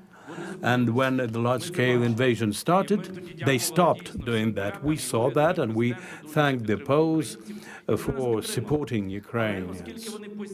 They did support us, but since that seed had been sown in Poland, this card was taken over by the extreme right, who blocked the roads, blocking Ukrainian grain and so on. And now these people play into the hand of Russians, clearly and openly. And I'm sure that the goal of Russia is to stoke those sentiments in Poland now. And this card is pretty much being used now as well. Now we are in the situation when Europe, well, actually, Ukraine is a part of joint European security. What is the EU now? It has changed its forms and visions of the future. There's G5, Poland, Germany, France, Spain, and Italy. There are Nordic countries in cooperation with Poland and the Baltic countries who unite in supporting Ukraine. There's the Great Britain and Ireland and Norway, which are not members of the EU, but they are involved in European politics. Even Turkey is involved and engaged in the European politics. Here, the role of Poland is very strong because jointly with Germany and France in the Weimar Triangle, Poland is one of the major countries of Europe, and they're very much interested in Ukraine's victory, because otherwise Poland will be next. And Poland knows that Putin and Medvedev set their sights on Poland, and they openly declare this. Russia will continue supporting ultra-right and Eurosceptic movements. And I think that politicians, sensible politicians in Poland, understand that they have to support Ukraine. The case in point, Mr. Tusk and Sikorsky and other similar politicians who are the first to support us, who stand for our interests in the world. So I do not see any major threat of anti-Ukrainian sentiments in Poland, except for the ultra-right forces which are being supported by Russia. And if there were elections in Ukraine, I'm sure that here Russia would bet on the pro-Russian and ultra-right and anti-European forces. Thank you very much. It's very important for us to understand what's going on in Poland, because Poland has done so much for Ukraine, and their contribution into our victory is not less than the assistance we've received from the Nordic countries or the US. Poland has been unwavering in that support.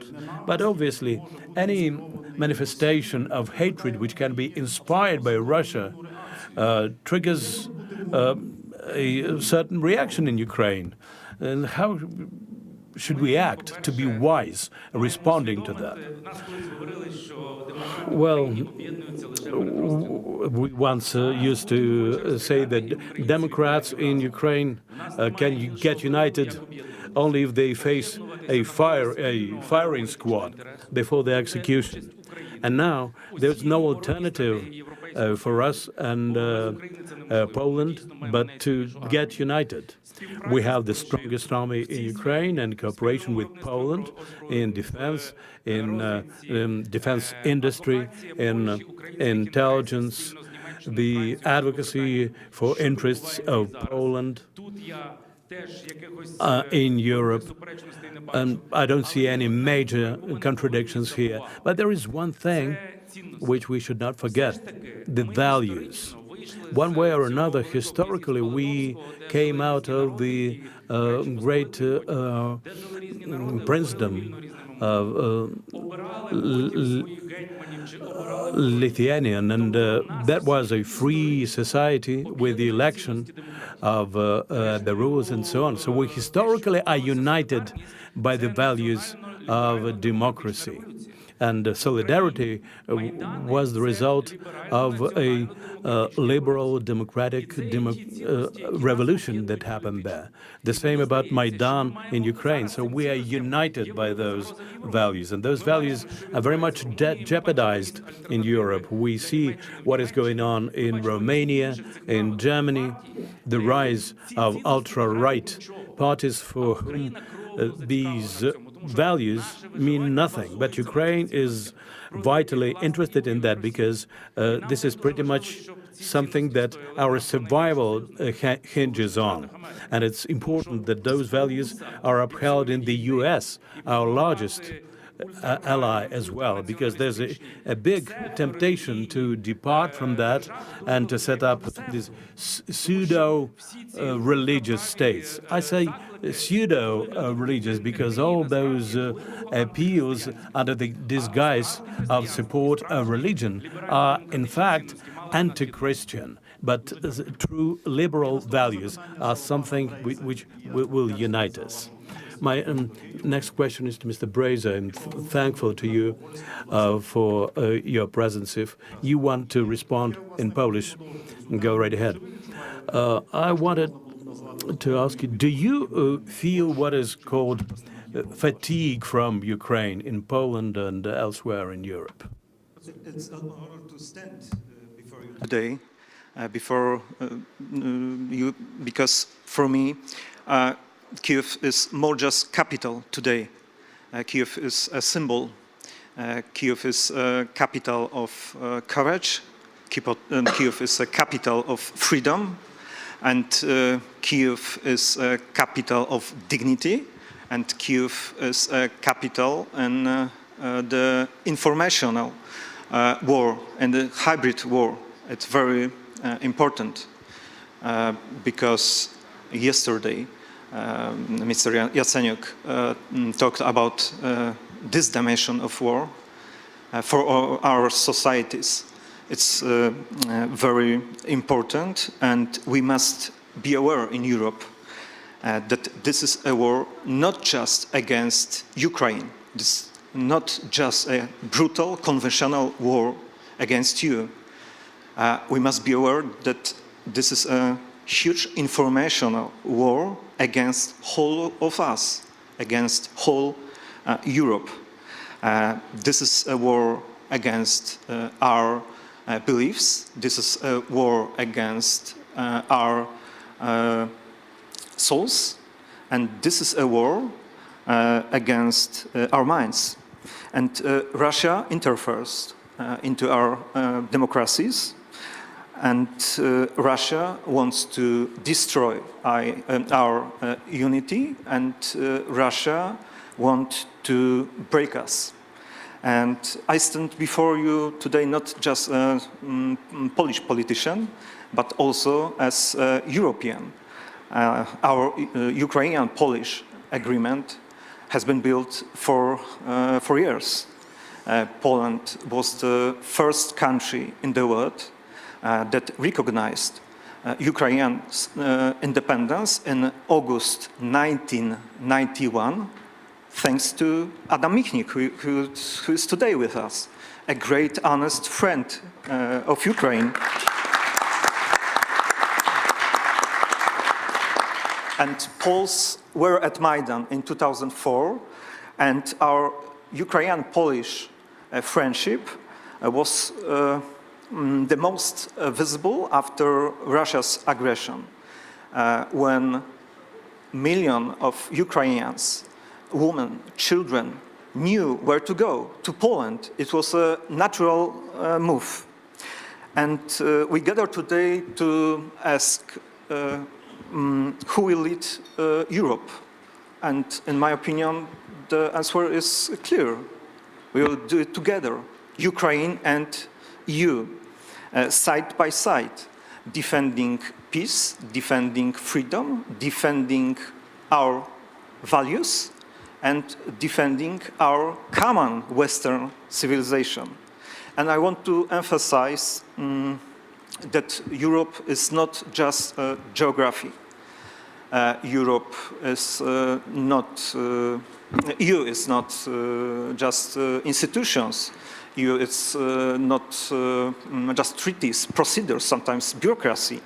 But EU is the union of values.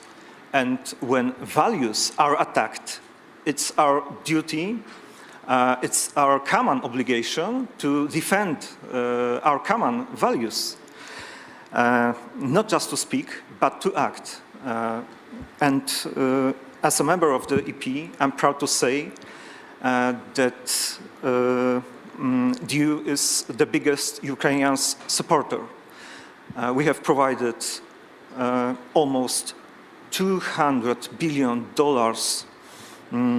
for Ukraine. It was financial support, it was humanitarian refugee support, it was very important military support. And we are aware that this is not a form of charity, but this is our common investment into our European future. We have also firmly acted against Russia. We imposed 16 packages of sanctions, and just now we are preparing 70th package of sanctions. And now EU is really effective, not only in speeches, but in real efforts, but in real deeds and in real actions. And today we are more united than ever. And to my Ukrainian friends, I will say one thing: you are not alone. We are with you. You are not a so-called gray area. You are a great nation. You are not a buffer zone. You are Europe. And we know that your victory is the key for the peace in whole Europe. Mr. President, I thank you very much for this optimistic and very strong voice. On a personal note, I wish to thank for your personal efforts in Poland, in the European Parliament, and we value very much the continued support of Ukraine. And now my question goes over to Luisa Rivas.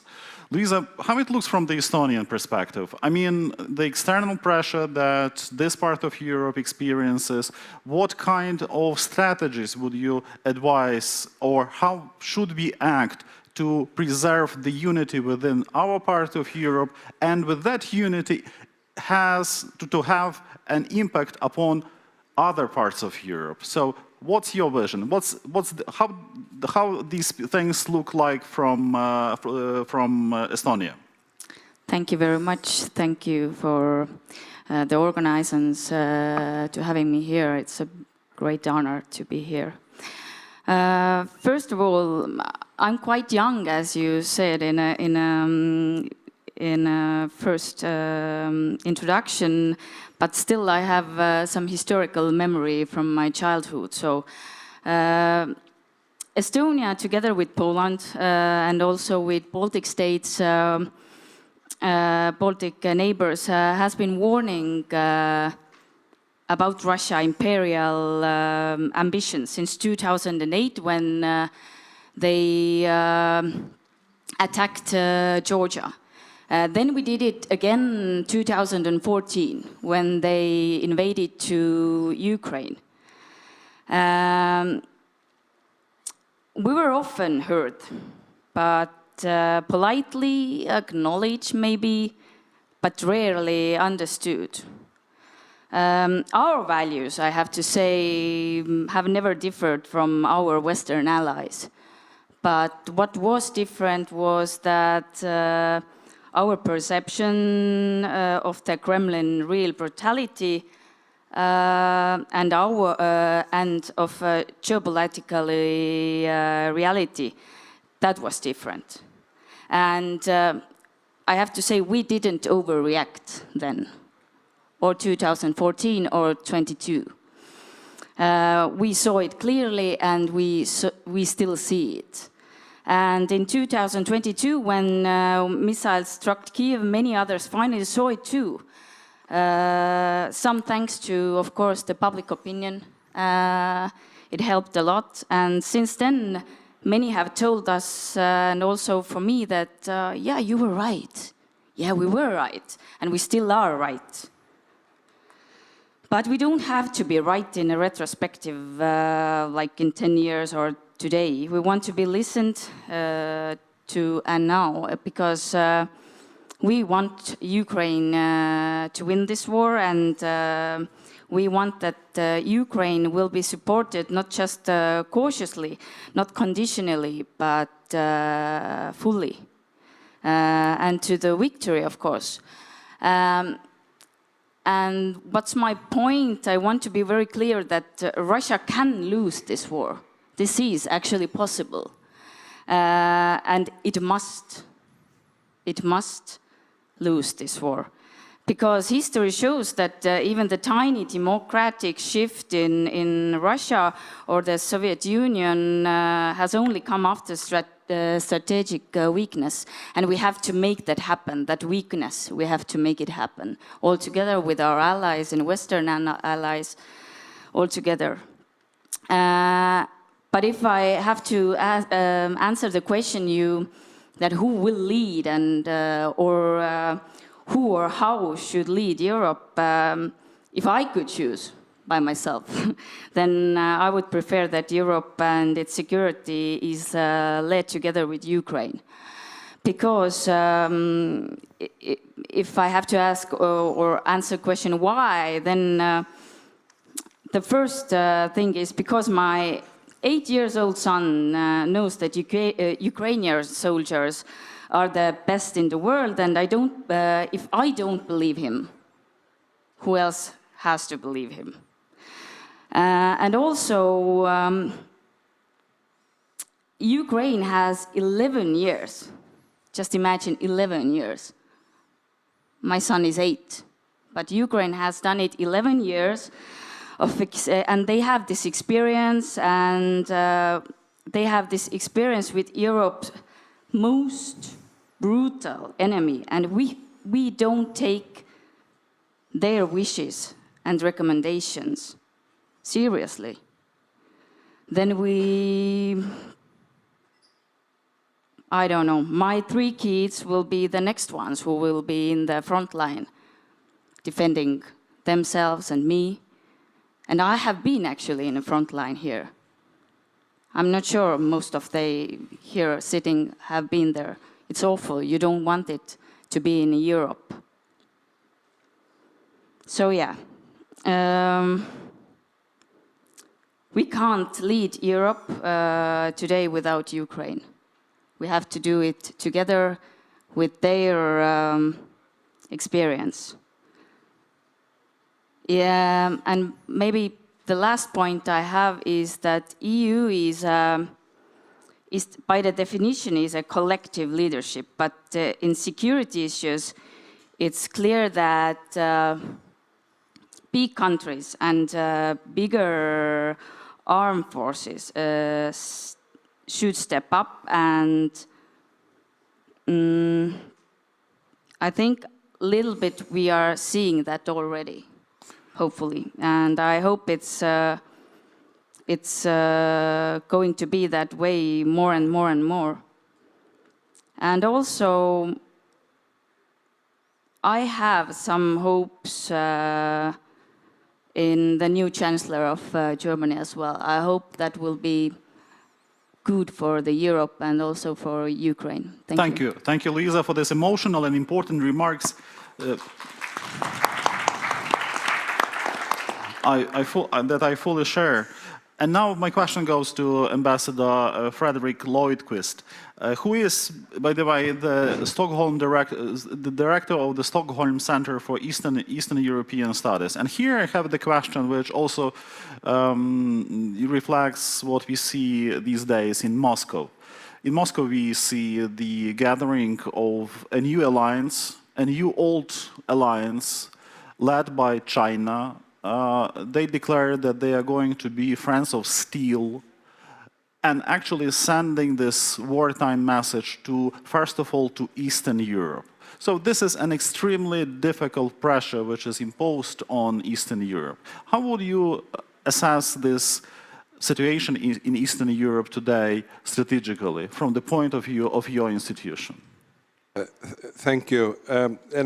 First of all, I'm not quite sure we all I think we all operate with different understandings of what Eastern Europe is, and for me, Poland is Central Europe and that's not Eastern 100%. Europe. This is the prominent signature feature of Eastern Europe. Yeah. Everyone understands something else. Yes.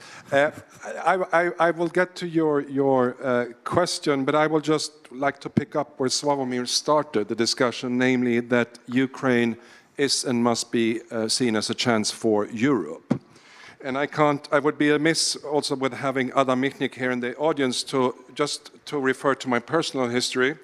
I'm a little bit older than Luisa, so my first political awakening in 1981 was that I bought this badge. Probably you can't see it, but it's a Solidarność badge. Mm-hmm. And I think this was also an important, beginning of the 80s, I think this was also an important awakening in Sweden, and there was a strong support for Poland. I started my diplomatic career in 1994 with working with Swedish support to the Baltic states and in the Baltic states. And that had a huge transformative effect on Northern Europe and Eastern Europe. And I think we are now, with Ukraine, at the same sort of transformative moment in Europe's history. And as a previous Swedish Prime Minister and Foreign Minister said, either we will be able to stabilize Europe eastwards, that is to include Ukraine, or we will be destabilized from the east. There is no stable equilibrium, any status quo ante which we can return to. So I think there's a growing realization, and not least in my part of the world, the Nordic-Baltic region, what's at stake, because the real question here is what will be the consequences for the whole European project, not only Eastern Europe, but the whole European project and the EU, if we allow Putin to draw the conclusion that the most large-scale and brutal military aggression in Europe since the Second World War, combined with nuclear blackmail, is a successful tool to achieve their aims. And I think it's important that, and we've heard also from Western European politicians admitting since 2022 that they have been wrong and we should have listened more to the eastern part of the European Union, so to say, which was underlined here by Luisa. We were aware of this threat, and I think also in the Nordic countries we have a long understanding of Russia as an existential threat. I think the danger now, I mean, you can pile up a lot of threats and, you know, China, Russia and so forth. The real danger here now is that we in Europe and in Eastern Europe don't feel that we have a sense of agency, that we become sort of defeatist or fatalist in our worldview. And I think Europe is much stronger than we believe. This is not really a question of resources, it's a question of resolve. Europe has so far mobilized since 2022, give or take, around 150 billion euros for support to Ukraine, which may sound like a lot, it's not. You know, put this in comparison to the post-COVID subsidies that the EU were able to mobilize to the tune of 800 billion euros. So this is not a question of resources, we have the resources. And I think we need countries in what you maybe call Eastern Europe, and I think in Northern Europe, where I come from, and the Nordic-Baltic region, we can lead by example, we can lead by the right analysis, framing the question, asking what's at stake. Nordic-Baltic countries are, interestingly, if you put them together, we are the second biggest supporter of military support to Ukraine in absolute terms after United States. And I think 7 of the 7 biggest donors per capita to Ukraine, they all come from the Nordic, Baltic, Polish region. So I think, of course, the German economy, French economy, and British economy and so forth are much bigger, and they need to mobilize. But we can show by sort of setting the example, and the Swedish Prime Minister called together a summit late last autumn with the Nordic, Baltic, and Polish leaders. So I don't think we should be too dazzled or too paralyzed or caught like the deer in the headlight of China and Russia and so forth. And as Luisa said, you know, this war, Russia is not invincible. This is the narrative that Russia tries to put in the minds of our politicians in our public debates right now, that Russia is invincible. Russia is, that's true. And that Ukraine, Ukraine doesn't have the resources, Ukraine don't have the agency. Ukraine have shown over the 3 years, or almost 3.5 years, to resist militarily this fantastic military monster of Russia, right? Against all odds. So I think we need to put things in proportions, and we all have agency. Europe has agency, Eastern Europe has agency, and Ukraine has agency. Absolutely right. Your Excellency, this is completely true. Russia is far from being invincible. No one actually admits that, the fact that they cannot be defeated. But nevertheless, so far, we have experienced very painful defeats in Georgia, in Belarus. Does it mean that there is no any kind of coherent thinking in Brussels and key European capitals regarding the Eastern Europe? Since the very fact that there is no Georgia among us today, there is no Belarus among us today, means that there is no clear-cut European strategy with regard to these countries. You can always say, that you would want to have more political leadership, more strategic vision and so forth, but I think we are slowly moving in the right direction. Have we fully internalized, have we fully operationalized the Zeitenwende? No, of course not. But I think actually also Mr. Trump has contributed to this increasing realization, and you see this series of summits, and also Keir Starmer in the UK is coming back. Europe is not anymore only EU, so to say, and also a country like Norway is contributing. Of course we could do more, but I think again we are getting there, and the realization that we all collectively have to take a greater responsibility for Europe. And I think the realization also, in the best case scenario we will have is a new Cold War. The question is, where will that Iron Curtain go? And I think many want this to go east of Ukraine, so to say. We can, but we are not. I don't think European politicians can be put responsible for, for Lukashenko or what's going in Belarus and so forth. Of course, we could have done more, and we could have a more strategic, better understanding. And it starts with understanding, as I said, what's really at stake. And what are the opportunity costs? What is the alternative?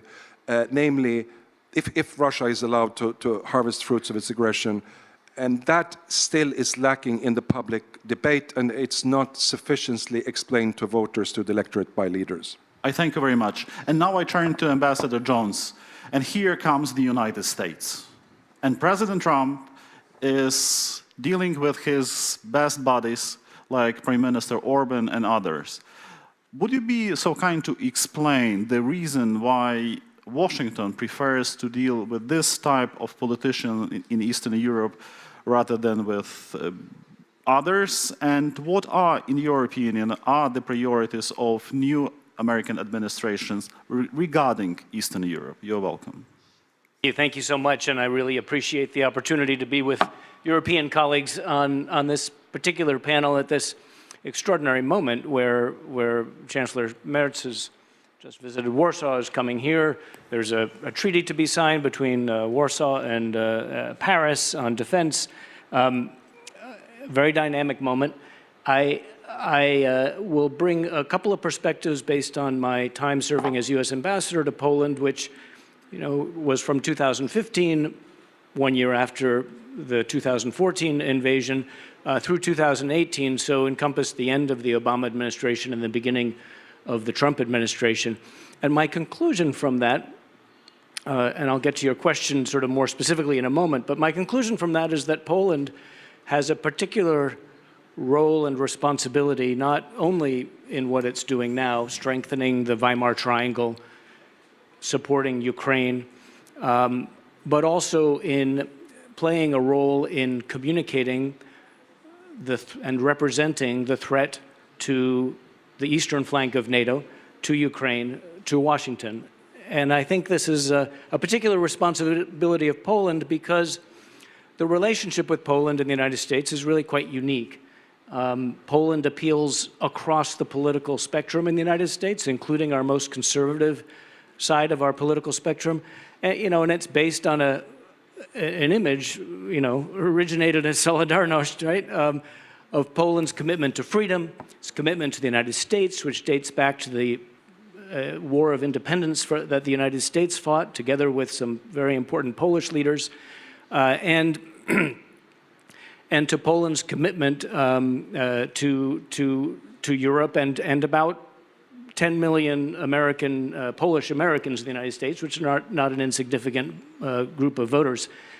And I think at this moment, to your question, we're in a malleable moment for this Trump administration.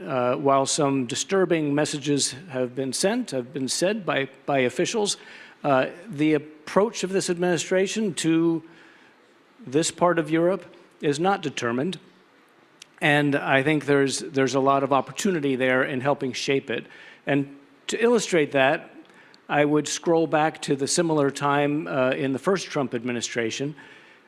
In February of 2017, President Trump visited NATO and had a visit that really didn't fulfill the expectations of NATO or those supporters of NATO because he wasn't able to articulate support for Article 5 in particular. Just after that visit, I and a number of others in the administration at the time recommended that he come to Poland as soon as possible, because for President Trump, context is hugely important. And in front of a very pro-American, enthusiastic crowd, he had no trouble articulating and supporting Article 5 and criticizing Russia quite publicly and clearly. That speech that he gave there, well, our embassy helped select the location, which was at the Warsaw Uprising Monument, but the speech that he gave was written by and under the supervision of very conservative speechwriters in Washington, and it appealed across the board in Poland because it told a very important historical story of a quest for freedom. And then we also suggested that the Polish government convene heads of state from the eastern flank of NATO in the context at that time of the Three Seas Initiative, and each of them, around a round table, had the opportunity to explain to President Trump, as each of them did, what it was like living in the neighborhood of Vladimir Putin's Russia. And I think that had impact. So I think there are opportunities here, and I think, as I say, Poland has a particular role to play in conveying this to Washington. And the great thing that I found about the relationship between the United States and Poland is that it sort of transcends politics in the United States. Sure, there's some ideological navigation to be done, and given the in the previous government led by Law and Justice, in the current government led by Prime Minister Tusk, and in the presidential elections. But soon the presidential elections will be completed in Poland, and I think at that point, I hope there's an ability to help bring America on board with the perceptions that we hear from our colleagues here today.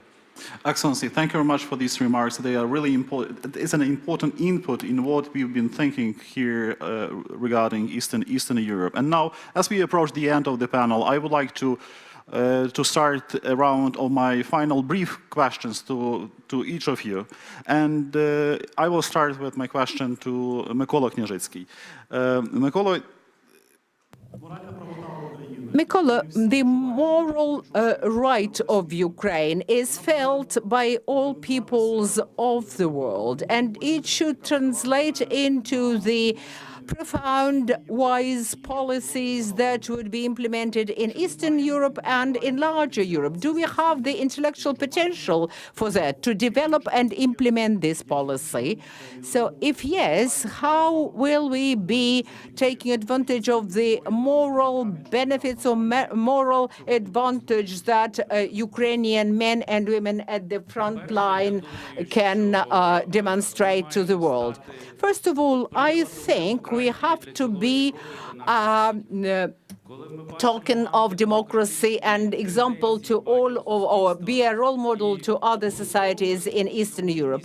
When we substantiate the need for supporting us by saying that it is essential for the security of Europe and for global security, and we are the front line whereby authoritarian countries are attacking democratic countries, trying to destroy democracy. So we ourselves should be the true democracy. We are already an example of resilience and of bravery of our armed forces. But our powers that be, our society should be an example of true democracy. And our foreign policy should be, first of all, absolutely pro-European. And we should do our best to become the EU member state as fast as possible. And we should do also our best in order to support defensive European structures, and we can play a role there. And we should preserve our Euro-Atlantic cooperation and to contribute to the improvement of the US-EU relations. That will be the only way for us to survive, of course, with the help of the armed forces of Ukraine.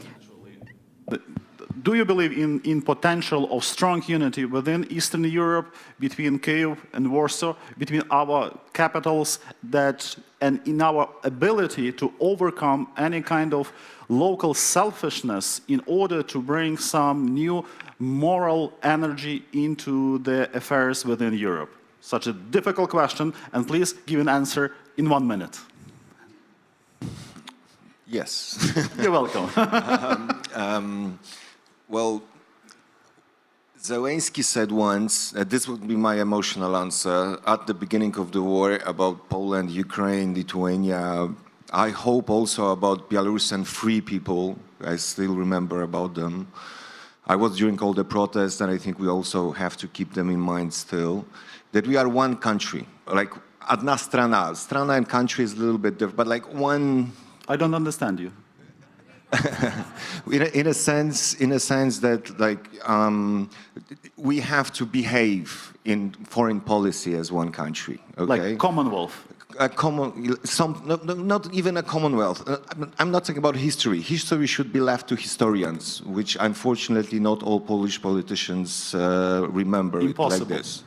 Well, impossible, but if not, then we all be victims of history, not only Russia. So to finish it, I mean, I can repeat now Tusk's words that we cannot expect that 500 million Europeans will want 350 million of Americans to oppose 140 million Russians. I mean, plus 1 billion of Chinese. Well, I mean, Chinese are still not there, and we'll see who's gonna cheat who. I mean, and Putin. So I agree with Mykola, with Mr. Ambassador as well, and of course you that we, you know, if Kaczynski integrated Polish democratic opposition, Putin integrated us if we were not able to do it by ourselves. So like it or not, if you're Polish, you have no other choice than to support Ukraine. Thank you, Slavomir. Or you are an idiot. I mean... Let me invite Luisa to have her concluding remark. 1 minute, please. Thank you very much. I think if we are talking about a little bit the US and collective West, the problem is that collective West sometimes has a trend to underestimate itself and overestimate Russia. That's something we should change. And Ukraine has been able to defend itself from Russia for years with some, but not full help, I have to say. What is our justification as EU? More than 10 times the population of Ukraine, that we need to be a bit afraid of Russia? I don't know. We should stick together and do something and do more to victory. Slava Ukraini. Героям слава, дякую. Your Excellency, Frederick, you're welcome. Thank you. I think sometimes we speak too much. We are too good in Ukraine and the European Union maybe to speak about our own weaknesses. And we should speak more about our own strengths. And we speak far, far too little about Russia's weaknesses. They are the weak one. And I think, again, as I said in the beginning, I think this is a moment of destiny for Europe's future, and that future will be decided in Ukraine and how much we can support Ukraine. There is no going back to any kind of status quo ante. So either, and that's, I'm optimistic that this could be like Poland was in the 80s, like the Baltic states, Central Eastern Europe was in the 90s. Ukraine is the potential moment for renaissance for the whole European project right now. If we don't succeed in that and we allow Putin to succeed, that's a much, much bleaker picture, not only from Ukraine, but for all of us in the rest of Europe. So therefore, our fates are intimately connected and you can't separate them. Thank you. Ambassador Jones. Just briefly, to your earlier question, I wouldn't be confused too much by some of the political rhetoric coming out of Washington. But to the point here, I think, to what I was suggesting yesterday, the more we can explain Ukraine, not only as, obviously, we all care about, as important in and of itself, but as an asset to the West, as an asset to the United States, the better we'll do. Thank you. Thank you. Mr. Breza. We will support Ukraine even more strongly, and I'm sure that Putin will lose, just like Hitler lost, and just like Soviet Union collapsed, and it will be the same way. Putin would also lose and collapse. It's only a question of time. Amen. Thank you. Slava Ukraini. Героям слава. I do thank you. Please pass our best regards, and on behalf of the Kyiv Security, to all your nations, to Poland, to Sweden, to Estonia, to the United States, for everything you did, which is of highest price and value for Ukraine. The difficult truth is that Ukraine, the Ukrainian people, would not survive without our friends. But another part of that truth is that if we fail, you will never survive. And it means that we have to prevail. We have to prevail because there is no other option how to move forward, how to live in the 21st and other centuries before us. We have to destroy this damned evil, which is Russia way of doing things, led by war criminal Putin. Slava Ukraini. Slava Ukraini. Thank you. Дуже дякуємо, і в нас перерва. Thank you very much. Now we break off for coffee.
is the free world abandoning its voice. And this can take so many different angles and directions, this discussion. We have a very representative panel that will have different viewpoints represented at this panel, and I will introduce them to you all shortly. But to frame the conversation, I'd like to mention that do we know what we're doing? Do we know what we're dealing with? We know that our adversaries, through propaganda, misinformation, disinformation, are outspending us, are in some cases outmaneuvering us, and are we doing enough? Is there something else that we should be doing? So that would be the framework of the conversation that we'll have. But before I call the panelists to the stage, there is a video that the organizers would like us to watch. So it's a short video, but please pay attention. It will also provide a framing of a sort to this conversation. This is the Voice of America. The Voice of America. Stimme aus Amerika. Welcome to the Voice of America in Washington. For more than 8 decades, this was the broadcast that many relied on in times of war, repression, or natural disaster. This is a voice speaking from America. The Voice of America, VOA, was established in 1942 to counter Nazi propaganda. The people of the United States extend the hand of friendship to you across the seas. VOA delivered accurate, objective, and comprehensive reporting in 49 languages to a weekly global audience of more than 350 million. The news may be good or bad. We shall tell you the truth. That changed on March 15, 2025, after President Donald Trump ordered the agency dismantled. VOA's radio and TV broadcasts went silent, and its website stopped updating. More than 1,300 journalists and other employees were put on leave. VOA's worldwide affiliates were caught off guard. Emisiji trebalo je da govore I kolege sa Glasa Amerike, međutim Donald Trump je ukinuo finansiranje Glasa Amerike. VOA journalists took the administration to court for violating the First Amendment and the Constitution's separation of powers. On March 28th, a federal judge temporarily halted the dismantling of VOA. We are committed to continue this fight until we can return to our congressional mandate of telling America's story to the world through factual, balanced, and comprehensive reporting.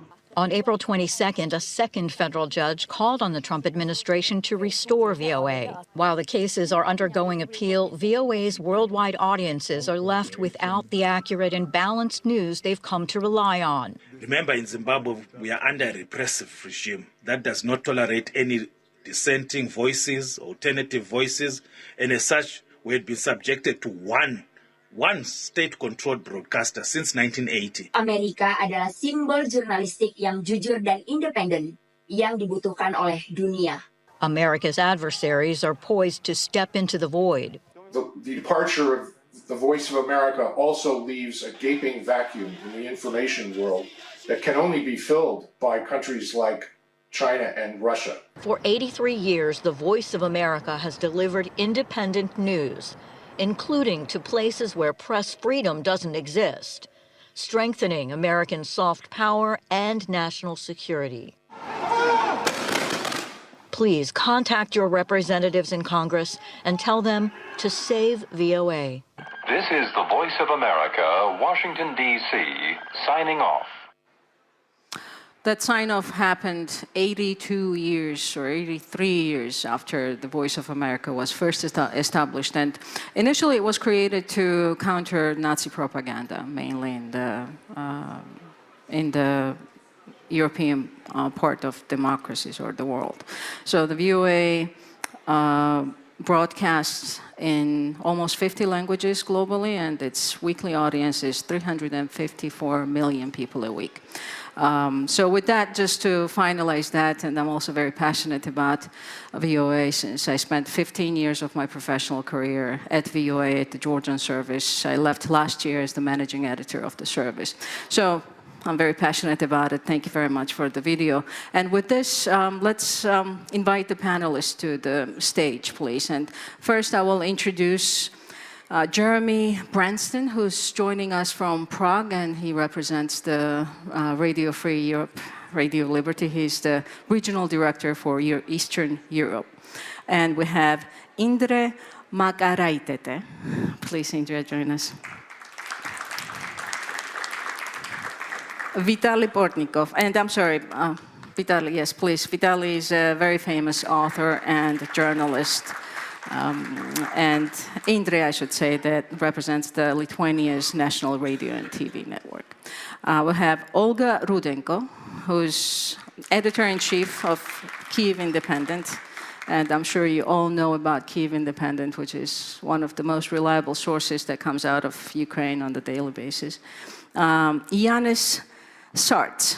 And Yanis represents, he's the director of the NATO Strategic Communications Center of Excellence, based in Riga. And then, of course, we have Patsy Vidakusvara, who also featured in this video, and she's the White House bureau chief at the Voice of America. So I promised you a representative panel, so here we are. And I would like to start from the NATO perspective on all this, silencing the signal. So adversaries are trying to silence the signal of freedom and free media. They are trying to push their narratives and propaganda, misinformation, disinformation, you name it. We know what they are doing. Do we know what we are doing? And are we doing enough? Thank you very much for the question. And I'll probably start with a personal story. I saw that video. I remembered being 16 years old, still in the Soviet Union, and trying to tune into the Radio Free Europe to listen what is happening in the world, despite all these signals that were coming in to disrupt that.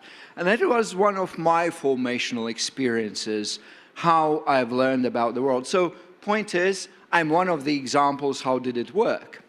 Now, fast forward to today. Authoritarian system, core principle is to ensure control of their own people. And they've been fine-tuning that instrument as time goes by, increasingly involving technology. And they've been transporting that knowledge over to other audiences. And some of the tools we see they use are the ones they've created first and foremost for their own audience. And it is not necessarily only to silence. Sometimes it's a cacophony of things, and etc., etc. So what are we doing? Is there a NATO consensus? Obviously, no. It takes all 33 nations to agree. So we're somewhat in a searching mode right now. What should be the answer? But in my view, my personal perspective is, it's like in a real war. You can't win the war by defense. You have to grasp the initiative, and you have to find a way how you create your own dynamic. It should not replicate the same way as they do. They don't really care about the truths, the facts, and etc. We have to base that into these elements, but it has to be A, value-based, B, it has to be story-based. Who reads press releases? Who thinks of communicating in press releases? Stories do tell stories. And that is what we have to do. And like also in the battlefield, like we look on the front lines in Ukraine, it's skill of a people, but it's technology and innovation. And I'd argue the same is for information. If we're stuck in the old technologies, we're also going to lose. So applying these new technologies, and then just a warning sign for everyone, the big shift is going to happen right now or very soon, and AI is fundamentally transform everything. And if we miss that, then we'll be a very tight corner. So the problem our problem is we're on defense. In some places we defend well. In some places we're giving some cracks. But what is necessary is turn the tables around Yes, and not to compromise the values, but within the values, but being able to, play to the strengths of individual spirit and innovation. And that is what I think we need to do more. Storytelling and be on the offensive. So I would like to go to Jeremy now, who's in Prague. And RFE has been on the front line. It's been on the information offensive for as long as I can remember. In the world where access to free, independent, and fact-based information is very scarce. But now RFE has major challenges to overcome, to say it very lightly. We don't know what the future funding comes from for RFE as well as for VOA, of course. So, Jeremy, if you could just give us a brief update about what's going on now, what's the prospect of securing funding for RFE? What can you tell us about the European Union picking up the tab for RFE? Any updates on that front?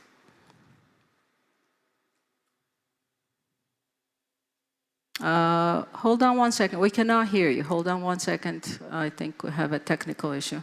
But we can come back to you. Let's see. Try to say something, and if can you hear me now? Okay. Yes. Yes. Now. Good. Okay. Yes. So greetings from Prague and from everyone at RFERL. It's wonderful to be with you today, albeit remotely. We are still doing our vital journalistic work.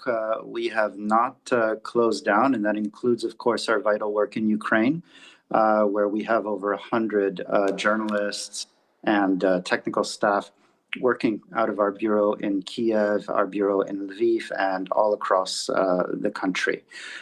So our teams are continue to work very hard. They continue to risk their lives to uphold the reputation that we have. We're very proud of them. But yes, we're under grave threat of running out of funds in a matter of weeks.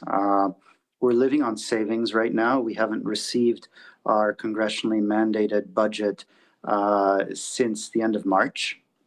Like VOA and the other international entities, we have been engaged in some court battles. Some of you may have seen the latest update, which came last night from our ongoing court case in Washington, with the full DC Circuit Court of Appeals ruling in our favor and upholding a lower court ruling requiring the federal agency that oversees us, USAGM, to disperse our funds for April. But as of right now, as I'm sitting with you, we are still awaiting those funds, and they haven't come.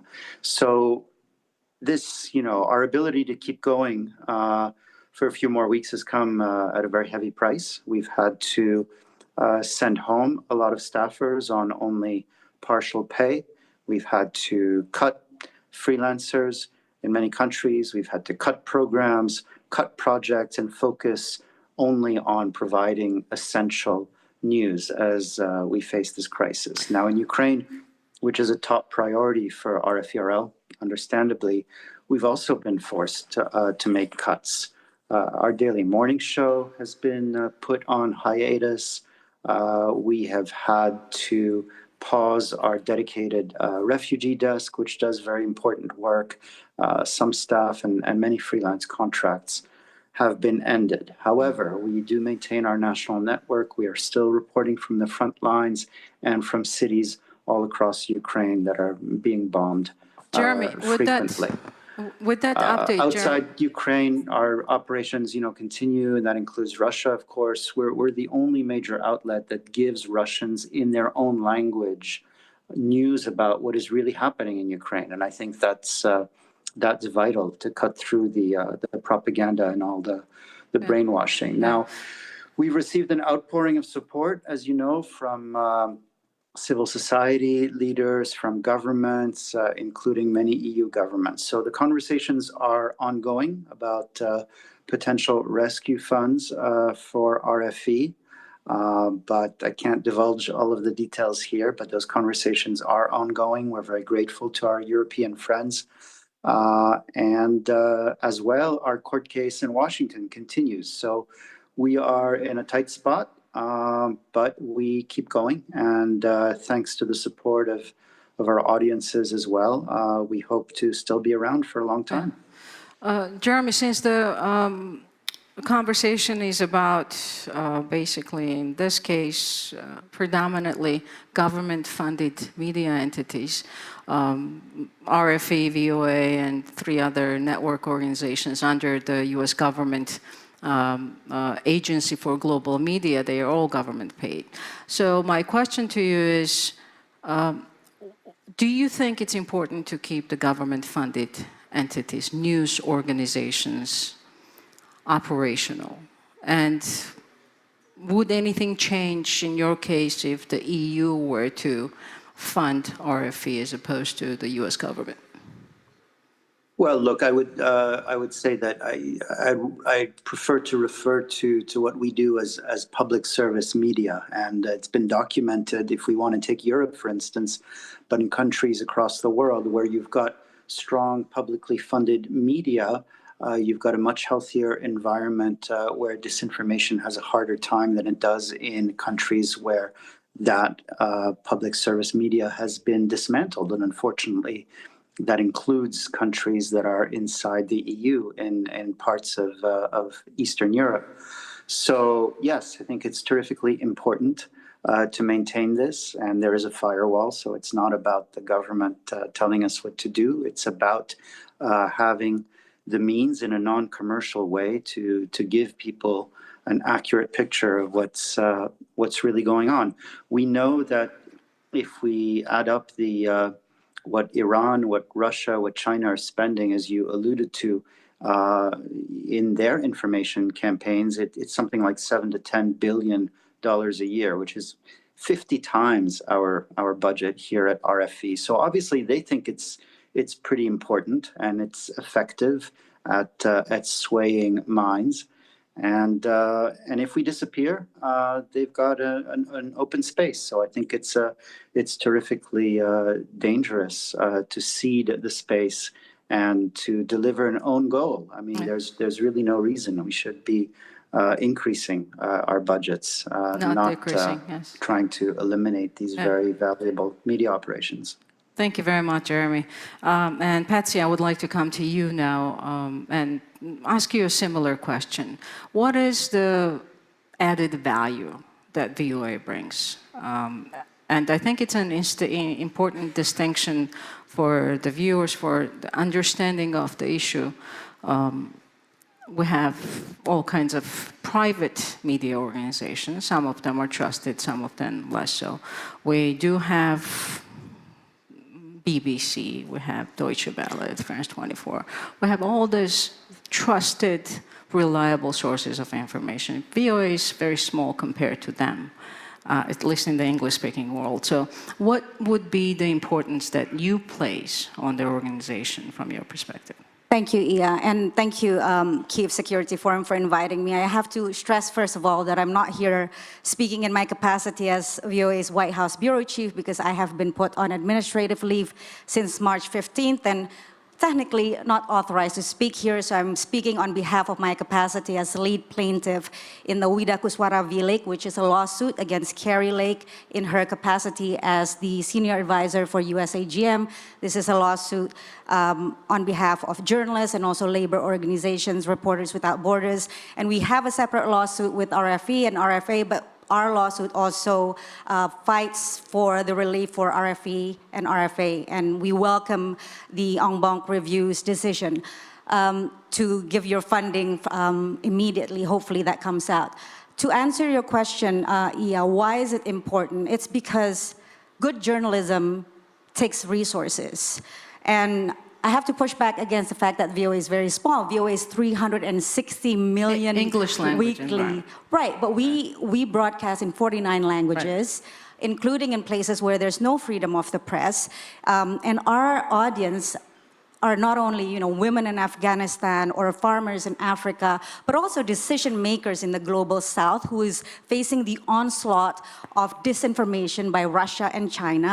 You can see this by the way they are reacting to our closing. Let me just quote a couple of things that RT, the editor-in-chief of RT, said in the closing of VOA. They said, she said, "This is an awesome decision by Trump. We couldn't shut them down, unfortunately, but America did so herself." Beijing State newspaper also said VOA has now been discarded by its own government like a dirty rag.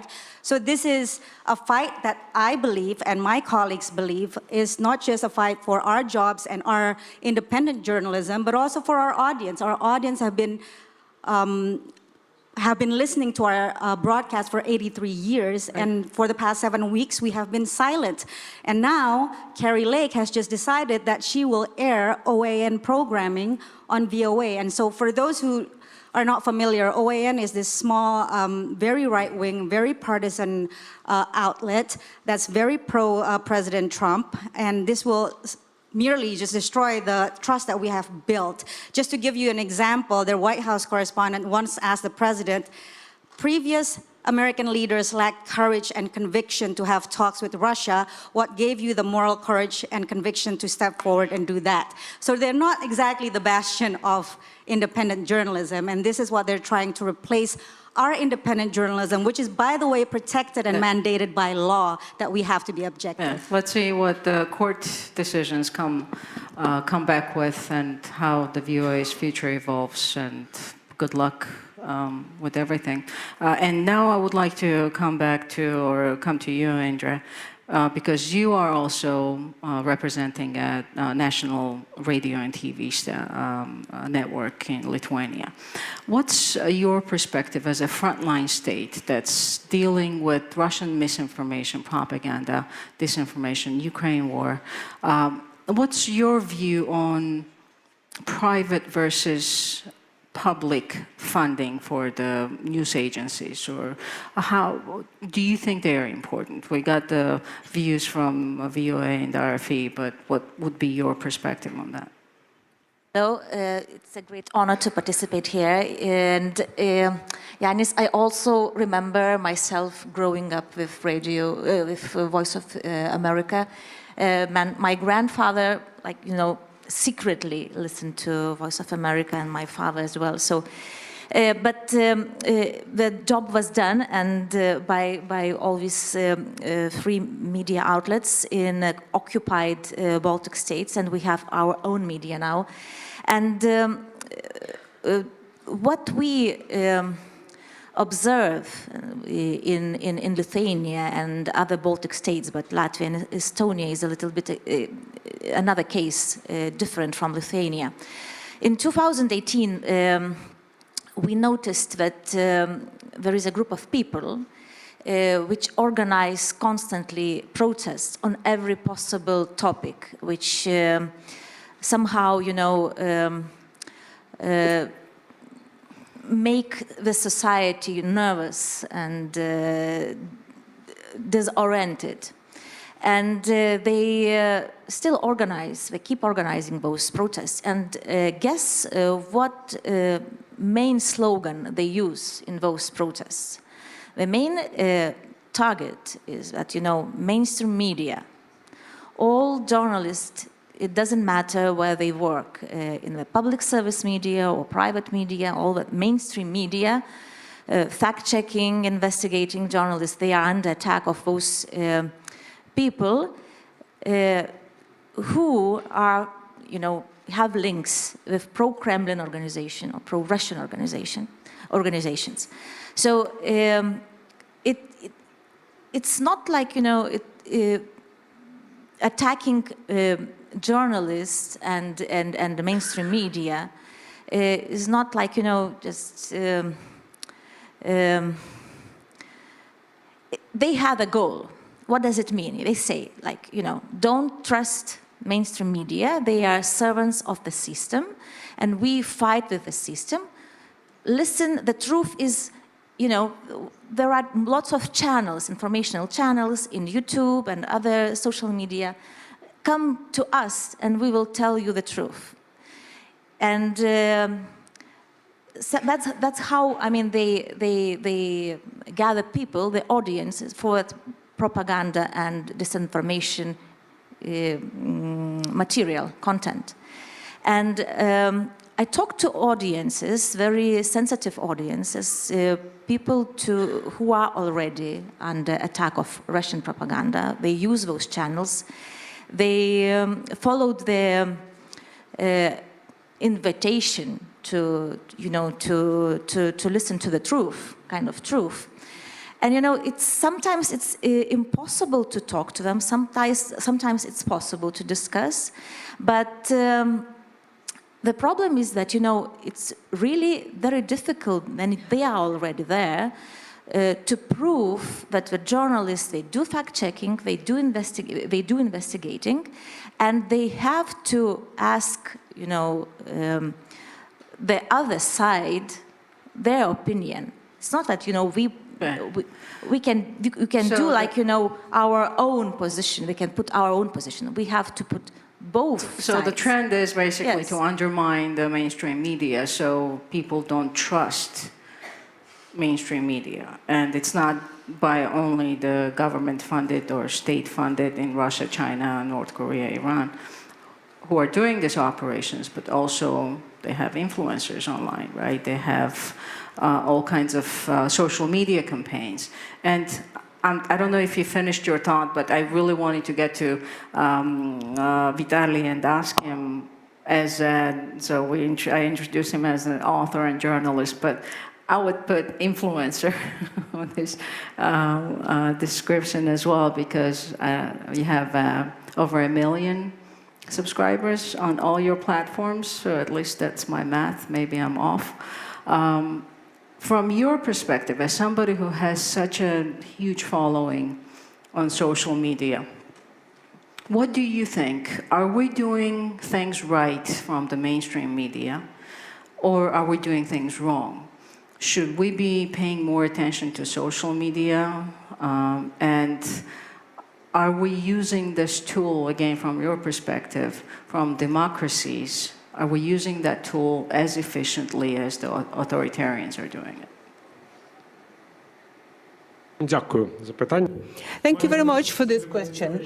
To me, it is a historical event, and talking to this panel, since 1992, all of the conferences dedicated to the media, I was presented as the one who is the member of Radio Liberty, Radio Free Europe. And today, I can't say it because I don't represent the interests of this corporation. So I have this strange feeling, because it's totally unusual for me not to be part of it. I'm happy Jeremy is with us, because he represents Radio Liberty, Radio Free Europe. And it is an extremely important crunch moment, I would say. We even can't understand what we are losing when we lose such serious and well-reputed corporations like Radio Liberty, Radio Free Europe. There are a lot of people amongst you who do not do journalism, and I call on you to understand it. When we are put together with Voice of America, Deutsche Welle, BBC, it's a wrong approach. It doesn't take on board one specificity related to Radio Liberty, Radio Free Europe, whose establishment was an invention in journalism 20th century that is tantamount to the creation of a printing press, right, by Gutenberg, because all external foreign broadcast was based on how you communicate your own story, you tell about your country to other countries. But in Radio Liberty, Radio Free Europe, you are telling the stories of that country to that country, because the people in that country can't get truthful information. So we spoke about say, the Czech Spring to the people in Czechoslovakia. We were telling Russians about Russia during the Gorbachev perestroika, let alone communist times when Radio Liberty, Radio Free Europe was the only source of truthful information about the Soviet Union and the so-called Soviet camp states. Because all other media, from Voice of America to Radio Sweden, were in the frameworks of the context that their editorial boards had with the Soviet Union. So those are incomparable things. So when I studied journalism in Moscow University, the military department that trained journalists, there were 2-semester course how to counteract Radio Liberty, Radio Free Europe. And the first thing that was done in 1989, when I was the correspondent of the Molod Ukraina newspaper, I printed the interview with the editor-in-chief of this radio. And it was from this interview that people learned that you can have an adversary in your own newspaper. Vitaly, if you would, please. Yes, so when we speak about the social media, I think the number of people, of my followers, is the result of the trust that I gained as the representative of Radio Liberty, Radio Free Europe. Because I have had this brand, I had this influence. My audience in Ukraine, Kazakhstan, Tajikistan, the Baltic countries are those who have been listening to me for decades. Otherwise, you don't have this trust. And that's not the matter of traditional or, say, legacy media that fail to follow the innovation technologies. It's all about content. You were speaking about Europe and whether the EU can support Radio Liberty, Radio Free Europe. And it is important to remember that part of our authority and our influence was the fact that the USA were behind us as a country that is a leader in the democratic world. So without that, there is no Radio Liberty, Radio Free Europe. And unless the EU is capable of establishing the same renommee for this outlet, we won't have the world where there is a voice to democracy. No social media, no individual activities can step in and replace corporations, because corporations set standards. They show whether we do good journalism, whether we promote truth and integrity. No YouTube can you guarantee that, right? You have to be aware of that.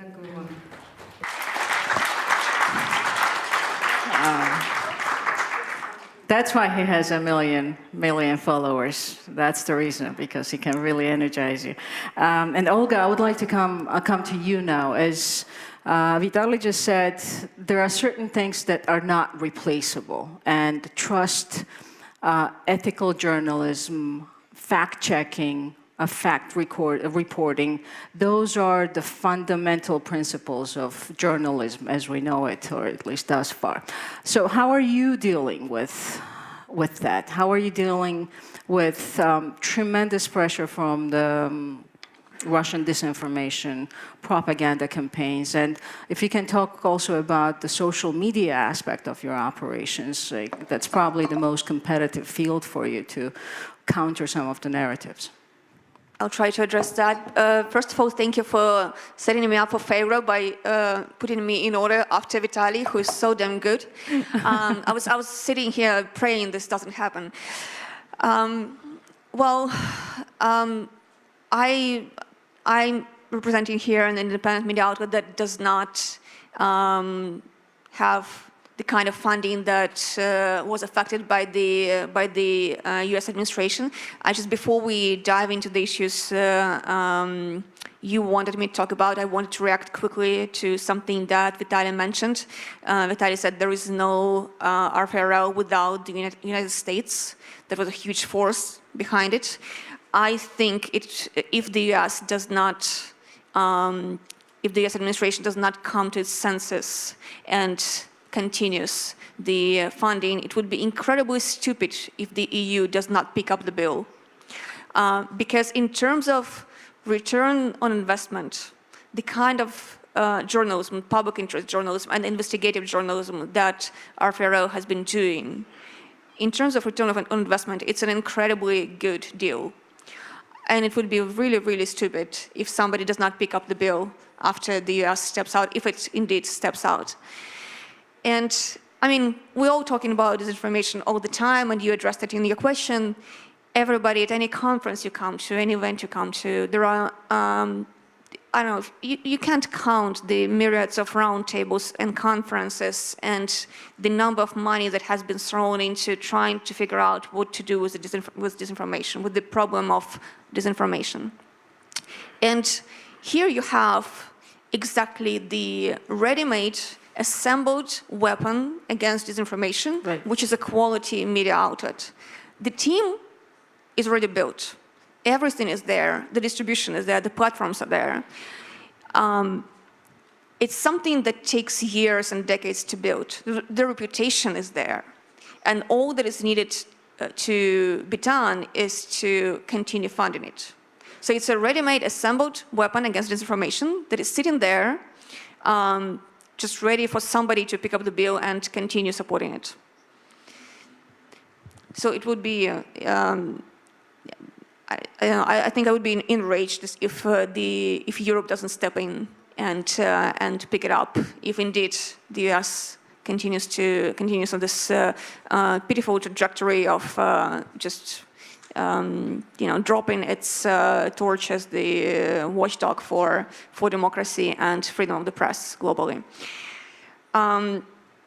In my position as the chief editor of the Kyiv Independent, I had the opportunity of the past several years to have the front row seat in figuring out what motivates people to support independent journalism. Because we are funded by our readers. We're currently funded by almost 18,000 people who support us monthly, our subscribers. And because there is no paywall, none of them had to do it. None of them had a reason, like their lives don't depend on the information we're providing. They're doing it because they're motivated. So what we do is we're trying very hard all the time to figure out what motivates people to support independent journalism. What motivates them to become allies of independent journalists. And because a lot of our readers and supporters are Americans, I think there is something that, some conclusions that we had that can be useful in this case. And I think while it's great that a case has been made for the Congress to unfreeze the funds, there is a court case, there is an appeal to the administration, but it needs to be a wider appeal to the public in the countries, not just in America, but in every country that has a stake in funding public interest journalism. The public appeal to the people who then need to put pressure on their governments to continue supporting this cause needs to be better. It needs to be more focused. It needs to be less corporate. You can't motivate people to support independent journalism by talking about, bringing value to stakeholders or something like that. What motivates people in our experience is first, the sense of community. It's something that we've been getting feedback continuously, the sense of community that is being assembled around a media that is like a gravity center for the community. So we're kind of used. That's sort of overarching. I mean, it's something that unites, I think, everything that. Yeah, because we are, as media, we're used to seeing ourselves almost as like we're talking to the people, almost like we're standing, like I'm on the platform now talking to the audience, yes. But we need to be sitting with them. Exactly. And when they storytelling, which we started with, yes. Basically, right? So storytelling attracts people. Storytelling and honest storytelling, not just and for also your, one more point, personalities. Purposes. Personalities is very important. Characters, yes. So you want to add something, yes? Well, I just add a sign of caution because I think it's a very good talk, but the data and science is really kind of bedrock. When you do tests on quality information versus engaging information, what do the people pick? People pick engaging information. Yes. So first. Second, in my recent 1 and 2 years, I've seen 3 European elections decided by TikTok. Yes. And that is where I don't really agree that social media new environment is inconsequential. It is actually very consequential, and if we don't adapt, we're losing in. And what is my message? TikTok is becoming yesterday, and today is coming with AI. It's hugely persuasive. The one who grasps the capability is going to have a huge impact. Absolutely. And I want it to be value-based and democratic, not authoritarian. Yeah, so I'm going to ask you, since we're going to go over the time by maybe 2 minutes. So since you started with that, and I will ask you, all of you, and I will come back to you, Jeremy. We have not forgotten about you. It just, so what is it that we need to do? So you're saying that, okay, well, we need to keep up, we need to use the AI, we need to do all these things, but how do we do it? What's the effective way to actually get on top of it? And you have 45 seconds. Resource, government resource, non-governmental resource, non-controlled resource, so that it's not like attached with strings. Capacity and getting freedom into the civic society. That's the disbalance we have versus the authoritarian systems. They don't have that vibrancy. They don't have that innovation. If we tap into it, we have strengths they don't. Yeah. Jeremy, your turn. I think that all of the points have been alluded to. Trust is vital, and maintaining these networks that have been created for public interest journalism and not shutting them down. That's a main thing. But we have very intensively explored all sorts of social media platforms, from TikTok to Telegram to others that make sense in specific markets in recent years. So we're very much in the thick of it when it comes to being where the audience is. I think it's all about cultivating trust, but you need a basic level of consistent funding for that. There you go. Two funding and trust. Let's see. I agree with that. I think whatever vehicle it is, whether it's TikTok, other social media platforms, or even AI in the future, the bedrock has to be about good journalism, about factual reporting, about independence, because whoever our audience is, they will see propaganda, and maybe propaganda is effective for a little bit, maybe during an election cycle or something like that. But if you want something sustainable and effective, there is nothing that beats factual, comprehensive and balanced information, and that is what we strive to do. Sure. And how about you, Andrea? I think that we have to come back to the audiences and talk directly. Yes, social media is very good, but then you directly reach your audience, and you address and listen to the audience. Not via social media is also very effective, at least in Lithuania. It is a small country, and we know each other quite well. I mean, we know these people. And yes, and one more thing, I think that we have to have stricter rules towards propaganda channels. Actually, I mean, this is like, this is a crime to spread propaganda, and we have to be that's good. I like that. Yeah. So Olga, I'm going to put you before Vitaly this time. So how about? Thank you. I appreciate it. Yeah. Do you want to just conclude, or you already said yours? Oh, your original question before this was about how we can adapt to AI and stuff like that. And I think if we're now talking about adapting to AI, we're very late to the party.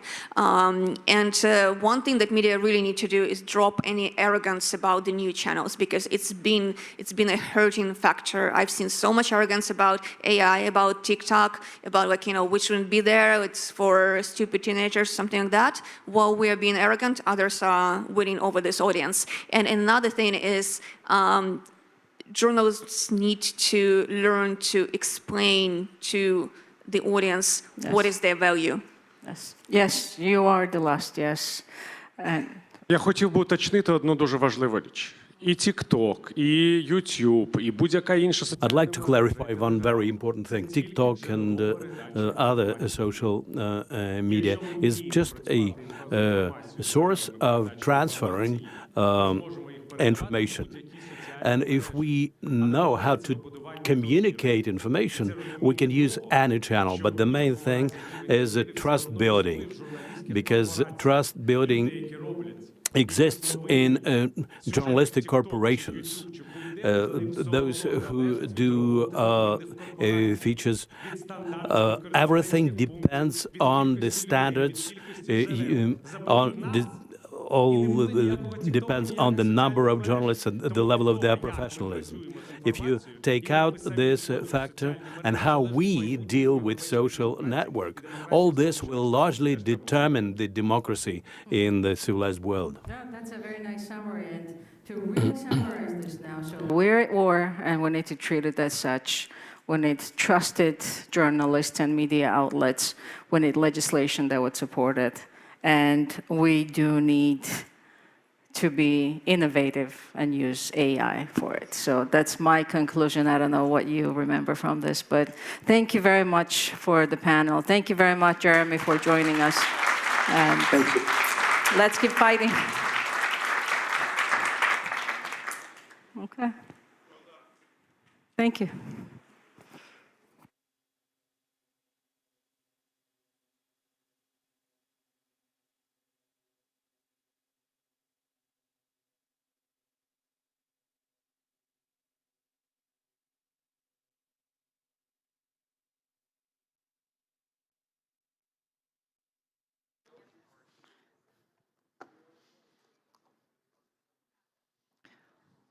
Ladies and gentlemen, it is my very, very special pleasure to welcome to this forum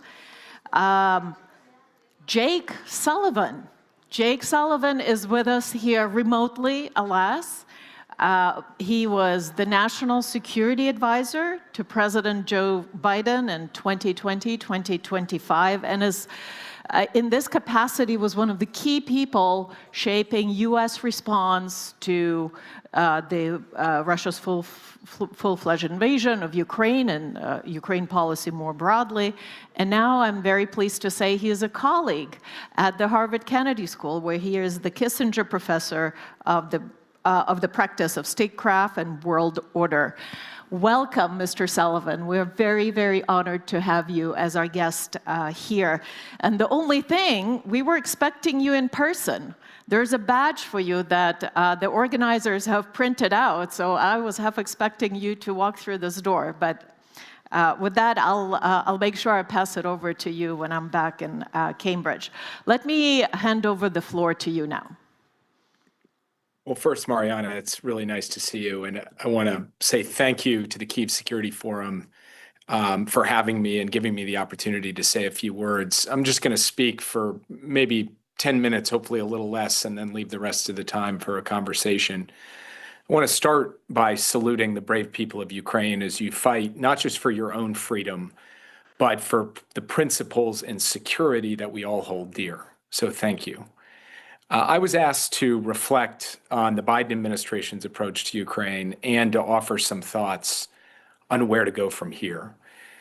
From the very beginning, our goal under President Biden's leadership was a free and independent, sovereign and united Ukraine, free from the fact or the threat of Russian aggression.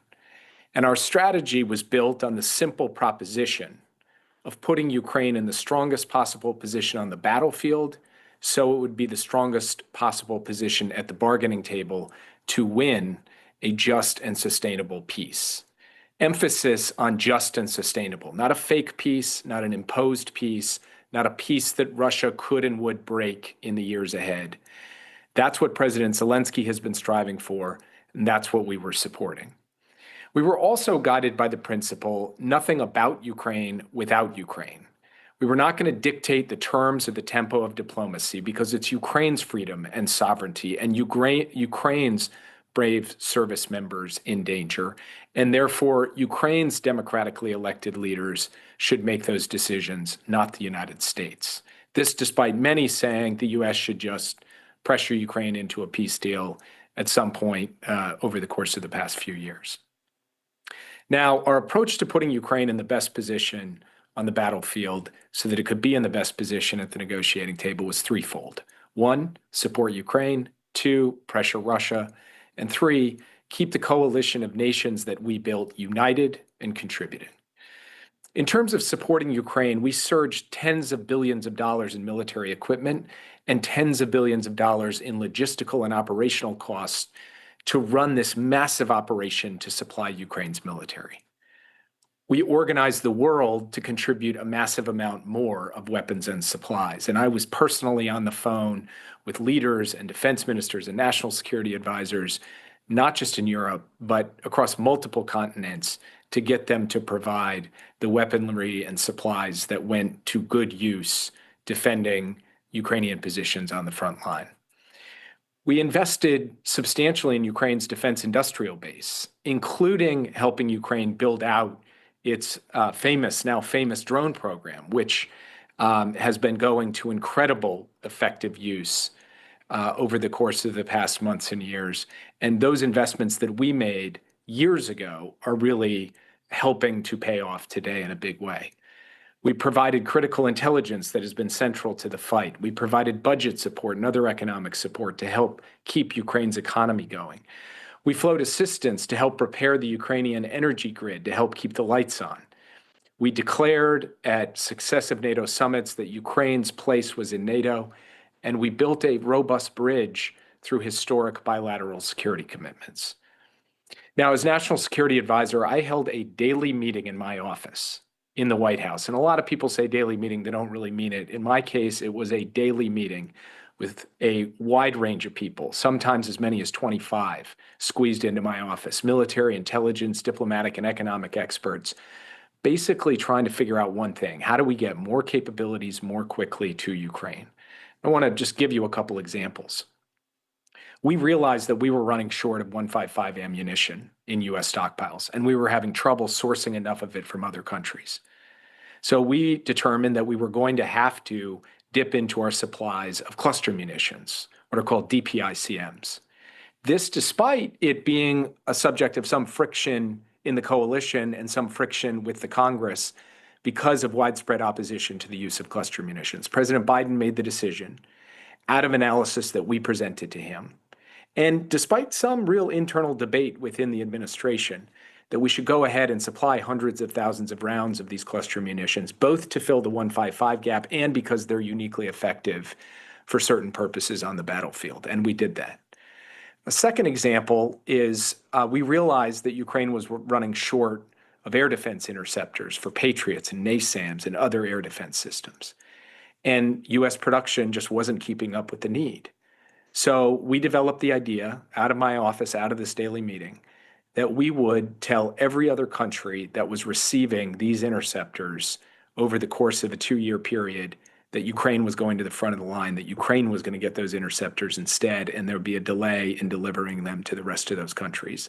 That was a novel and creative way to keep the supply going, which is still keeping Ukraine in an air defense position where they can continue to intercept inbound attacks from the brutal Russian aggression that is killing both civilians and soldiers. Now, I've heard the criticism that we didn't do enough fast enough because we were too worried about Russia. In fact, we spent every dollar Congress appropriated at pace and in full, and we never let up in the flow of arms to Ukraine. We moved an enormous amount of material, including a massive surge designed and directed out of my office in the closing months, a surge of capability. And over the course of October, November, December into January, that surge is still helping Ukraine to this day on the battlefield. I have had a number of discussions with people across the spectrum about the specific issue of ATACMS. And the one point I just want to make is that from our perspective, there has been no weapon system, no one weapon system or even 2 or 3 weapon systems that could serve as a silver bullet in this war. And the scope and quantity and quality of American assistance over the course of the past 3 years has been vast.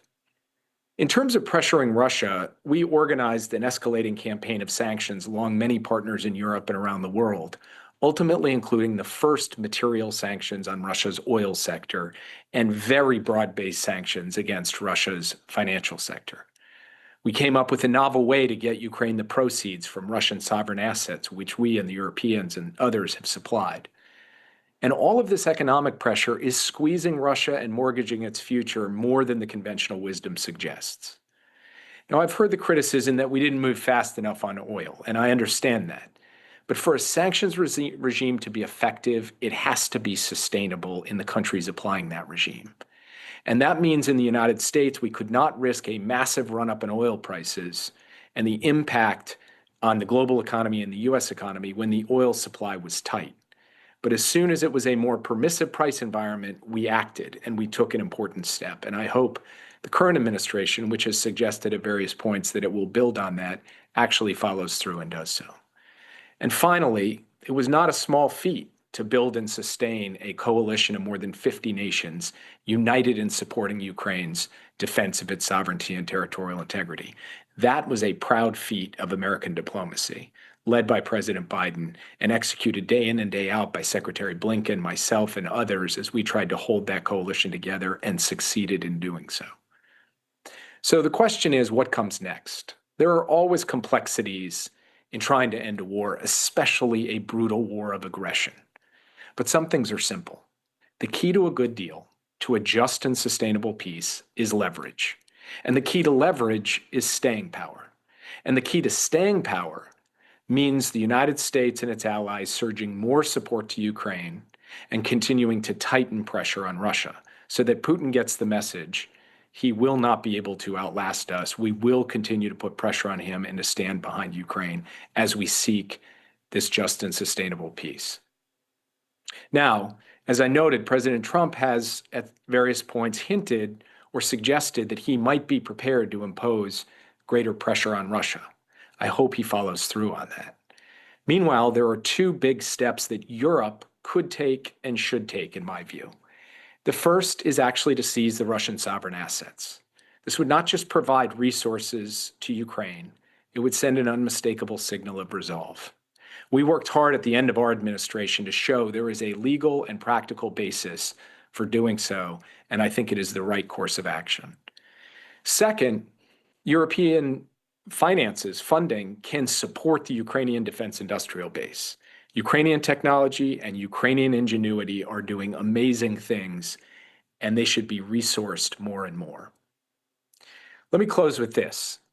In my country, some have tried to frame U.S. policy on Ukraine as a choice between supporting peace and supporting war.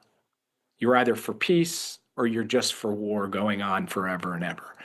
That is not the choice, and we cannot let anyone fall into that trap. The real choice is a choice between true peace through supporting Ukraine in effective negotiations with leverage and false peace through basically a surrender to Putin. We've built a lot of leverage to secure a good deal. We need to keep helping Ukraine build more. And the president has the opportunity to do that and then to use that leverage working with Ukraine and our allies, and I hope he takes that opportunity.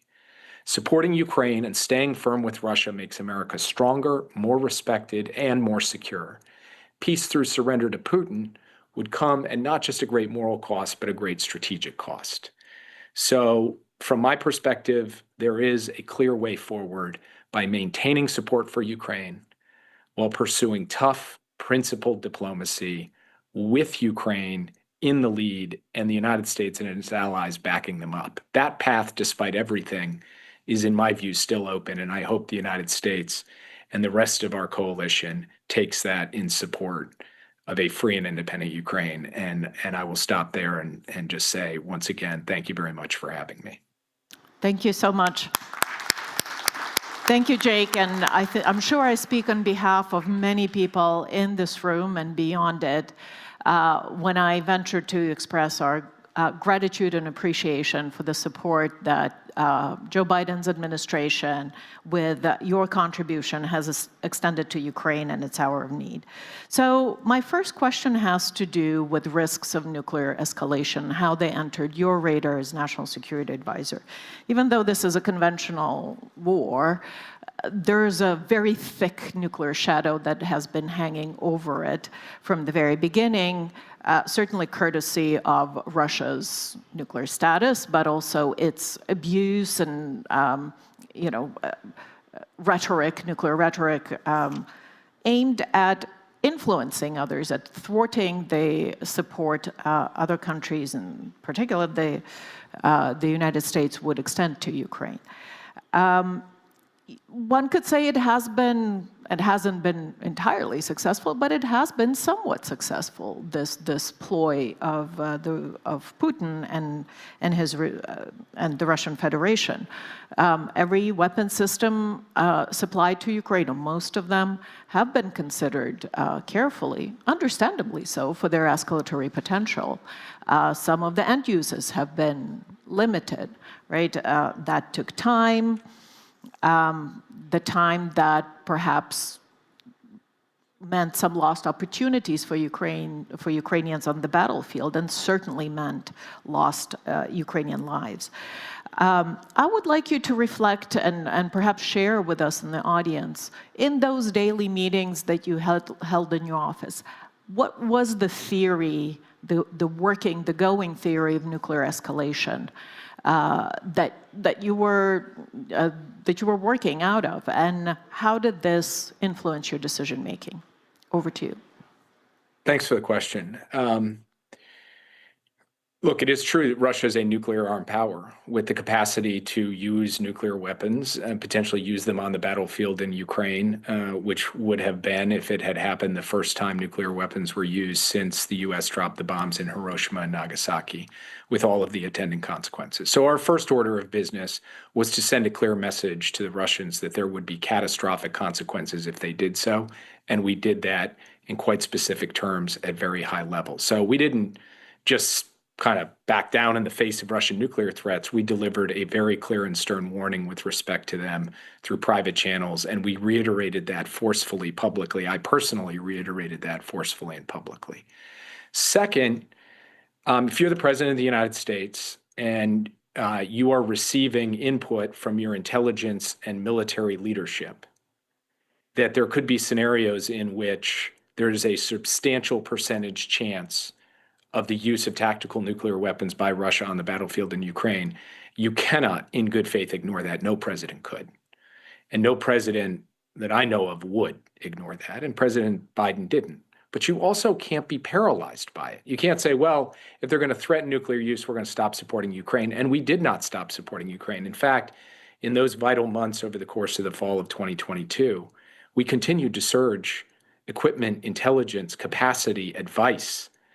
And you can see much of this as a matter of public record laid out there. Now, I'm not going to confirm a lot of things that have been reported, because a lot of things that have been reported actually kind of surprise me that they're out in public view, given their sensitive nature. So I won't confirm them. But I will say that there is a composite picture that I think is different from the narrative some people have offered, which is somehow the U.S. really pulled back in the fall of 22, when I don't think that that is really accurate. Now, it is the case that we took some time, quite a bit of time, to supply ATACMS missiles.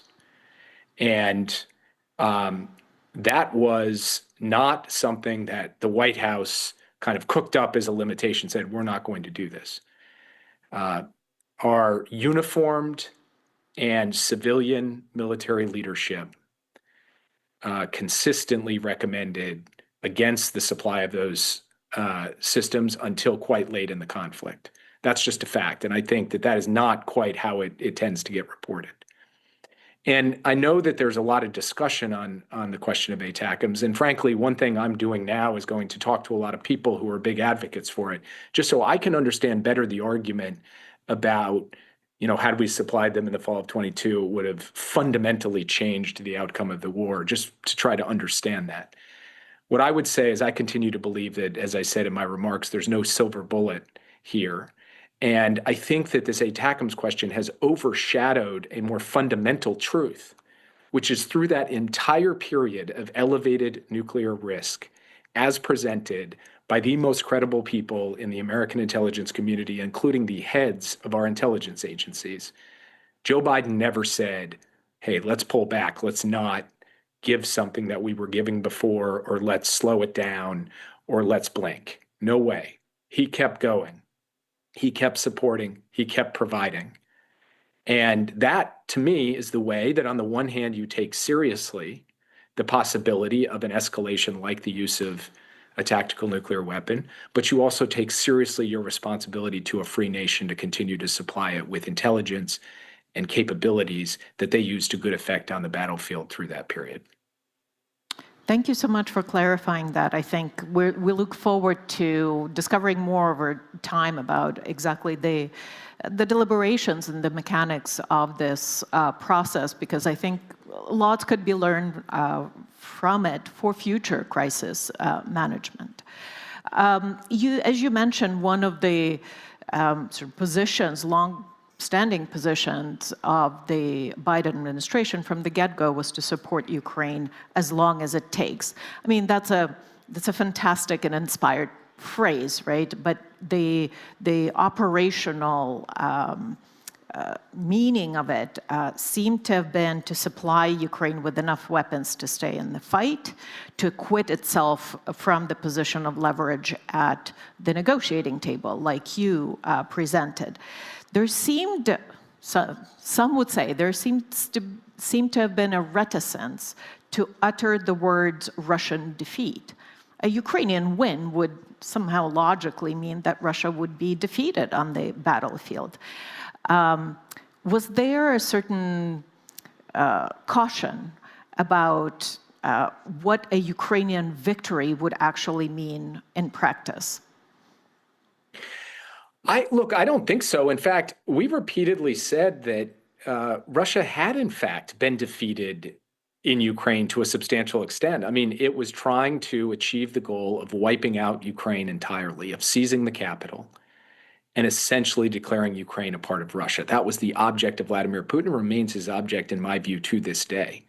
And he has been stopped from that, first and foremost, by the Ukrainian people, but yes, with the help of the United States and a coalition of countries. So delivering a defeat to Russia in Ukraine is not something we minced words about, I don't think. There was a larger question of the strategic defeat of Russia writ large. Somehow Russia as a country gets defeated, that I think starts to get a little looser and a little more vague, because we should focus on the key issue, which is not that, it is Ukraine. Now, it was not me, it was President Zelensky who said, ultimately this war is going to be fought on the battlefield, but it's going to end through diplomacy. And the question was, how do you shape that diplomacy most effectively so that Ukraine could win? And winning means securing a just and sustainable peace, defined on terms that Ukraine could accept. And one thing that I always found a little frustrating was people said, you guys in the United States, you're not defining enough the end game here. Why aren't you defining the end game more? And I would always say, that is for the country who is fighting this war to do, is not to be imposed or dictated from the outside. Our job is to continue to support Ukraine and to give Ukraine the tools to be able to achieve the ends that it has defined, both on the battlefield and at the negotiating table. Some people say, oh, that's just an abdication. I don't see it that way. Ukraine is fighting for its freedom, its independence, its sovereignty. It's putting its soldiers on the line, not American soldiers. And so its democratically elected government is the right locus for that set of decisions. Now, the question is, can the United States sustain a level of support for as long as Ukraine continues to seek that level of support? And my answer to that question is, I think there is a bipartisan basis, a strong majority of the American people who believe that. And you can just look at the most recent opinion polls, even to this day, to show that cutting off Ukraine is unpopular and continuing to support Ukraine is popular. So I think there can be sustainable support here if the president chooses to follow that line, and I hope he does. Thank you.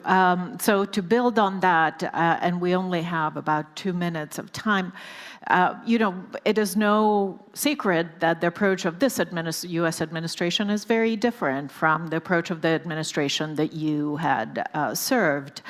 If you were the national security advisor for President Zelensky today, and you were operating in this environment, and you were approaching the White House as it is today, what would be the 3 things you would advise him to do? I think it's very hard to That's why I'm asking you. First of all, there are very few jobs, in my view, harder than being the National Security Advisor of the United States. I think being the National Security Advisor of Ukraine under the brutal Russian assault may be one of them. What the entire leadership from President Zelensky on down has carried on its shoulders these last 3 years is in a different league from what any of the rest of us who have not been on the front lines have had to carry. And so I salute all of them for that. And that goes for every Ukrainian citizen, because in some ways the entire country of Ukraine is the front line, given the way that Russia has attacked. Here's what I would say. President Trump believes in the art of the deal. And a good deal requires that the United States apply sufficient leverage to ensure that Putin finally makes concessions.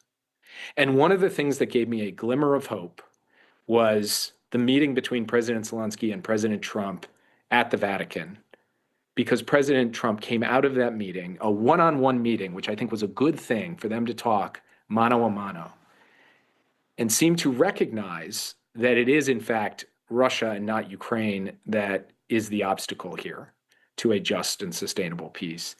And so I think continuing to reinforce that basic point in hopes that the president and his team see the value in ratcheting up the pressure on Russia and continuing to supply Ukraine with the tools that it needs. That, I think, is the formula to get to the outcome that is necessary. And for all the difficulty, all the challenges, I still hold out hope that the right heads will prevail in Washington to support the leadership in Kyiv and the Ukrainian people. Let's hope that your words are heeded. Thank you so much for joining us today. Please join me in thanking Jake Sullivan. Thank you. Thanks. And so we swiftly move on to our next and last panel of this 2-day conference. I invite to the stage Ian Brzezinski, Senior Fellow at the Atlantic Council and former U.S. Deputy Assistant Secretary of State for Europe and in NATO policy in 2001-2005. James Scher, Senior Fellow at the Estonian Foreign Policy Institute, International Center for Defense and Security. Please, James. Brian Whitmore, non-resident fellow at the Atlantic Council. Welcome. Nicolas Tenzer, chairman of the Center for Studies and Research on Political Decision from France. And last, but certainly not the least, Marcin Walecki, senior resident country director for National Democratic Institute in Ukraine. Please, gentlemen, welcome. We have this concluding panel with the lightest of light topics. Fittingly for the last panel, it is about the end of the world. We have discussed many things in this conference. We haven't gotten yet to the end of the world. But jokes aside, I think what this panel tries to tease out is what is at stake, right? What is the cost of failure in Ukraine? What are some of these alternative futures that we must consider and we must avoid? And so, given this this kind of unorthodox, as it were, panel, I'm going to go in an unorthodox way and call out for the fearless French leader who is going to provide us all with extended security and nuclear deterrence. Nicolas Tenzer, you start us off with your remarks. Thank you very much, Mariana. Well, first of all, I consider that if basically Russia is winning, and by winning I mean a kind of half victory, even a kind of peace deal, because any kind of peace deal, in my view, is still a victory for Russia. Then I think we can understand very clearly that the fate of the free world will be just no future. Because not only Russia, but also China, North Korea, Iran, etc. will continue. Just imagine if you have no victory of Ukraine, what will happen to Georgia under the grip of Russia? What will happen to Armenia, where you have, of course, more troops from Russia and Azerbaijan, to Russia coming, and that will break down all the aspiration of the Armenian people to join Europe, as expressed by Prime Minister Nikol Pashinyan. What will happen to many African countries? What will happen to Myanmar? What will happen to the freedom of the citizens? So basically, I think you will have a lot of snowball consequences. And behind that, you will have something that, in my view, will be fully destroyed. And that must be our compass, which is international law. Because if international law is not our compass, it means that if we do not pay attention to the protection of internationally recognized borders, if we are not bringing to justice all the war criminals, especially Putin and others, and many Russians as well, if we are just considering that international criminal law is a subject to mediation or negotiation or whatever, then just imagine what will be the future of the world.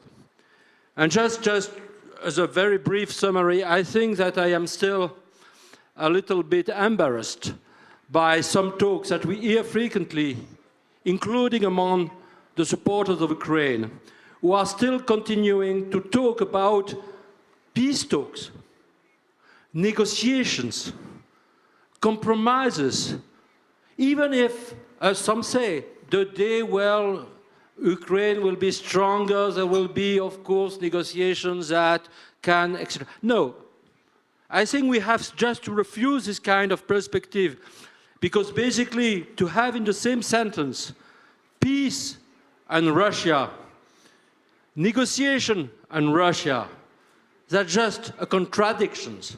They're just oxymoron. And I think it's very dangerous that still you have European leaders saying, well, we are not ready now, but one day we will have to envision negotiation with Russia. Just stop this bullshit. Because then, if we have this kind of very bad settlement, just imagine what will happen in European countries. You will have all the people from the far left or far right saying, okay, we have peace now. Don't stop arm Ukraine. Stop defending Ukraine. Stop increasing our budget to defense. And I think it's a very, very dangerous move that will threaten not only Ukraine's security, but our own. Thank you. Thank you, Nicolas. I mean, as you bring out, as you explain very compellingly, there's a reason why we decided in 1945 to put in place certain rules and norms of international order, and all of those are at stake. I'm going to go next to Marcin Walecki and ask you to reflect. Thank you very much, Irina. I would just like to start by thanking the organizers for an amazing forum. There are two parallel processes, and when we talk about the future, I am concerned, but I'm also quite optimistic about both of them. First of all, I would call it democracy at war. It's what is happening in Ukraine. And the second one is war on democracy. This is what is happening in the West. I am quite positive about the first one, because Ukraine has shown us in 2004, 2014, and 2022 that it's really committed and it can defend its democracy. There are 5 key elements where I would actually say what is important for us in the future to make sure that Ukraine democracy not only survives, but it's actually grows and galvanizes its support. First one is obviously elections. Those are going to be the most difficult elections we've seen in Europe. Ukraine is preparing itself for them. They don't need any external pressure. to basically, they should be organizing them on their own terms. Definitely after the war is over, after the martial law, there was a very important political agreement reached at the Jean Monnet dialogue 6 months after the martial law.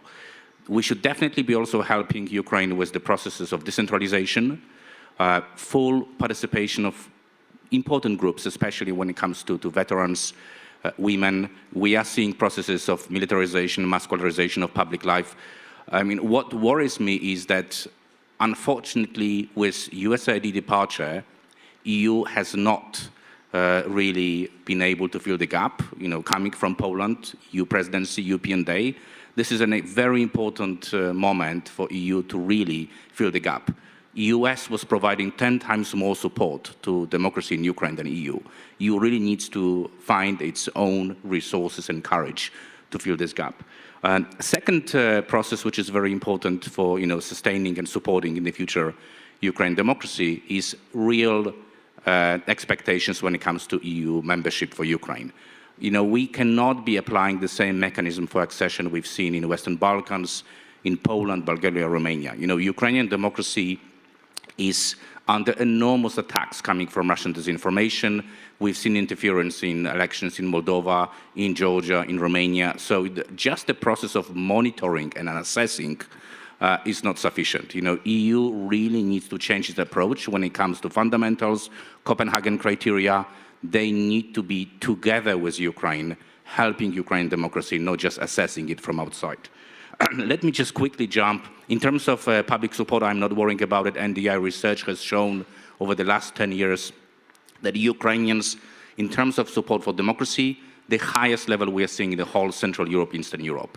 More than 2/3 over the last 10 years, and definitely almost 85 to 90% in 2003, 2005, support for fully functioning democracy. War on democracy in the West. I'm not going to comment on the state of US democracy. Let me focus on Europe. I am still concerned that we have some EU member states who are not meeting Copenhagen criteria. And at least 2 of them are neighbors of Ukraine. We'll have a very important elections in Romania, very important elections in Poland. I'm less worrying about elections in Poland. I am worrying about elections in Romania. What needs to happen is EU needs to take care of corrupt, populistic regimes they have inside, because those regimes are going to be an obstacle to Ukrainian EU and NATO membership. So at some point, maybe we should be asking vibrant civil society from Ukraine to help European countries to organize Orange Revolution and maybe the other movements which will actually bring democracy back to some of those kinds. So overall, I'm quite optimistic. We have to understand the risks. Ukraine has shown that it knows how to defend its democracy.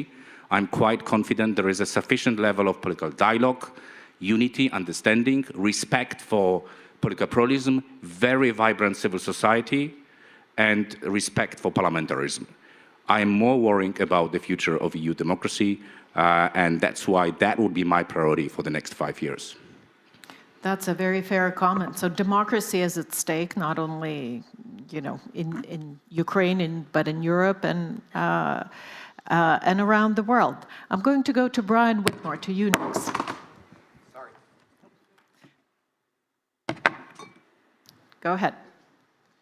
Thank you, Mariana. Sorry about that little disruption there. I want to pick up and kind of riff off of what Martin was saying, because we're thinking along the same lines here.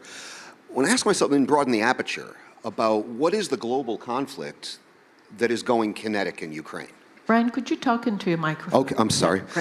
I want to broaden the aperture and start with a question. What is the nature of the conflict right now? And I mean the global conflict that has gone kinetic in Ukraine. What are we fighting about at the end of the day here? And the way I look at this is a conflict over governance, pure and simple. How this war started 11 years ago was when Ukraine made a decision to sign an association agreement with the European Union. This was about governance. Russia wanted Ukraine to join the Eurasian Economic Union. That's also about governance. Ukraine was choosing between 2 forms of governance. Russia didn't like the form it chose and launched a kinetic war over it. So this conflict of governance is also happening in a broader context in the West. It's happening in a broader context in a crisis of confidence. in Western liberal democracy, probably the biggest crisis of confidence in a generation, I think at least since the 1930s, right? Everything from 9/11 to the 2008 financial crisis to COVID to all of these things have caused people in the West to question the viability of this. And Putin and the Russian elite is aware of this. And they have figured out how to hack this system and undermine our democracy. These two wars, the kinetic war in Ukraine and the non-kinetic war that is currently happening in the West, are happening in parallel, right? Now, the alternative to liberal democracy is not attractive when you really think about it. I characterize it as gangsterism as governance, and I'll get to what I mean by that in a moment. It's not attractive, and they know it's not attractive, right?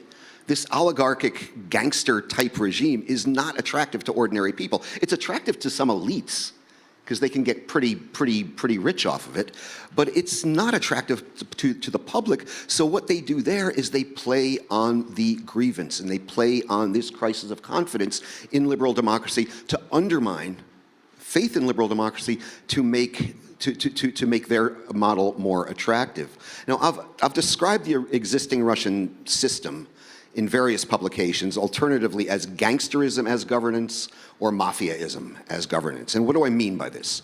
I mean a state whose internal logic, processes, incentive structure, and behavior resemble those of an organized crime syndicate. It's ruled by an unaccountable clique whose exercise of power is not checked by any institutional constraints. Such systems are characterized by weak institutions, sanctioned kleptocracy, the willingness to use extrajudicial force, including lethal force, against enemies, real and perceived, at home and abroad. It's characterized by an impulse to expand and control territory and control markets.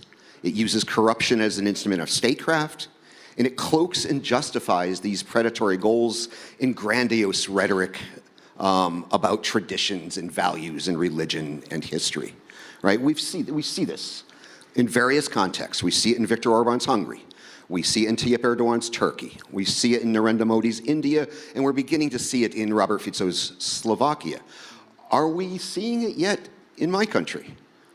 This is the big elephant in the room, right? I'll just throw out a few data points to wrap up here, because I don't want to go on too long. I teach courses at the University of Texas, Arlington on Russian politics. And this past semester, as I've been lecturing about Russia in the 90s, and the destruction of Russia's democratic institutions, the weak and fledgling democratic institutions by Putin, by the establishment of an oligarchy in Russia in the 1990s, the culling of that oligarchy, which turning it into one kind of ruling clique under Putin, about the politicization of law enforcement, about executive dominance and legislative and judicial weakness and conspiratorial thinking. And students have been asking me repeatedly, is this happening in America right now? Right? And I mean, I don't think we're there yet, but the trend lines are not encouraging. I'll close with an anecdote. When I would lecture my students about the Russia-Ukraine war, and I would describe Putin's logic, if you can call it that, about why Russia should have Ukraine, I said that this is as absurd, and this is in the past, mind you, this is as absurd as if an American president claimed that Canada was really American territory, and that Canada should be the 51st state. Now, no American president would ever claim that, right? I said in past semesters. I obviously cannot use that example anymore. So I'll close with that for now. Thank you. Right, thank you, Brian, and it's very hard to disagree that actually in 2014, it was the Russian model, it was the Russian social contract that was rejected here on the Maidan.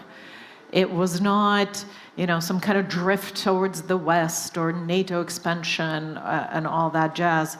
It was Ukrainians rejecting the kind of model of governance that Putin succeeded in imposing in Russia, and Russians accepted it, whether willingly or begrudgingly.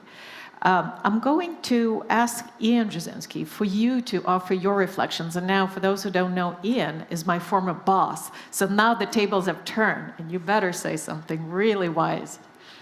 Thank you, Mariana. I got to say, I've been counting the hours you've been up on the Would stage. you tuck in the microphone? I've been counting the hours that you've been up there, and I think you're going to be standing up before us for over 6 hours, possibly 7 hours.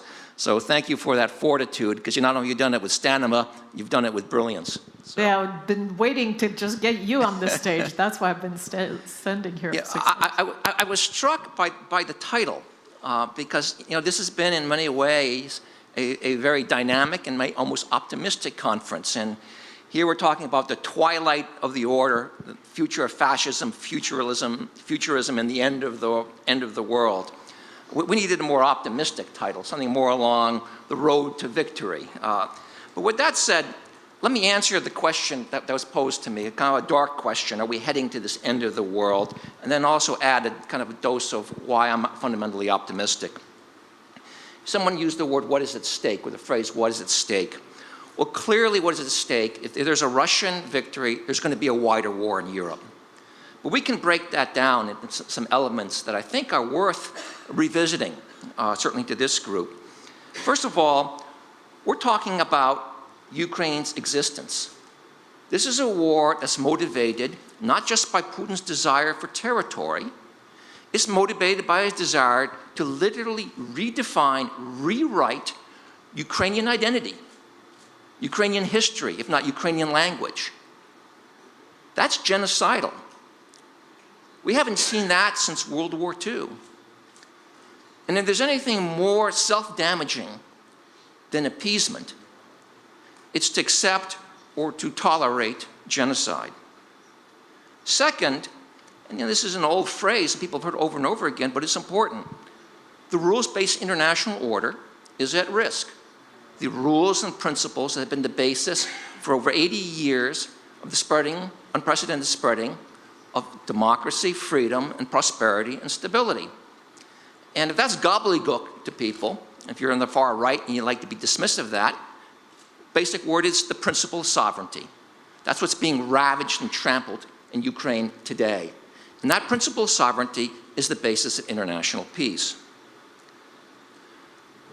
We're seeing a dangerous precedence being set in the role of nuclear weapons in international relations. Jake Sullivan was talking a little bit about this. You were addressing it.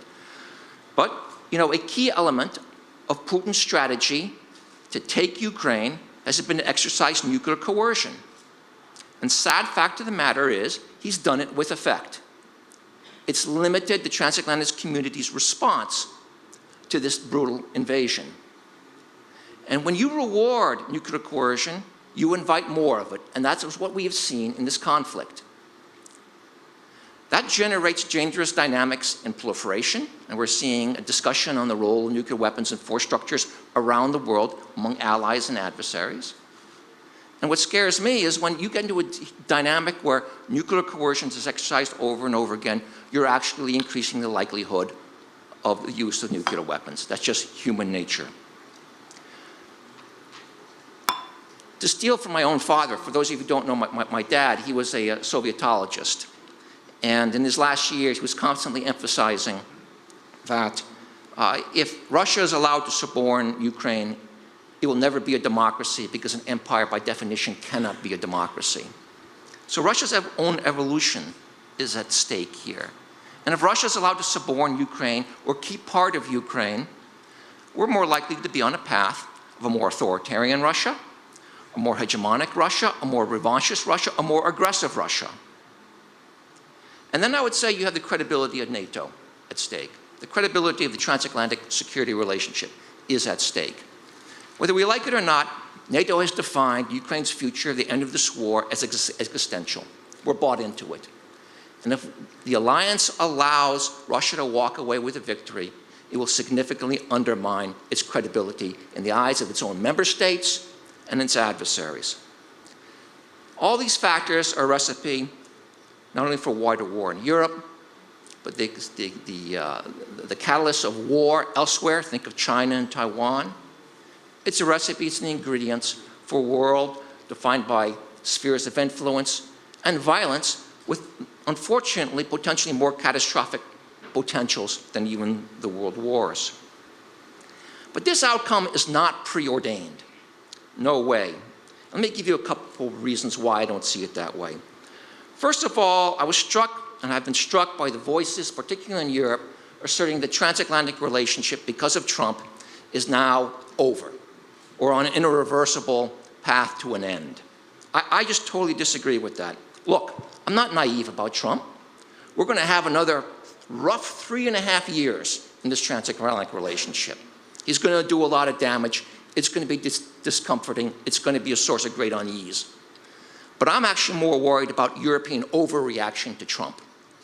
I think the ball is actually in Europe's Trump. They can either manage the relationship wisely, or they can overreact and actually make that prediction of end come true. Trump is actually manageable. We just saw evidence of that this week with the ratification here in Ukraine of the minerals deal. The Ukrainians, through a calm approach, took a very bad deal put on the table by Trump and rewrote it with his acceptance, and Trump is pleased. It's not actually a bad deal. So Trump is manageable. But you gotta understand Trump's view of Europe. Trump thinks Europe is feckless. Trump thinks Europe is weak. Trump feels that Europe can't fight its way out of a wet paper bag. Trump doesn't think Ukraine is committed. Trump doesn't think Europe is committed to Ukraine's sovereignty, to its security, to its survival. And he's got reason to believe for that, because has Europe really acted decisively in that regard? And Trump is not going to do one iota more to support Ukraine than Europe does. So what does that mean? Trump is manageable. Trump is pliable. So what does Europe have to do? It has to step up. And by that I mean it needs to exercise its economic power and really exert strong sanctions against Russia. It needs to use its economic weight to body slam the Russian economy. It needs to provide more assertively security assistance to Ukraine. It needs to do more to support the internal opposition in Russia to the war, to the regime. And if Europe does that, I think actually Trump will follow. Trump doesn't like being on the losing side. He wants to be among the winners. In fact, I think if Europe steps up, and to a certain degree it's doing that, but not enough urgency, if it sets up, Trump will follow. I think it's even probable. And that happens, and this is an important point, and I'll close on this. If that happens, the transatlantic community will unleash its powerful overmatch, or its overmatch of power compared to Russia. Think about it. NATO alone has a GDP of $55 trillion. $55 trillion to Russia's $2 trillion, a factor of 25. The alliance alone spends $1.5 trillion on defense. Russia, 200 billion max, probably less, factor of 10. To me, it's gut-wrenching. It's morally wrong. The transatlantic community hasn't leveraged that overmatch to enable Ukraine to decisively crush this invasion. This is simply a matter of political will. That's what has been lacking.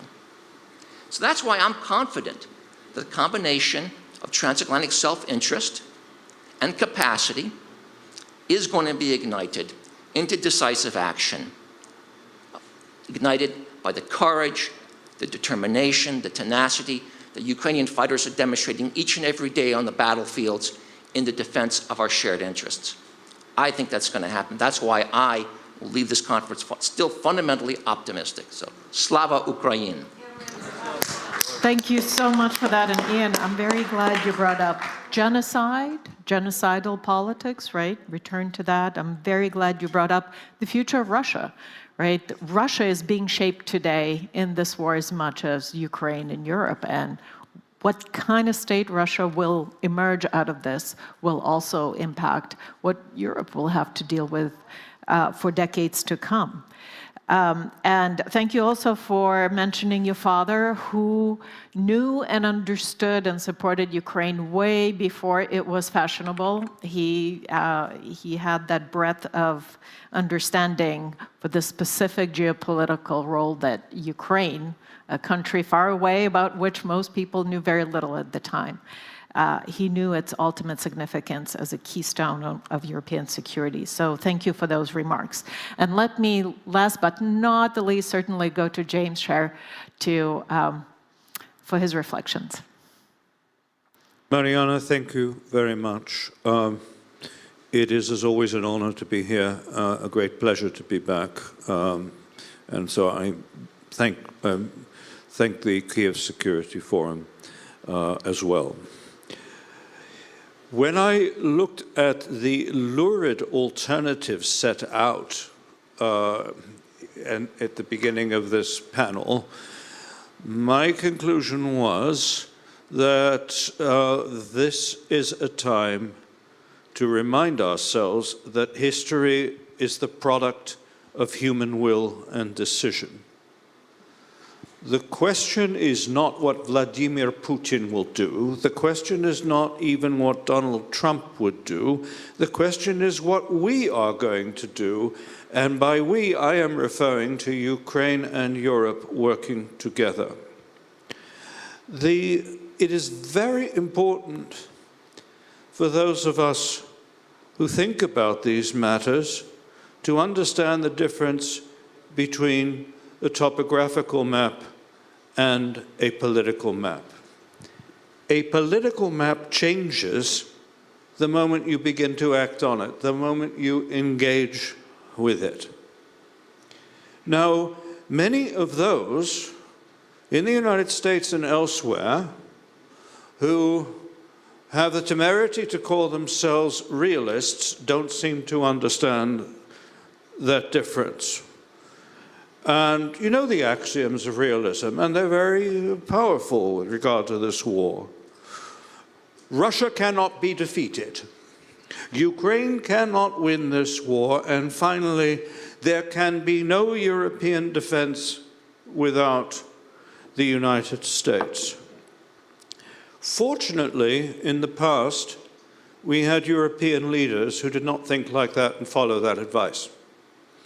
The Brussels Treaty of 1948, if you look at Article 4 and compare it to NATO's Article 5, its obligations were stronger and clearer, and yet it was put together by 5 European states who signed it at a time when Europe's main preoccupation was still clearing rubble from cities.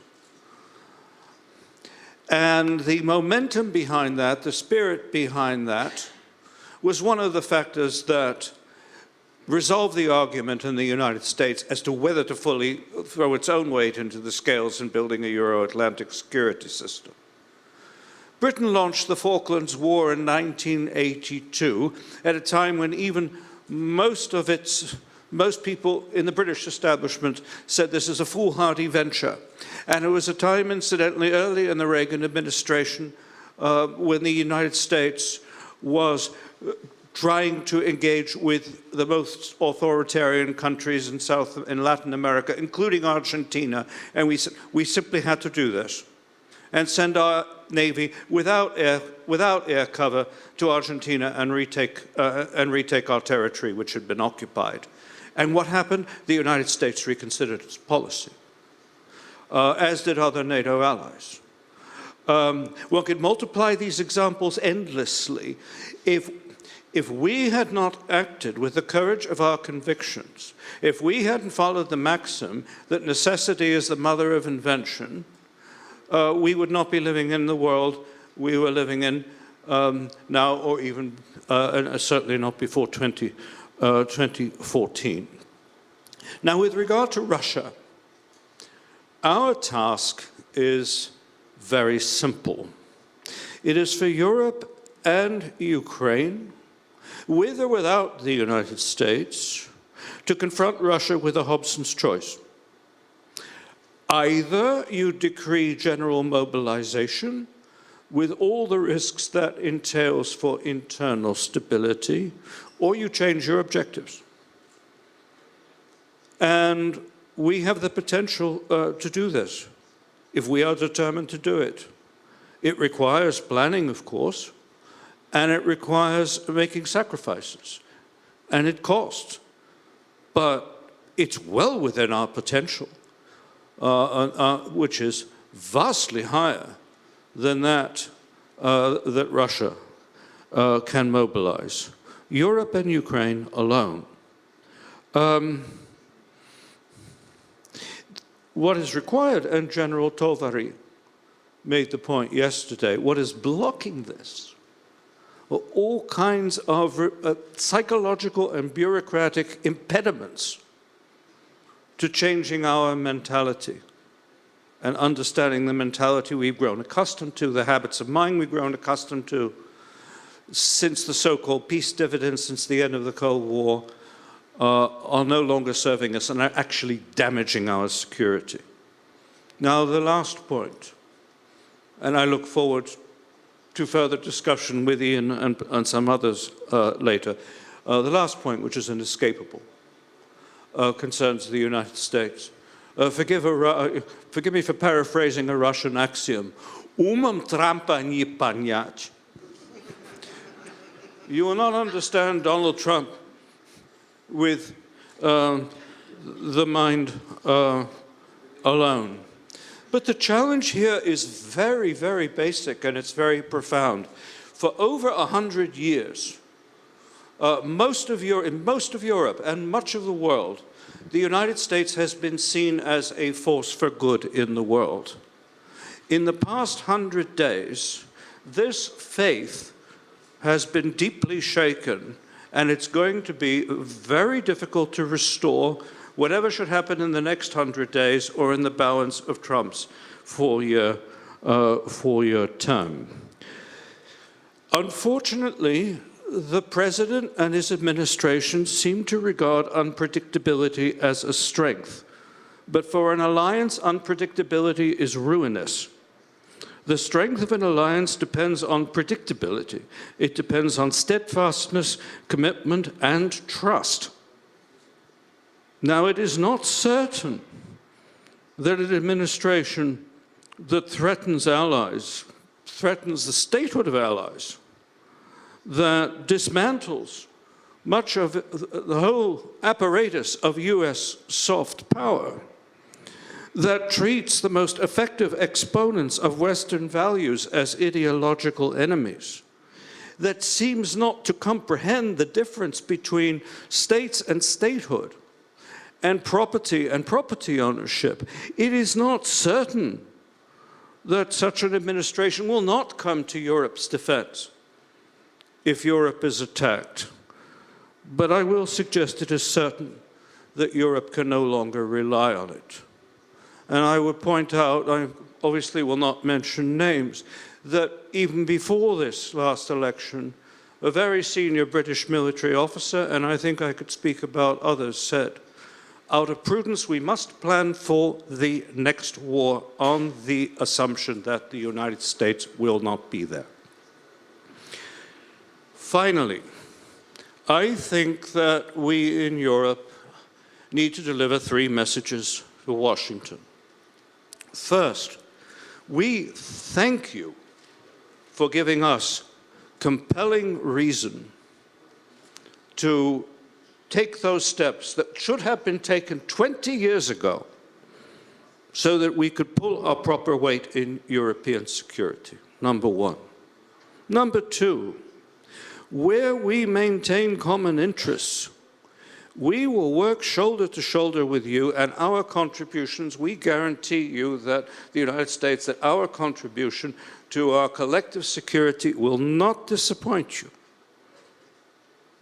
Number three, but be in no doubt that whatever decisions you make, there are certain things we will not do, and there are certain things we will do, if necessary, without you, and even if you don't approve.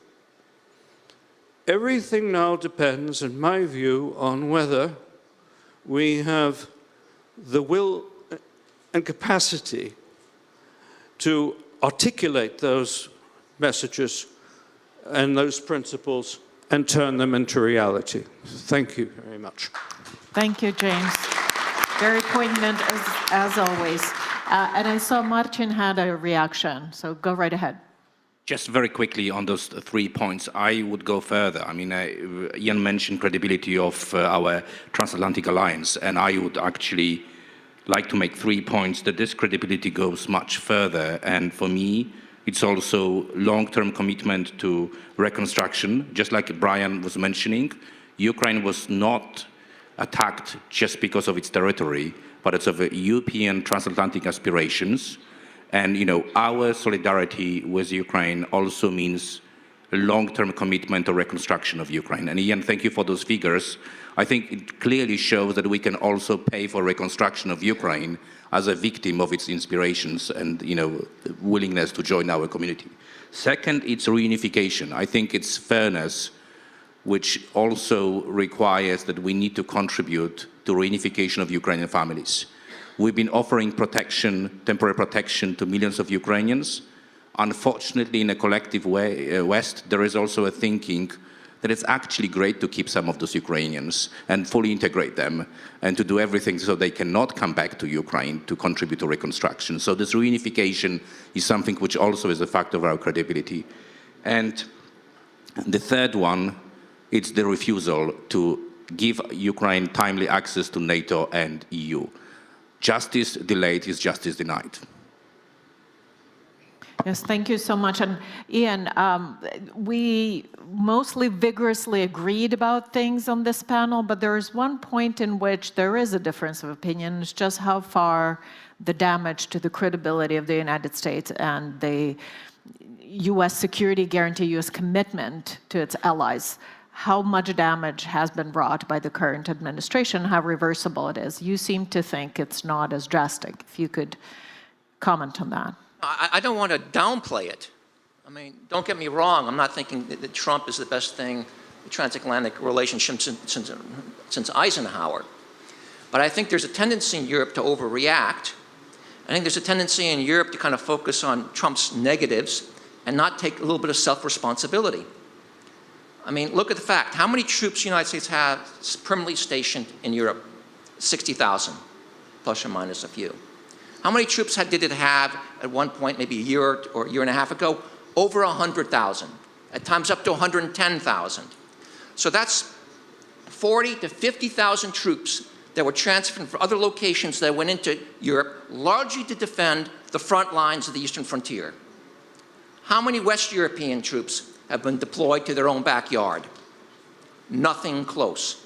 So there's a certain amount of responsibility Europe has for the situation we're in today, and I'm not protecting Trump.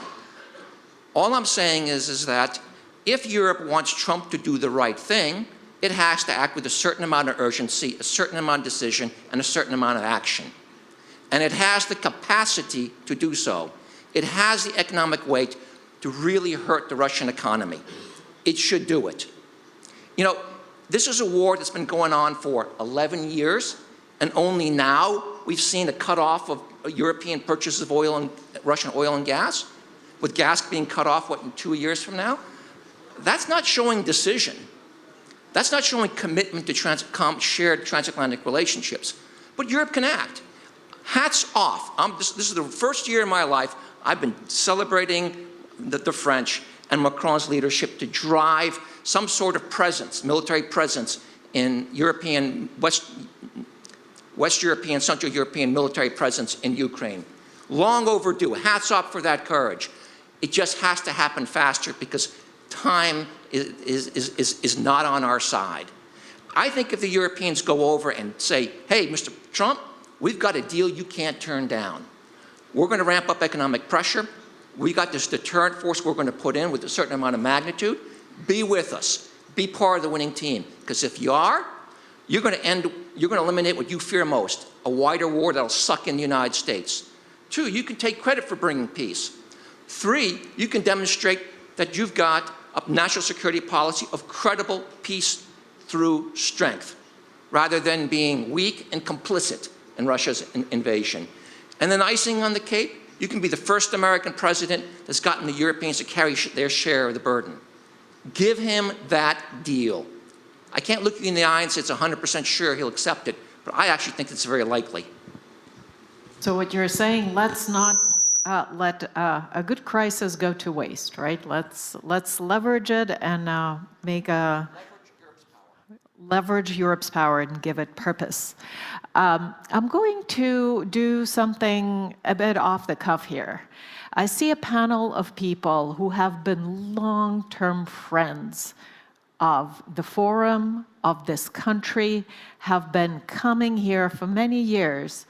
I want to ask each one of you how this trip has been different. What have you learned on this trip during this forum that's novel? That what have you picked up and noticed? What are your takeaways from the 2 days at the forum, but also your meetings beyond it? What have you picked up on this particular trip? I'm sorry to throw this curveball at you, but Nicolas, I'm going to call on you first. Well, first of all, I think, I came, this is my sixth trip to Ukraine since February 24th, 2022. And in fact, I will say that I am always impressed, of course, by the courage of the Ukrainian people. But I know that after the war, there will be a very difficult wake-up time, because I know that there will be divisions, there will be traumas, there will be many different kind of things. And for me, this trip is not that different from the others that we are in a very critical moment. Probably I already said that 1 year ago, 2 years ago, etc. We are always in a critical moment. And for me, I have a lot of reproaches to address, both to the US and to the European leaders, for not having taken the decision as early as 2014. Because at that time, and that's something that I was advocating publicly, we could and we should have taken action just to confront Russia. In February 24th, 2022, I said many times in all the talk shows I was in, that we have to take action directly against Russia. That was possible. Many of them were afraid. And now what I think, of course, a very nice wake-up of the European, and I support that. I think that the European people could do more, and the European government could do more. Alone, they can defeat Russia on the ground. They can now provide a lot of money to the Ukrainian people to arm themselves. They could provide decisive weapons to tribes in the depths of the Russian territories. They can do all these kind of things. But they have to be very clear that there will be no negotiation with Russia. As I said, we have to just make disappear all the diplomatic fictions, which result was the death of tens of thousands of people. And I think that's what we have to come to this true moment, to the moment of truth. We have just to swipe up, all the hypocrisy. Because we have a lot of hypocrisy regarding the Ukrainian. We are not serious. We say, okay, we cannot provide some weapons. In fact, we do not have the willingness to save tens of thousands, if not hundreds of thousands of lives. And I think we are living in this moment. And of course, with Trump's administration, I consider, first of all, that Trump administration is not good for Europe, it's not good for Ukraine, and it's very clear. For many reasons, because I think that there is a kind of ideological collision between Trump and all the dictators around the world. I have to speak very bluntly. That ideological collision, because the respect of the rule of law, the principles that we are standing for, everything has vanished in the ideological discourse and narratives of the US right now. And I think that the damage is not if finally they will give some more weapons to Ukraine, assist Ukraine more. That's not the point.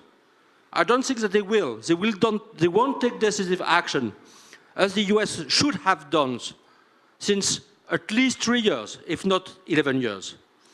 But the problem is that Trump and his administration and J.D. Vance and others are undermining the very principles we are standing for, and ideological collateral damages will be stronger and deeper, given the floor, given also an advantage to all the far-right leaders that we have in France, in the UK, in Germany, in Poland, in Slovakia, in Hungary, etc.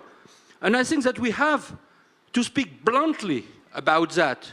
And we have to form the kind of, let's say, axis of resistance of democracy. And I think for that, Europe has the capacity, because it considers that the rule of law is absolutely vital. The message, the rule of law, is the true message of Europe.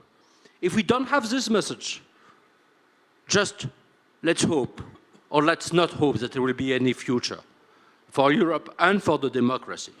And that's basically why Europe, and I will just end that, but not only Europe, some African countries as well, some Latin American countries as well, plus Japan, plus South Korea, but one of the biggest allies that we have, Taiwan, must go with us and define the very values and the basis of the order we will have to build, probably, unfortunately, because I am a strong advocate of transatlantic relations since decades, without the US. Thank you, Nicola. So, axis of resistance. Everyone, you've heard it first here at the Kyiv Security Forum. Thank you so much. I'll go next to Martin. Of course, you live in Ukraine, right? Yes, so what are your takeaways from this forum and this moment in Ukraine's history? Indeed. I mean, I've been here with NDI for the last 2.5 years and coming and going to Ukraine since '99. I mean, I will start with relatively funny, but also quite important observation. One thing which really surprised me, which really shows me that America is a great democracy where there's still, there is a freedom of speech, is how many of our American colleagues, including former diplomats, were criticizing their own president, and they're still allowed to go back home. So that's hopefully, yes. So, that's actually something which, I would say in this part of the Europe, we would still like to see. I mean, I'm not sure if you could do it if you were coming from Poland and Ukraine to have this level of freedom of speech when it comes to the discussing what is going on in your own capital. So this was impressive. Also, very balanced program, as always, pluralism of opinions, representation of different political forces. And I have to say that the organization of the Kyiv Security Forum is getting better and better, and I would say it's even now better than YES conference. So, See, I really fished for that compliment. See, that's what I was getting. So definitely well done with this forum. I think it is a great forum, and thank you to all the colleagues. I have learned so much how to improve our transatlantic alliance. I've heard so many great ideas, and Ian, thank you so much. I totally agree with you. We should definitely not overreact as Europeans. This place became, right now, in my opinion, a very important platform, not only to discuss, Ukrainian security, but, our regional comprehensive security in Europe. And I hope that at some point you will also pick up a topic of the anniversary of the Helsinki Accord. It's the 50th anniversary this year. We definitely need to design a new Helsinki 2.0. We need to have a new comprehensive idea for European security, and your forum is definitely contributing to it. Well, thank you very much for those kind words, Martin. Brian, what are your learnings and takeaways from this trip? Thank you, Mariana. A year ago when I was leaving this conference, I remember having this strong sense of apprehension. It wasn't because I didn't have a great time at the conference. I always do. It wasn't because I was, unhappy about being in Kyiv. That nothing could be farther from the truth. But I understood what was about to happen in the United States, and I was worried about what effect that was going to have on the war. Here I am a year later. My worst fears of what happened in the U.S. have been realized. But when I came here, I see everything's moving forward. I met with some drone pilots today. I was incredibly impressed. The front line is stabilized. I mean, this has not affected the conduct of the war at all. This country shows no signs of giving up. You're gonna move forward with or without us, and that heartens me. I also had a lot of conversations with my European colleagues here, and there is a clear loss of trust in the transatlantic relationship. There is no question about that. But my European colleagues have made it really clear that we are ready to move forward with or without you. And that gives me hope. So I'm leaving this time with a lot more hope. But if you can indulge me, I'm watching the clock and I don't want to go over, there is something that still worries me. And it's connected to, actually, to the remarks I had prepared here, so this kind of is a pretty easy segue. If the old Cold War was fought between states, the new Cold War is fought within states. And it's fought within almost all states. And it's certainly being fought within European states. I agree completely with my good friend James Scher that everything really depends on Europe and its partnership with Ukraine, given the unreliability of my own country at the moment. Everything depends on that. And I agree with James that political maps change when you engage them. But we are not the only ones engaging the political map. Our adversary is engaging the political map. Our adversary engaged the political map in the United States. We can argue till the cows come home whether that swung the election or not, and I think, but in a tightly contested, highly polarized environment, every little bit can be decisive. Back in 2013, a Kremlin white paper came out from the Center for Strategic Communications, which was advising Russia to exploit and leverage the so-called culture wars in Western countries, to leverage this, to gain advantage, and to intervene on the side of the far right. In February of 2019, Vladislav Surkov, who has kind of lost power and influence in the past few years, but he reflected the thinking of the Kremlin at the time, published an article in Nezavisimaya Gazeta, the Russian newspaper, where he really said the quiet part out loud. And I'm just going to quote him here, if I may. He said, "Foreign politicians accuse Russia of interference in elections and referendums across the globe. In fact, it is even more serious. Russia is interfering in their brains, and they do not know what to do with their own altered consciousness. The interest of foreigners in the Russian political algorithm is understandable.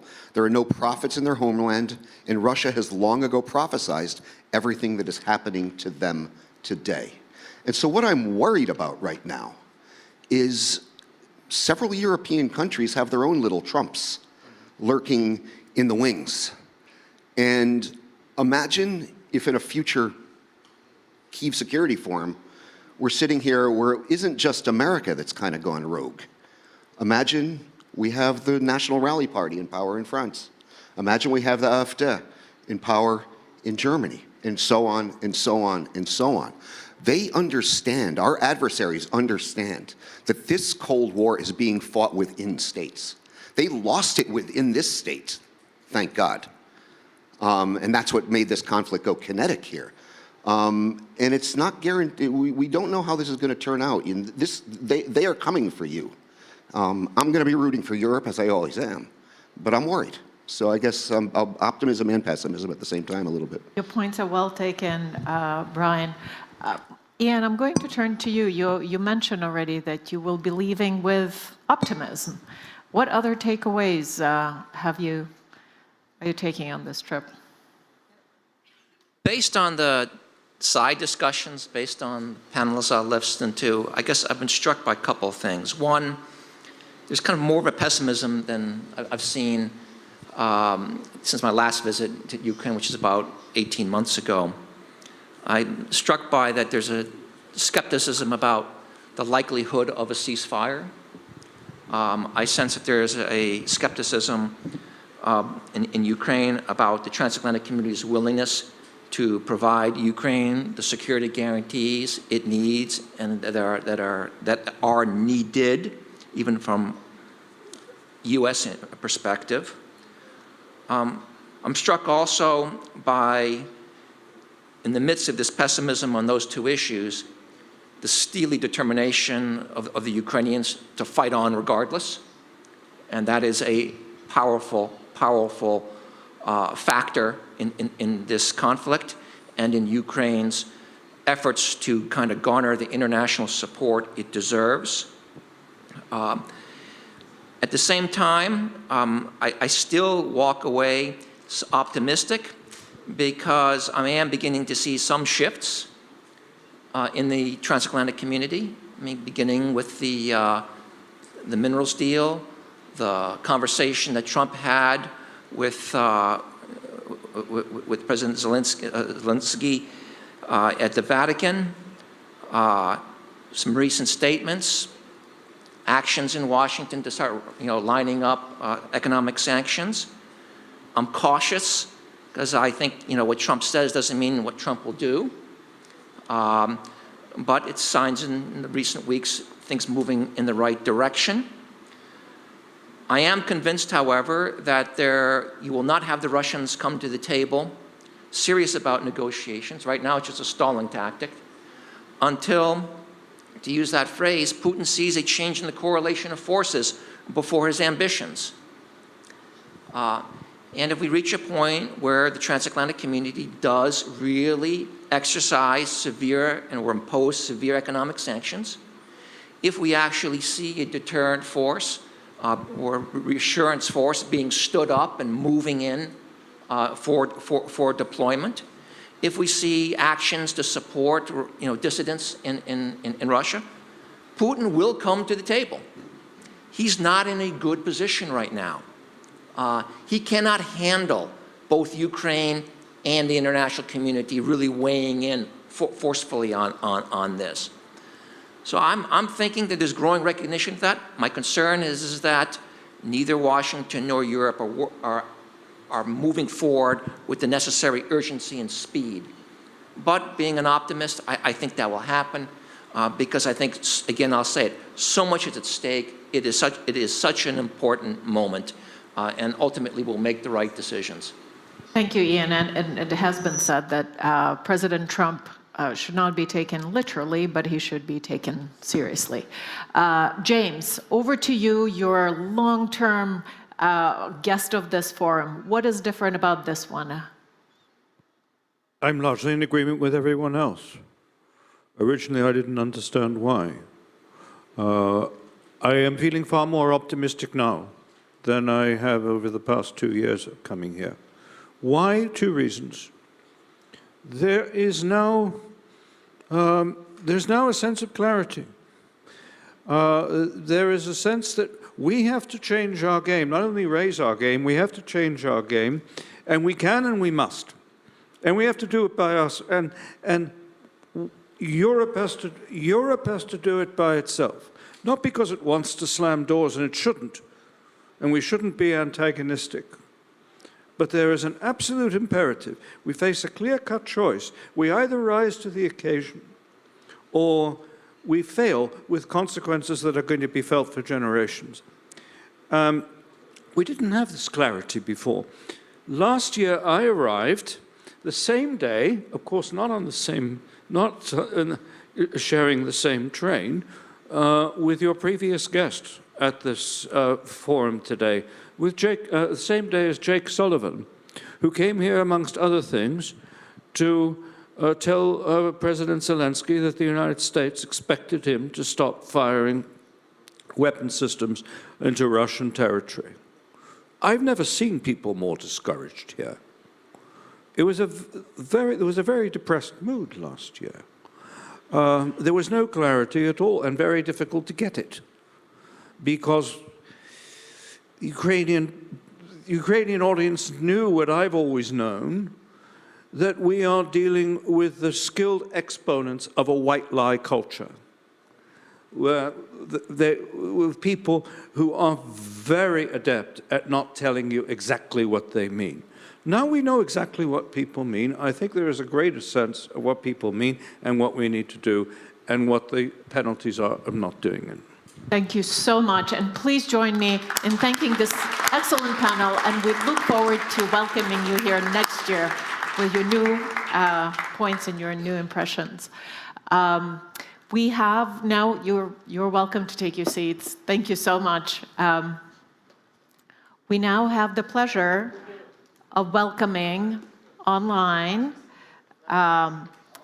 Deborah Ross, U.S. Congresswoman from the 2nd Congressional District of North Carolina. Welcome, Congresswoman Ross, and thank you so much for joining us. Well, it's afternoon for you, it's evening for us. Please, over to you. Well, thank you so much for the invitation. I wish that I could be there with you in person, but as you know, Congress has been in session this week, and I'm very heartened to hear some of the observations and conclusions from the participants. Thank you so much for inviting me to speak with you today. And I'm honored to join you virtually from the United States for the conclusion of your 17th annual Security Forum. For the last 3 years, and of course throughout history, the Ukrainian people have courageously fought for their freedom against a brutal authoritarian regime. On Putin's orders, as we all know, Russia continues to be engaged in the same kind of unprovoked aggression that has plunged the world into cataclysmic violence in the past.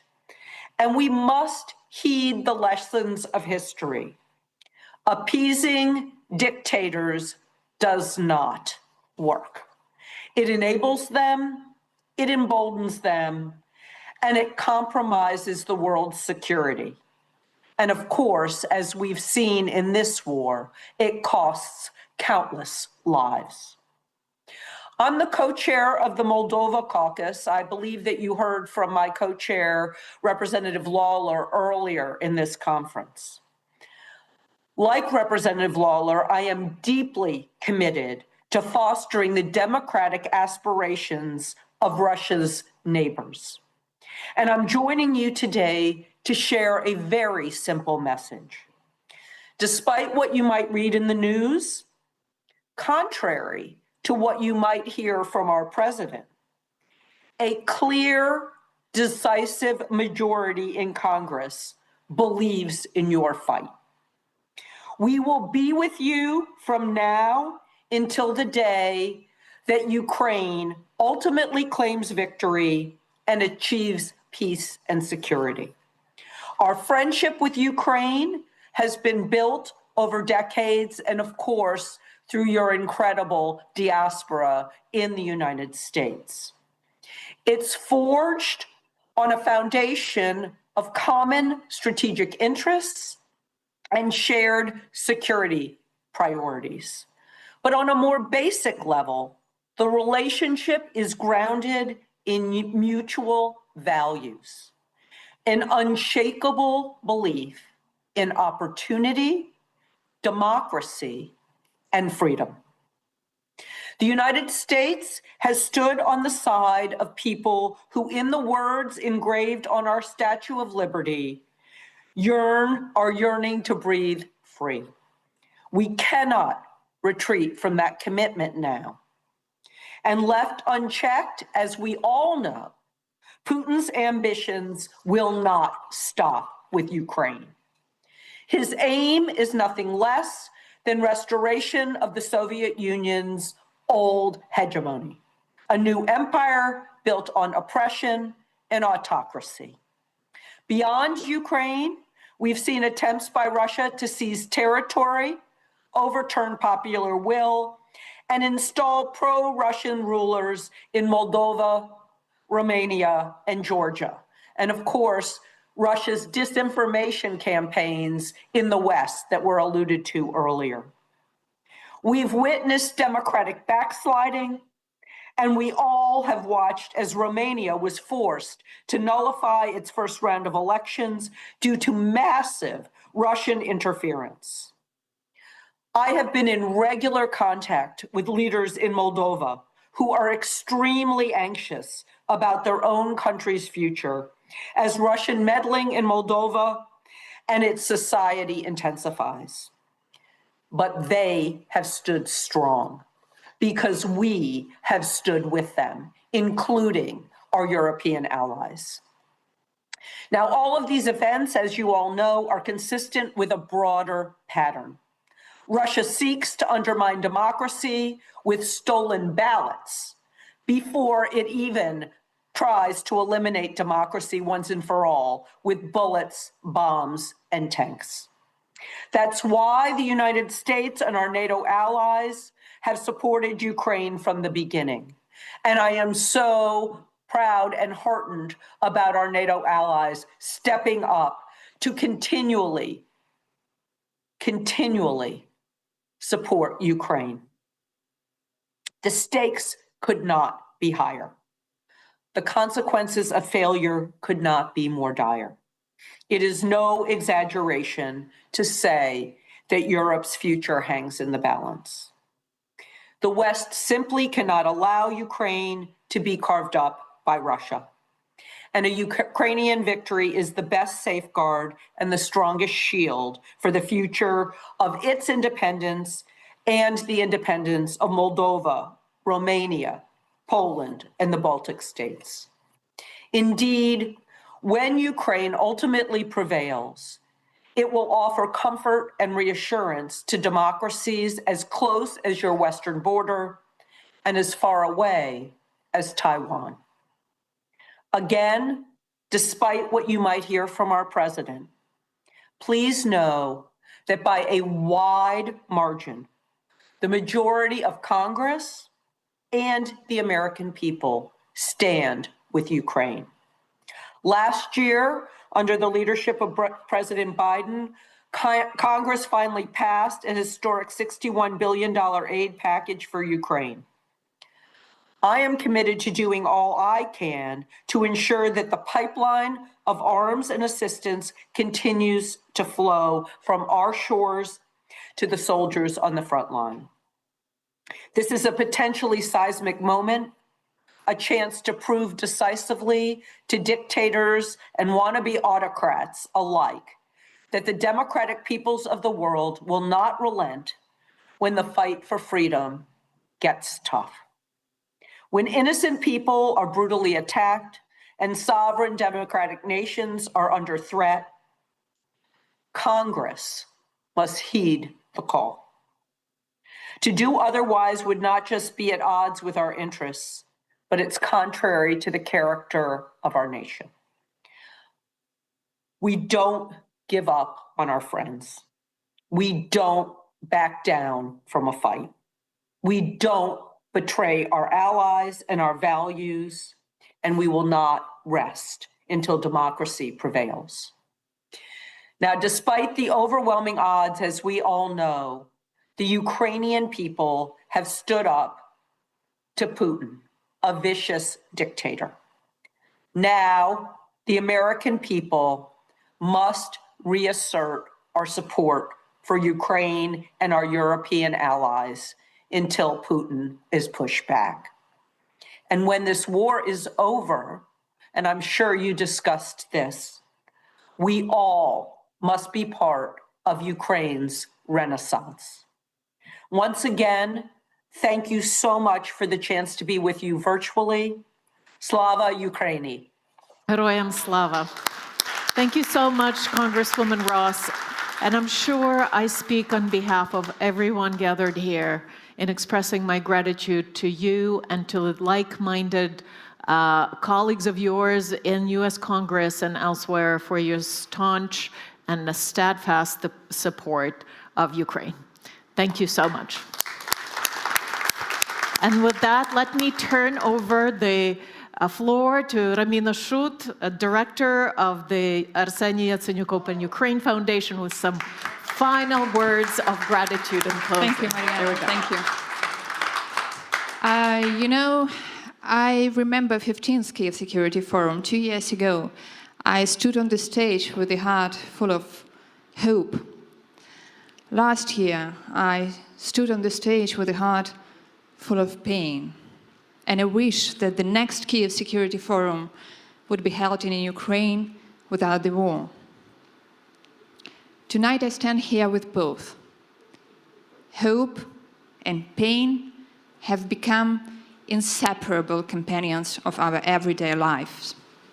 We carry them in our hearts, in our work, in each and every discussion that we had at this forum. We carry them because we must.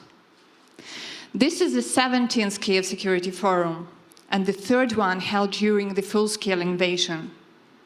And saying you the truth, we didn't want it to become our tradition, but we turned it into a tradition of not giving up, a tradition of gathering in defiance of fear, of thinking strategically when emotions are overwhelming. You know, there are a lot of people who have to be with us tonight, but they aren't. Some of them are on the front line, some of them are in trenches, but some of them will never return. And we carry them too, in our silence, in our grief, in our unbreakable determination. And yes, we are tired. But still we are here, and that matters, because security is not just about weapons and alliances. Security is about people. It is about presence. It is about standing together when the whole world is shaken. And you, each and every one of you, is a part of this stand. You know, tonight I don't want to repeat my wish. I want to make a promise that we will continue. That we will continue to bring people that defend our freedom. That we will continue to shape future even in the darkest hour. And one day, this forum will be held in a peaceful, rebuilt Ukraine, not as a dream, not as a wish, but as a reality. Until then, we will walk together with clarity, with courage, with love for this country that refuses to fall. Thank you. Thank you for standing with us. Thank you for standing with Ukraine. And until we meet again, hopefully, for the next Kyiv Security Forum, let our unity be our shield and our truth be our weapon. Thank you.